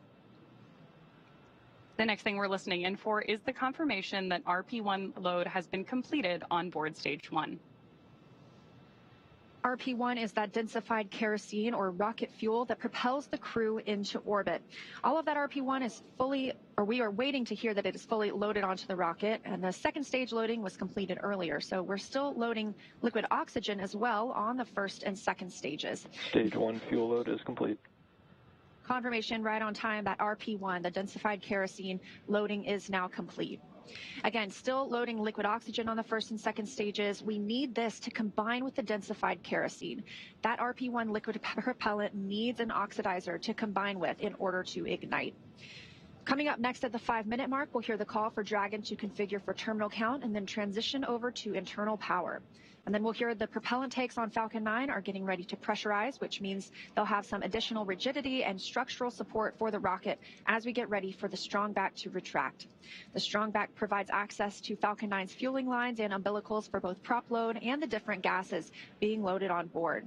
The clamp arms will open and it'll move just a couple of degrees at first, and then we will see it swing open completely at the moment of liftoff. We'll continue to check through a couple more fueling milestones, including one around the 2-minute mark before flight, where we'll hear liquid oxygen loading is complete on the second stage.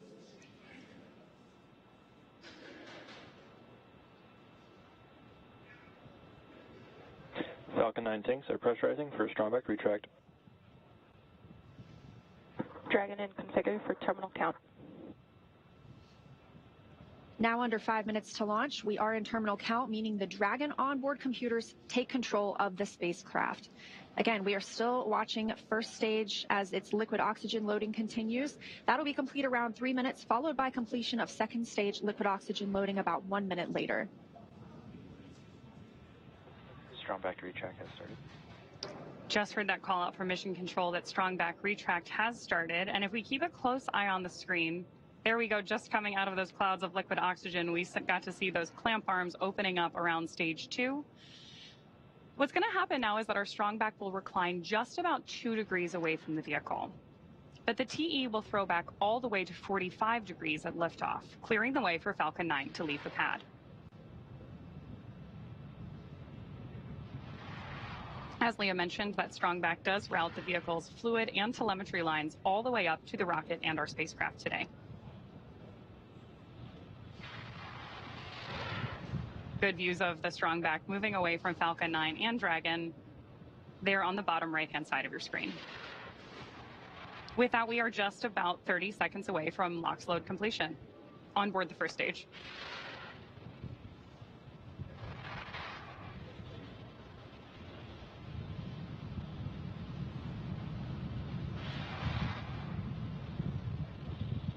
As Ronnie mentioned, standing by just about 20 seconds from now. We're expecting to hear the liquid oxygen loading will finish. Again, this is required to combine with that RP1, the densified kerosene, to give us the chemical composition we need to propel the rocket into space. All of these white clouds of vapor you see on your screen are normal. We will continue to see them build as we get closer to launch, and that's due to this liquid oxygen. It's super chilled, so some of that does boil off in the hot Florida air. Stage 1 LOX load is complete. There's confirmation right on time. Dragon in terminal count and on internal power. That we both have LOX load complete on the stage 1 and that Dragon is on internal power. We are expecting LOX loading to last for just about another 30 seconds on board stage 2. And then we should see a vent down of the TE LOX lines. That's going to produce another one of those large white clouds moving away from the vehicle. Again, as Leah just mentioned, that is totally normal and happens when that cooler liquid oxygen that's venting off the surface of the tanks comes into contact with that humid Florida air along the Space Coast.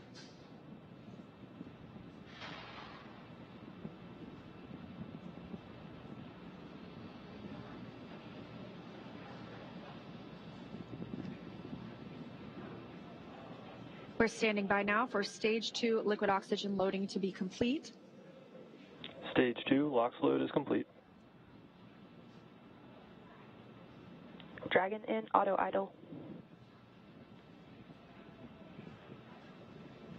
With confirmation of that liquid oxygen load complete, gas closeout has... Gas closeout has started. Expect loud venting.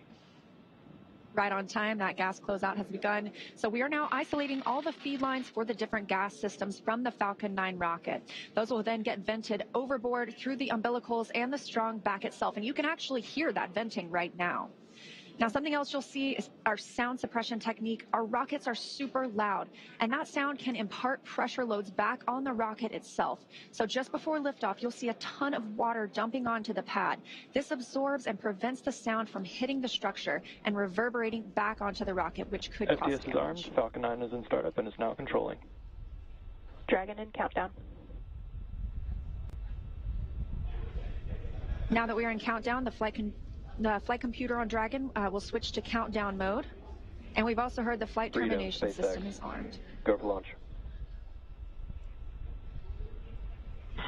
Freedom is go for launch. That's our final go for launch. SpaceX reporting go and the crew reporting T-minus go. 30 seconds.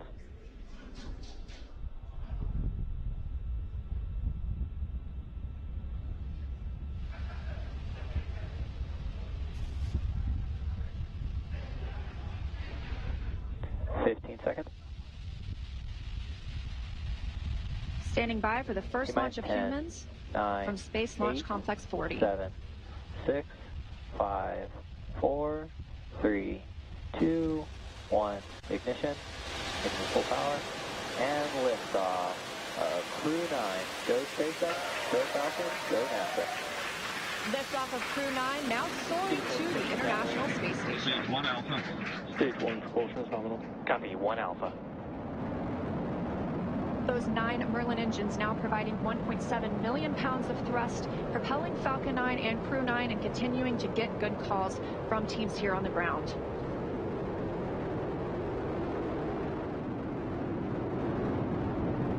Of course, these incredible views mean we are just a little bit past 30 minutes or 30 seconds into our 9th rotational crew mission. Power telemetry nominal.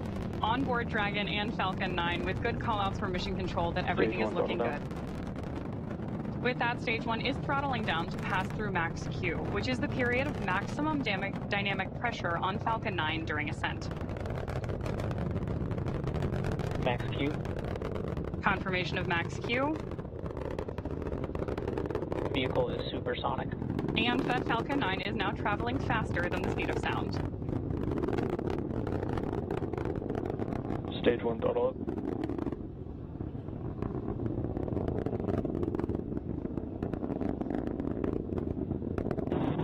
1 Bravo.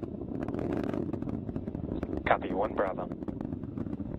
That call out for 1 Bravo means we're in the second and final abort mode for the first stage and continuing to get good performance. MVAC chill is underway. The crew is pulling just over 2 Gs at this point. Next up, we heard the engine chill on the second stage MVAC engine has begun, and then we will have MECO, or main engine cutoff, where the 9 engines on the first stage will cut off ahead of the first and the second stages, and then will separate from one another. Then that single Merlin vacuum engine on the second stage will ignite and continue to carry Crew 9 to orbit while the first stage begins its journey back to Earth.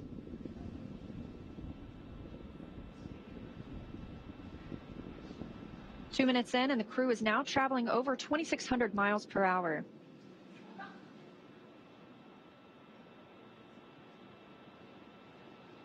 Stage 1 is throttling down. Confirmation there from Mission Control that Stage 1 is throttling down as we prepare for main engine cutoff, followed shortly thereafter by stage separation and second engine start 1. You did hear Mission Control out that we are chilling our... MECO. There's confirmation of MECO. Stage separation confirmed. Stage 2 Alpha. MVAC ignition. Copy, 2 Alpha. With that, we have had confirmation of MECO, stage SEP, and the ignition of our MVAC engine on board stage 2.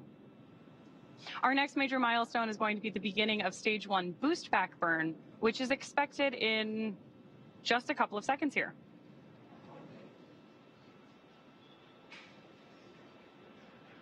Of course, if you are just joining us, you've got views of our first stage on the left-hand side of your screen and of MVAC burning with our Crew 9 astronauts aboard up in space on the right-hand side of your screen. Now we are coming up on 3 minutes and 20 seconds since liftoff today, traveling over 4,000 miles per hour and 76 miles downrange.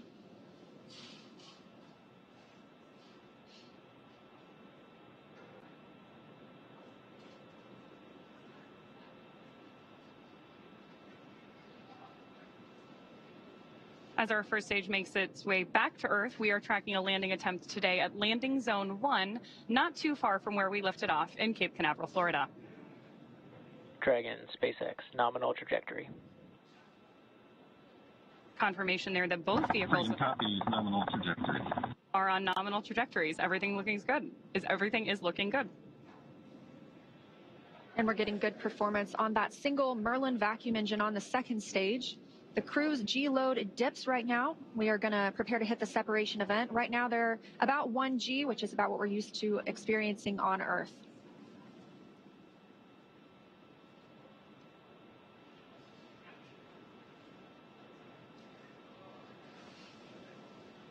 Crew's traveling almost 5,000 miles per hour now and 105 miles in altitude.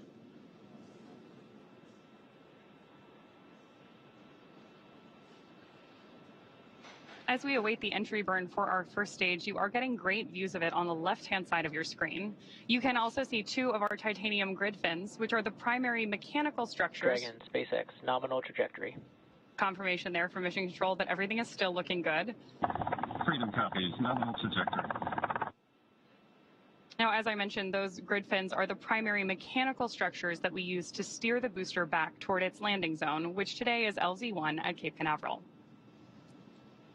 Just as kind of a quick point of reference, those grid fins are about 4 by 5 feet, so roughly the size of a coffee table.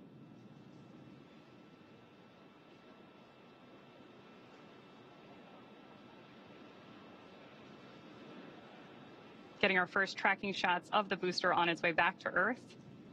Again, we are tracking the first stage on the left-hand side of your screen and MVAC up in space on the right. And we do continue to hear good calls for that second stage. Again, we will see this continue to fire until close to 9 minutes into the flight, now at 5 minutes and 45 seconds since liftoff today. This is accelerating Dragon to more than 17,000. SpaceX, nominal trajectory. More good news. Freedom copies, nominal trajectory. This second stage is bringing Dragon to more than 17,000 miles per hour. That puts our crew in orbit.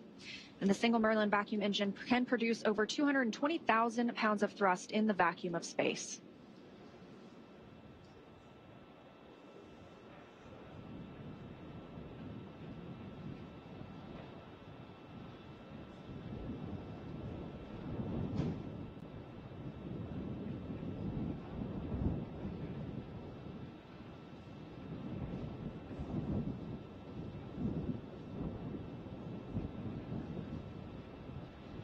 Stage 1 does perform 3 burns on its way back to Earth. The first is the boost back burn, followed shortly thereafter by the entry burn.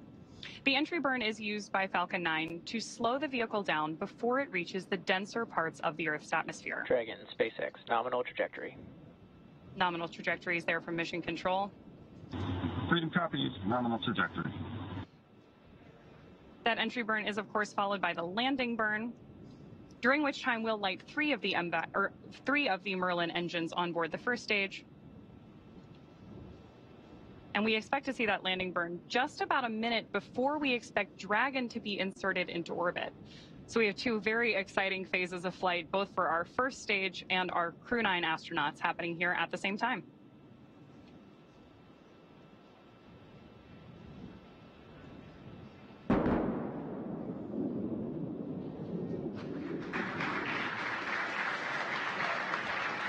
Stage 2, FTX has based.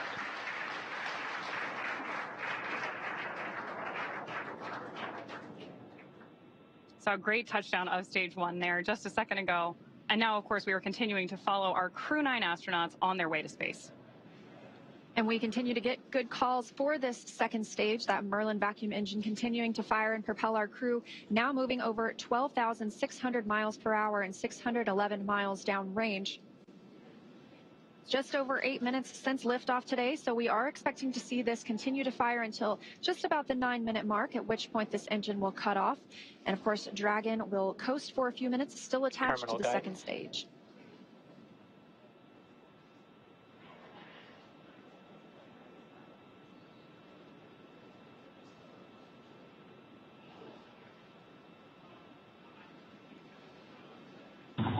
Shannon.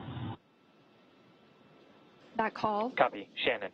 That call is for Shannon, Ireland. That would be the abort zone if we were to abort at this point in the flight. However, we are continuing to hear good calls about Dragon's performance. MVAC shutdown. Confirmation of the Merlin vacuum engine shutting down.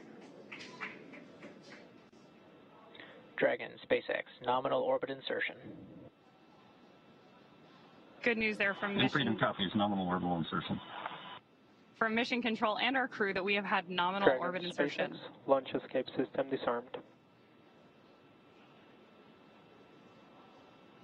Freedom copies, LES disarmed. In 9 quick minutes, we now have 2 new crew members on their way to the International Space Station, having taken off from Space Launch Complex 40. The crew now being in a good or expected orbit. We'll continue to coast for these few minutes, and then we get our first views inside the capsule of our 2 crew members, Nick Hague and Aleksandr Gorbunov. They are just continuing to stay in their suits and in their seats during this dynamic portion of the flight. We're going to continue to coast for a few minutes after this second stage engine cutoff. This allows the rates and motion from that long burn to settle out.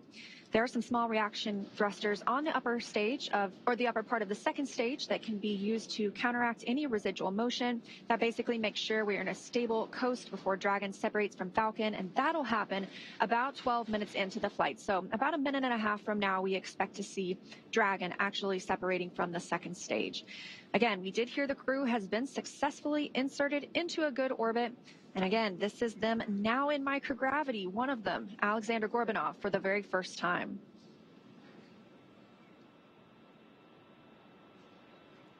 So as Leah mentioned, we are now just a few minutes away from the separation of Dragon from Stage 2, during which time a number of activation checkouts occur.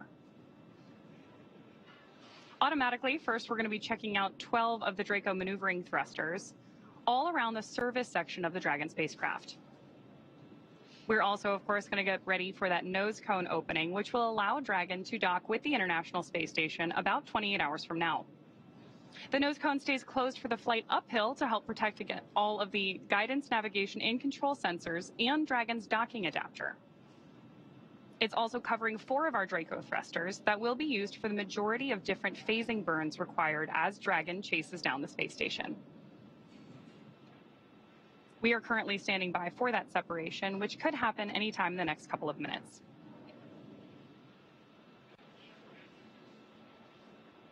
Currently, you can see the crew is just relaxing in their seats. They are definitely vigilant, though. They are able to monitor those crew displays in front of them, keep up with what's going on in the mission. They could take control if they needed to. However, it's been a seamless ride to space today. Good views there looking up into Dragon's trunk, looking at the heat shield on the bottom of Dragon that Crew 9 will use when it returns home early next year.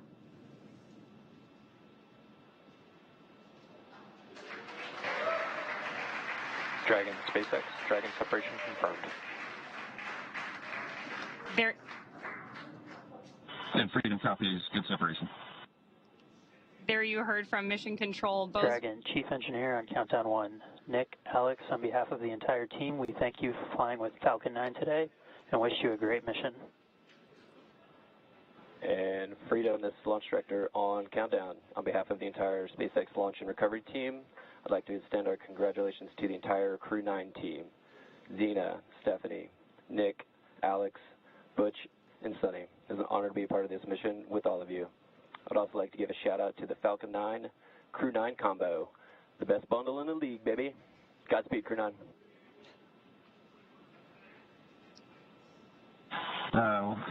Couldn't say it any better. Thank you, guys. You know, we had the opportunity to meet so many people that were involved with the Falcon 9, and along the way was a sweet ride. I'm pretty sure my youngest son would say it was Sigma.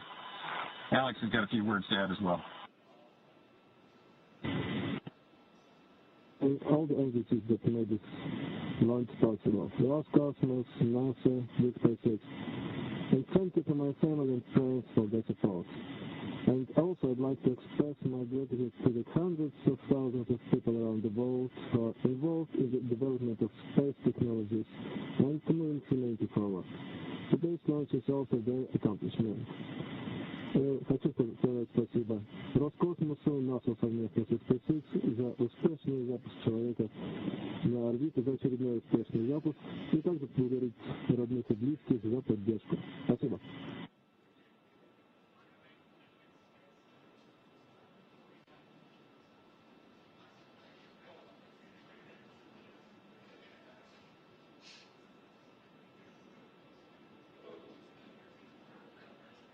incredible words from our commander and great views of Dragon up in orbit on your screen right now.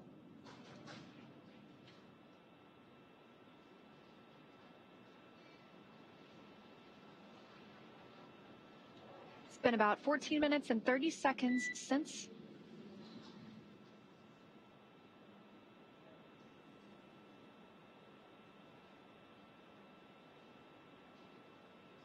coming up on 15 minutes now since liftoff today. You got a quick look inside the capsule. Dragon SpaceX, we had a nominal dehumidifier activation and service section Draco checkouts. Nose cone deploy is in progress. And Freedom copies all. Thank you. Confirmation there that our nose cone deploy is underway. That means that the 6 hooks that hold the nose cone in place during launch and the ascent portions of flight have begun to retract. That will allow the nose cone to start to swing open and deploy. That will uncover a number of critical systems for the flight up to the space station, including the forward bulkhead thrusters and the docking hatch.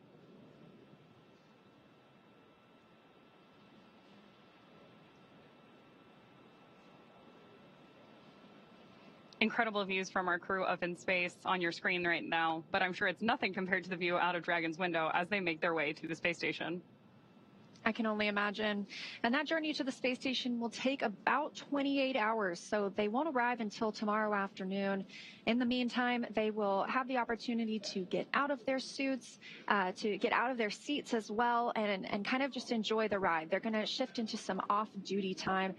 That allows them to prepare any food that they would want to. That allows them to maybe even call down to the ground. They will also obviously get some sleep before a really big day tomorrow, monitoring the arrival and docking to the International Space Station. Of course, we're going to cover all of that live. I'm really looking forward to seeing 2 more crew members float into the orbiting laboratory. And if you're just joining us, we did lift off now at 16 minutes and 29 seconds ago.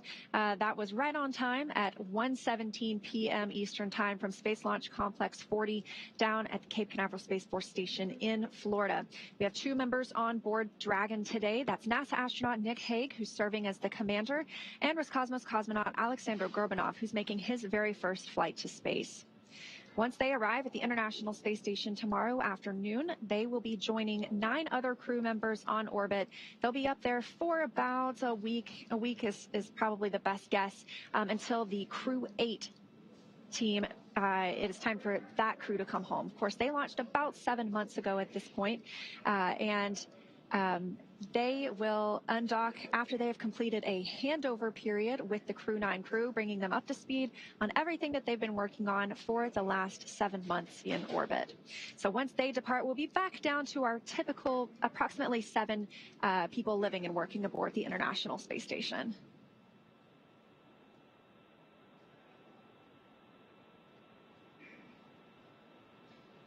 We are getting really spectacular views from up in space today.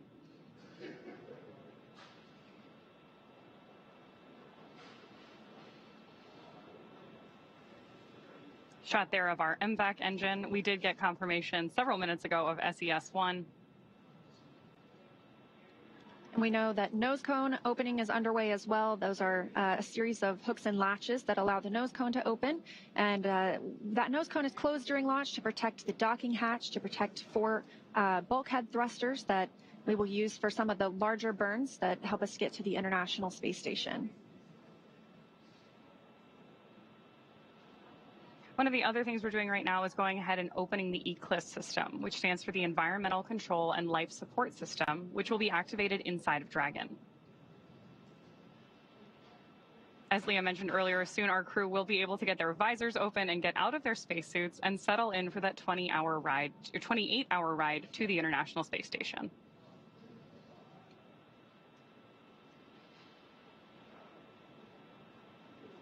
Good views there of the opening of Dragon's nose cone on the left-hand side of your screen.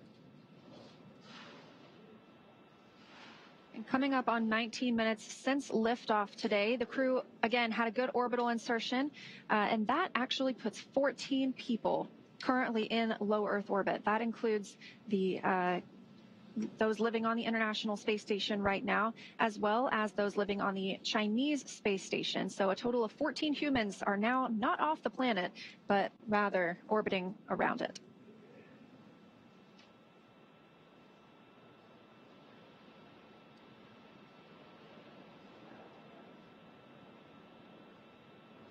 More good views from our Dragon nose cone on the left-hand side of your screen. As it very gradually swings open. Obviously, in space, everything we do has an equal and opposite reaction, so slow and steady really wins the race here.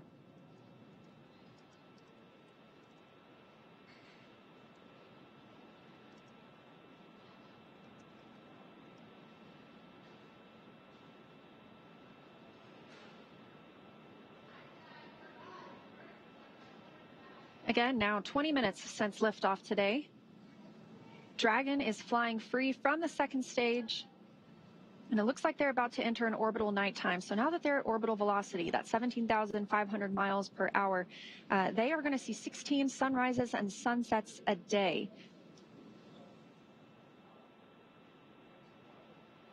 Again, it was an on-time liftoff at 1:17 p.m. Eastern Time from Cape Canaveral Space Force Station in Florida, and a clean ride uphill.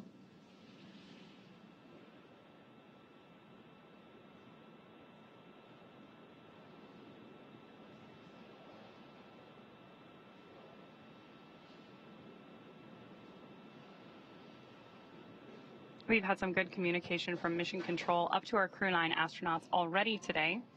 One of the things you may hear every time we communicate with the crew is a slight beep beforehand. That's called a Quindar tone, and actually dates all the way back to the early days of human spaceflight, and is effectively a radio signal indicating that we're communicating between the crew in orbit and our Mission Control team on the ground.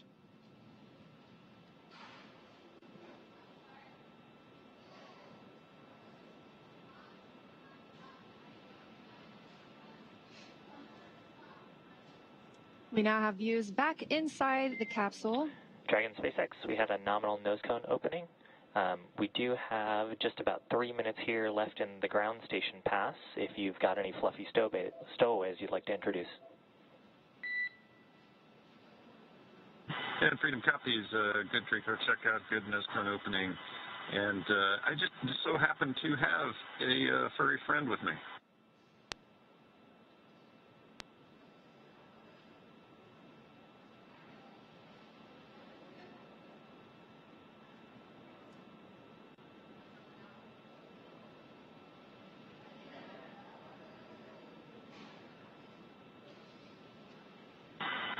Yeah, SpaceX Freedom. So yeah, I've got a little Falcon here. I love the package of Falcon 9, Crew 9.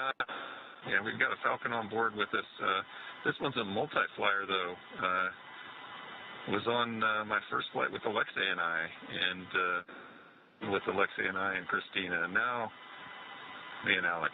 So say hello to Aurora.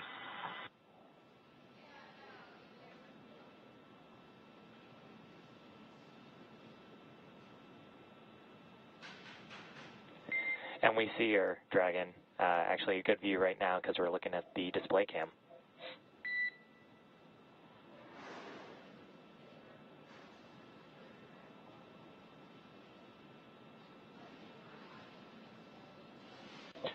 And Dragon delayed call, but nominal TCS reconfiguration as well as forward bulkhead Draco checkouts. And Freedom copies, good TCS, good Draco checkouts.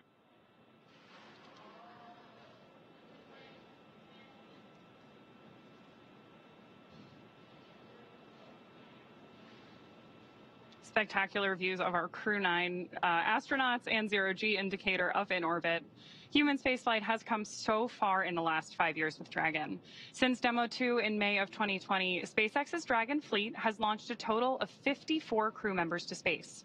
34 on behalf of NASA and their partners, and 20 commercial astronauts, including the first 2 all-civilian missions to space and the first 3 all-private passenger missions to the International Space Station.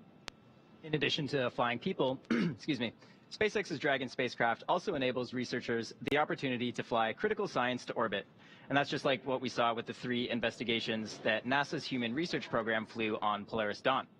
So far, SpaceX and Dragon have carried over 1,000 research experiments to and from low Earth orbit, both to the International Space Station and on our free flyer missions as well. From DNA sequencing to 3D printing, studies enabled by Dragon and the International Space Station test a variety of technologies, systems, and materials that will be needed for future long-duration exploration missions. Every mission yields critical research and learnings that help make life both on Earth and in space better. And flights like today's help us continue to lay this foundation for our future among the stars and continue our mission to make life multiplanetary. But for now, we'll be signing off from SpaceX, and we're going to send you back over to NASA. But before we go, we do want to thank NASA for entrusting us with today's mission. And of course, thank you to all of the viewers for being here with us today.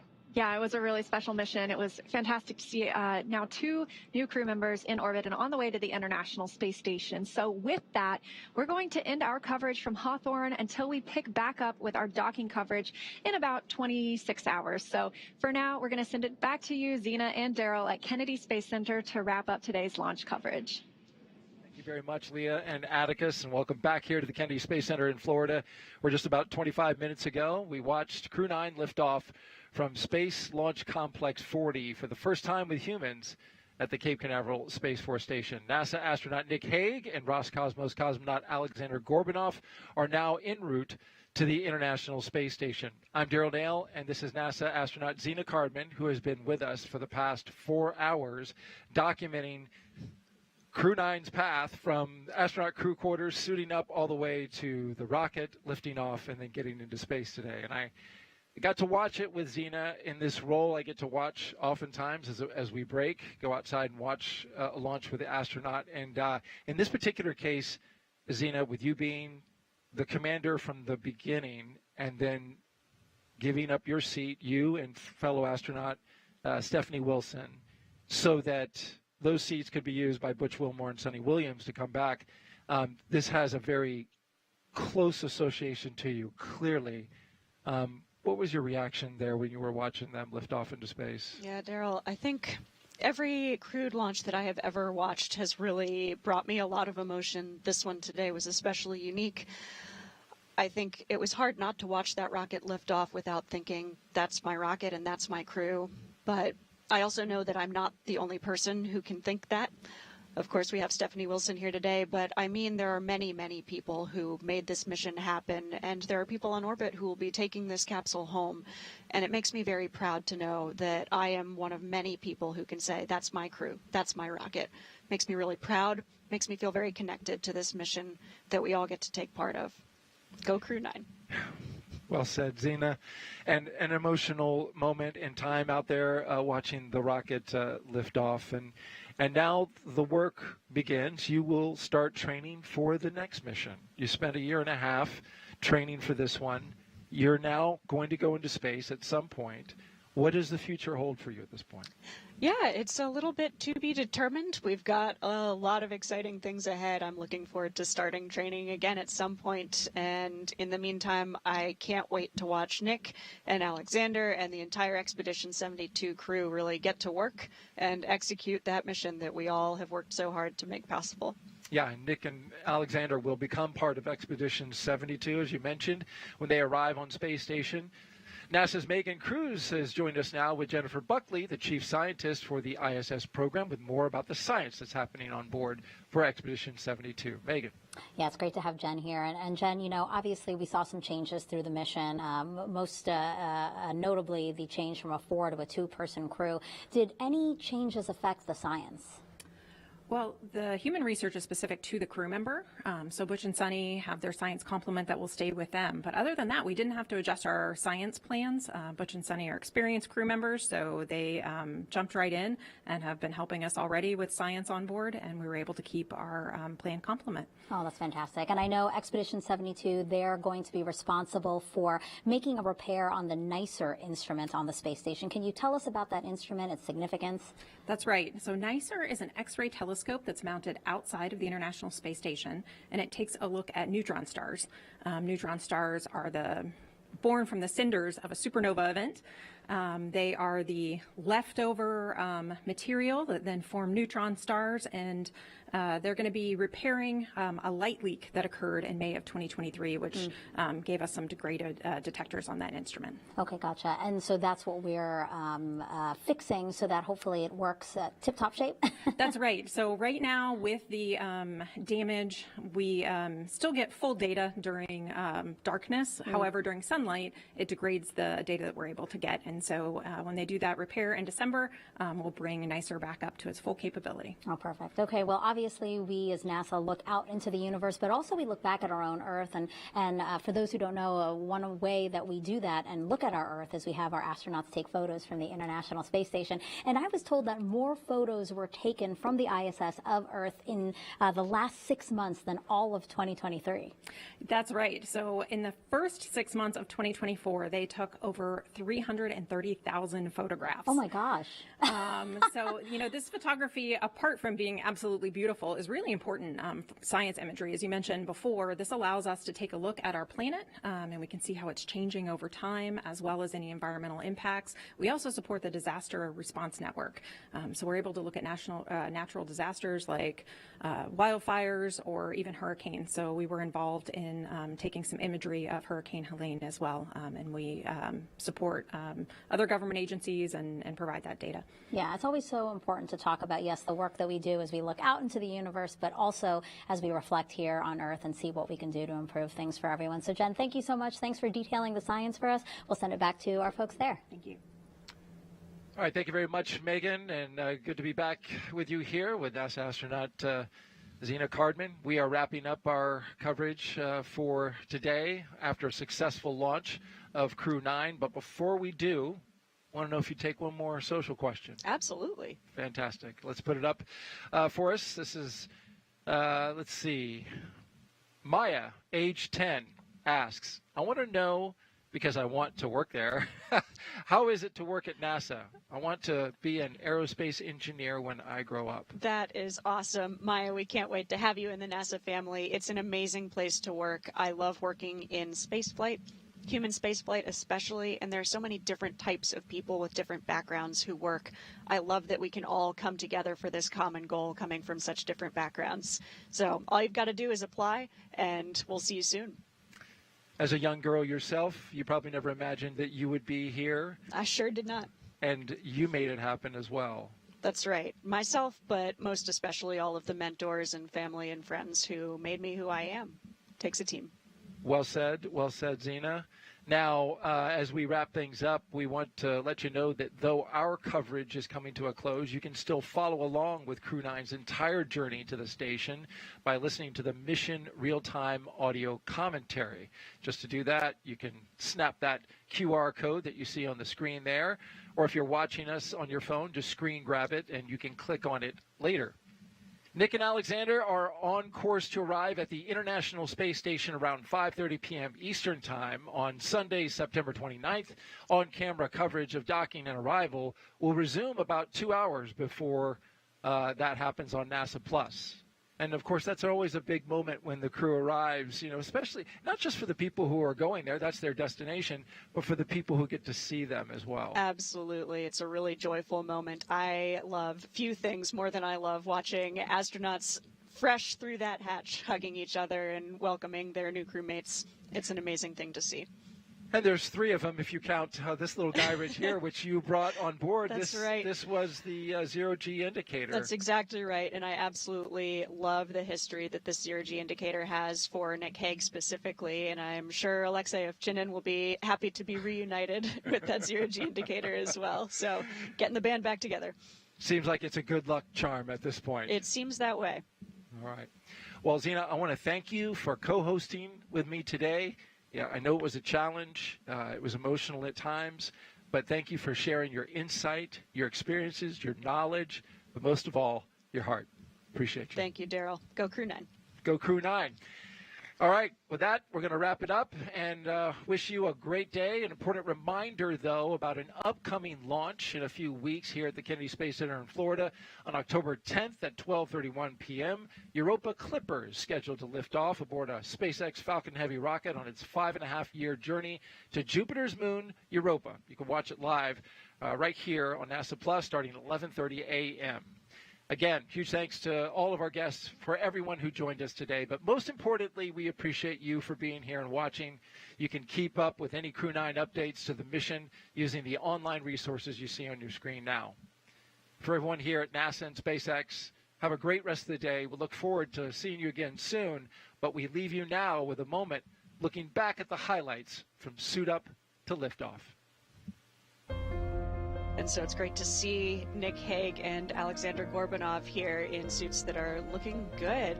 There's Shannon Walker with the 2 crew members laying out the rules to a card game. Crew 9 leaving the suit-up room and now on the move inside astronaut crew quarters. Nick Hague, commander of Crew 9, with his crewmate Aleksandr Gorbunov. So they'll have a chance here to say a few words with those who are closest to them. This will begin a roughly 20-minute drive with a full security escort across NASA's Kennedy Space Center. You can see them doing the SpaceX flight suit lean back. Walking the crew access arm. Crew have ingressed the capsule. Side hatch is closed. 3, 2, 1, ignition. Taking full power, and liftoff. Crew 9, go SpaceX, go Falcon, go NASA. Liftoff of Crew 9, now soaring to the International Space Station. 1 Alpha. 6, 1, propulsion nominal. Copy, 1 Alpha. Those 9 Merlin engines now providing 1.7 million pounds of thrust, propelling Falcon 9 and Crew 9 and continuing to get good calls from teams here on the ground.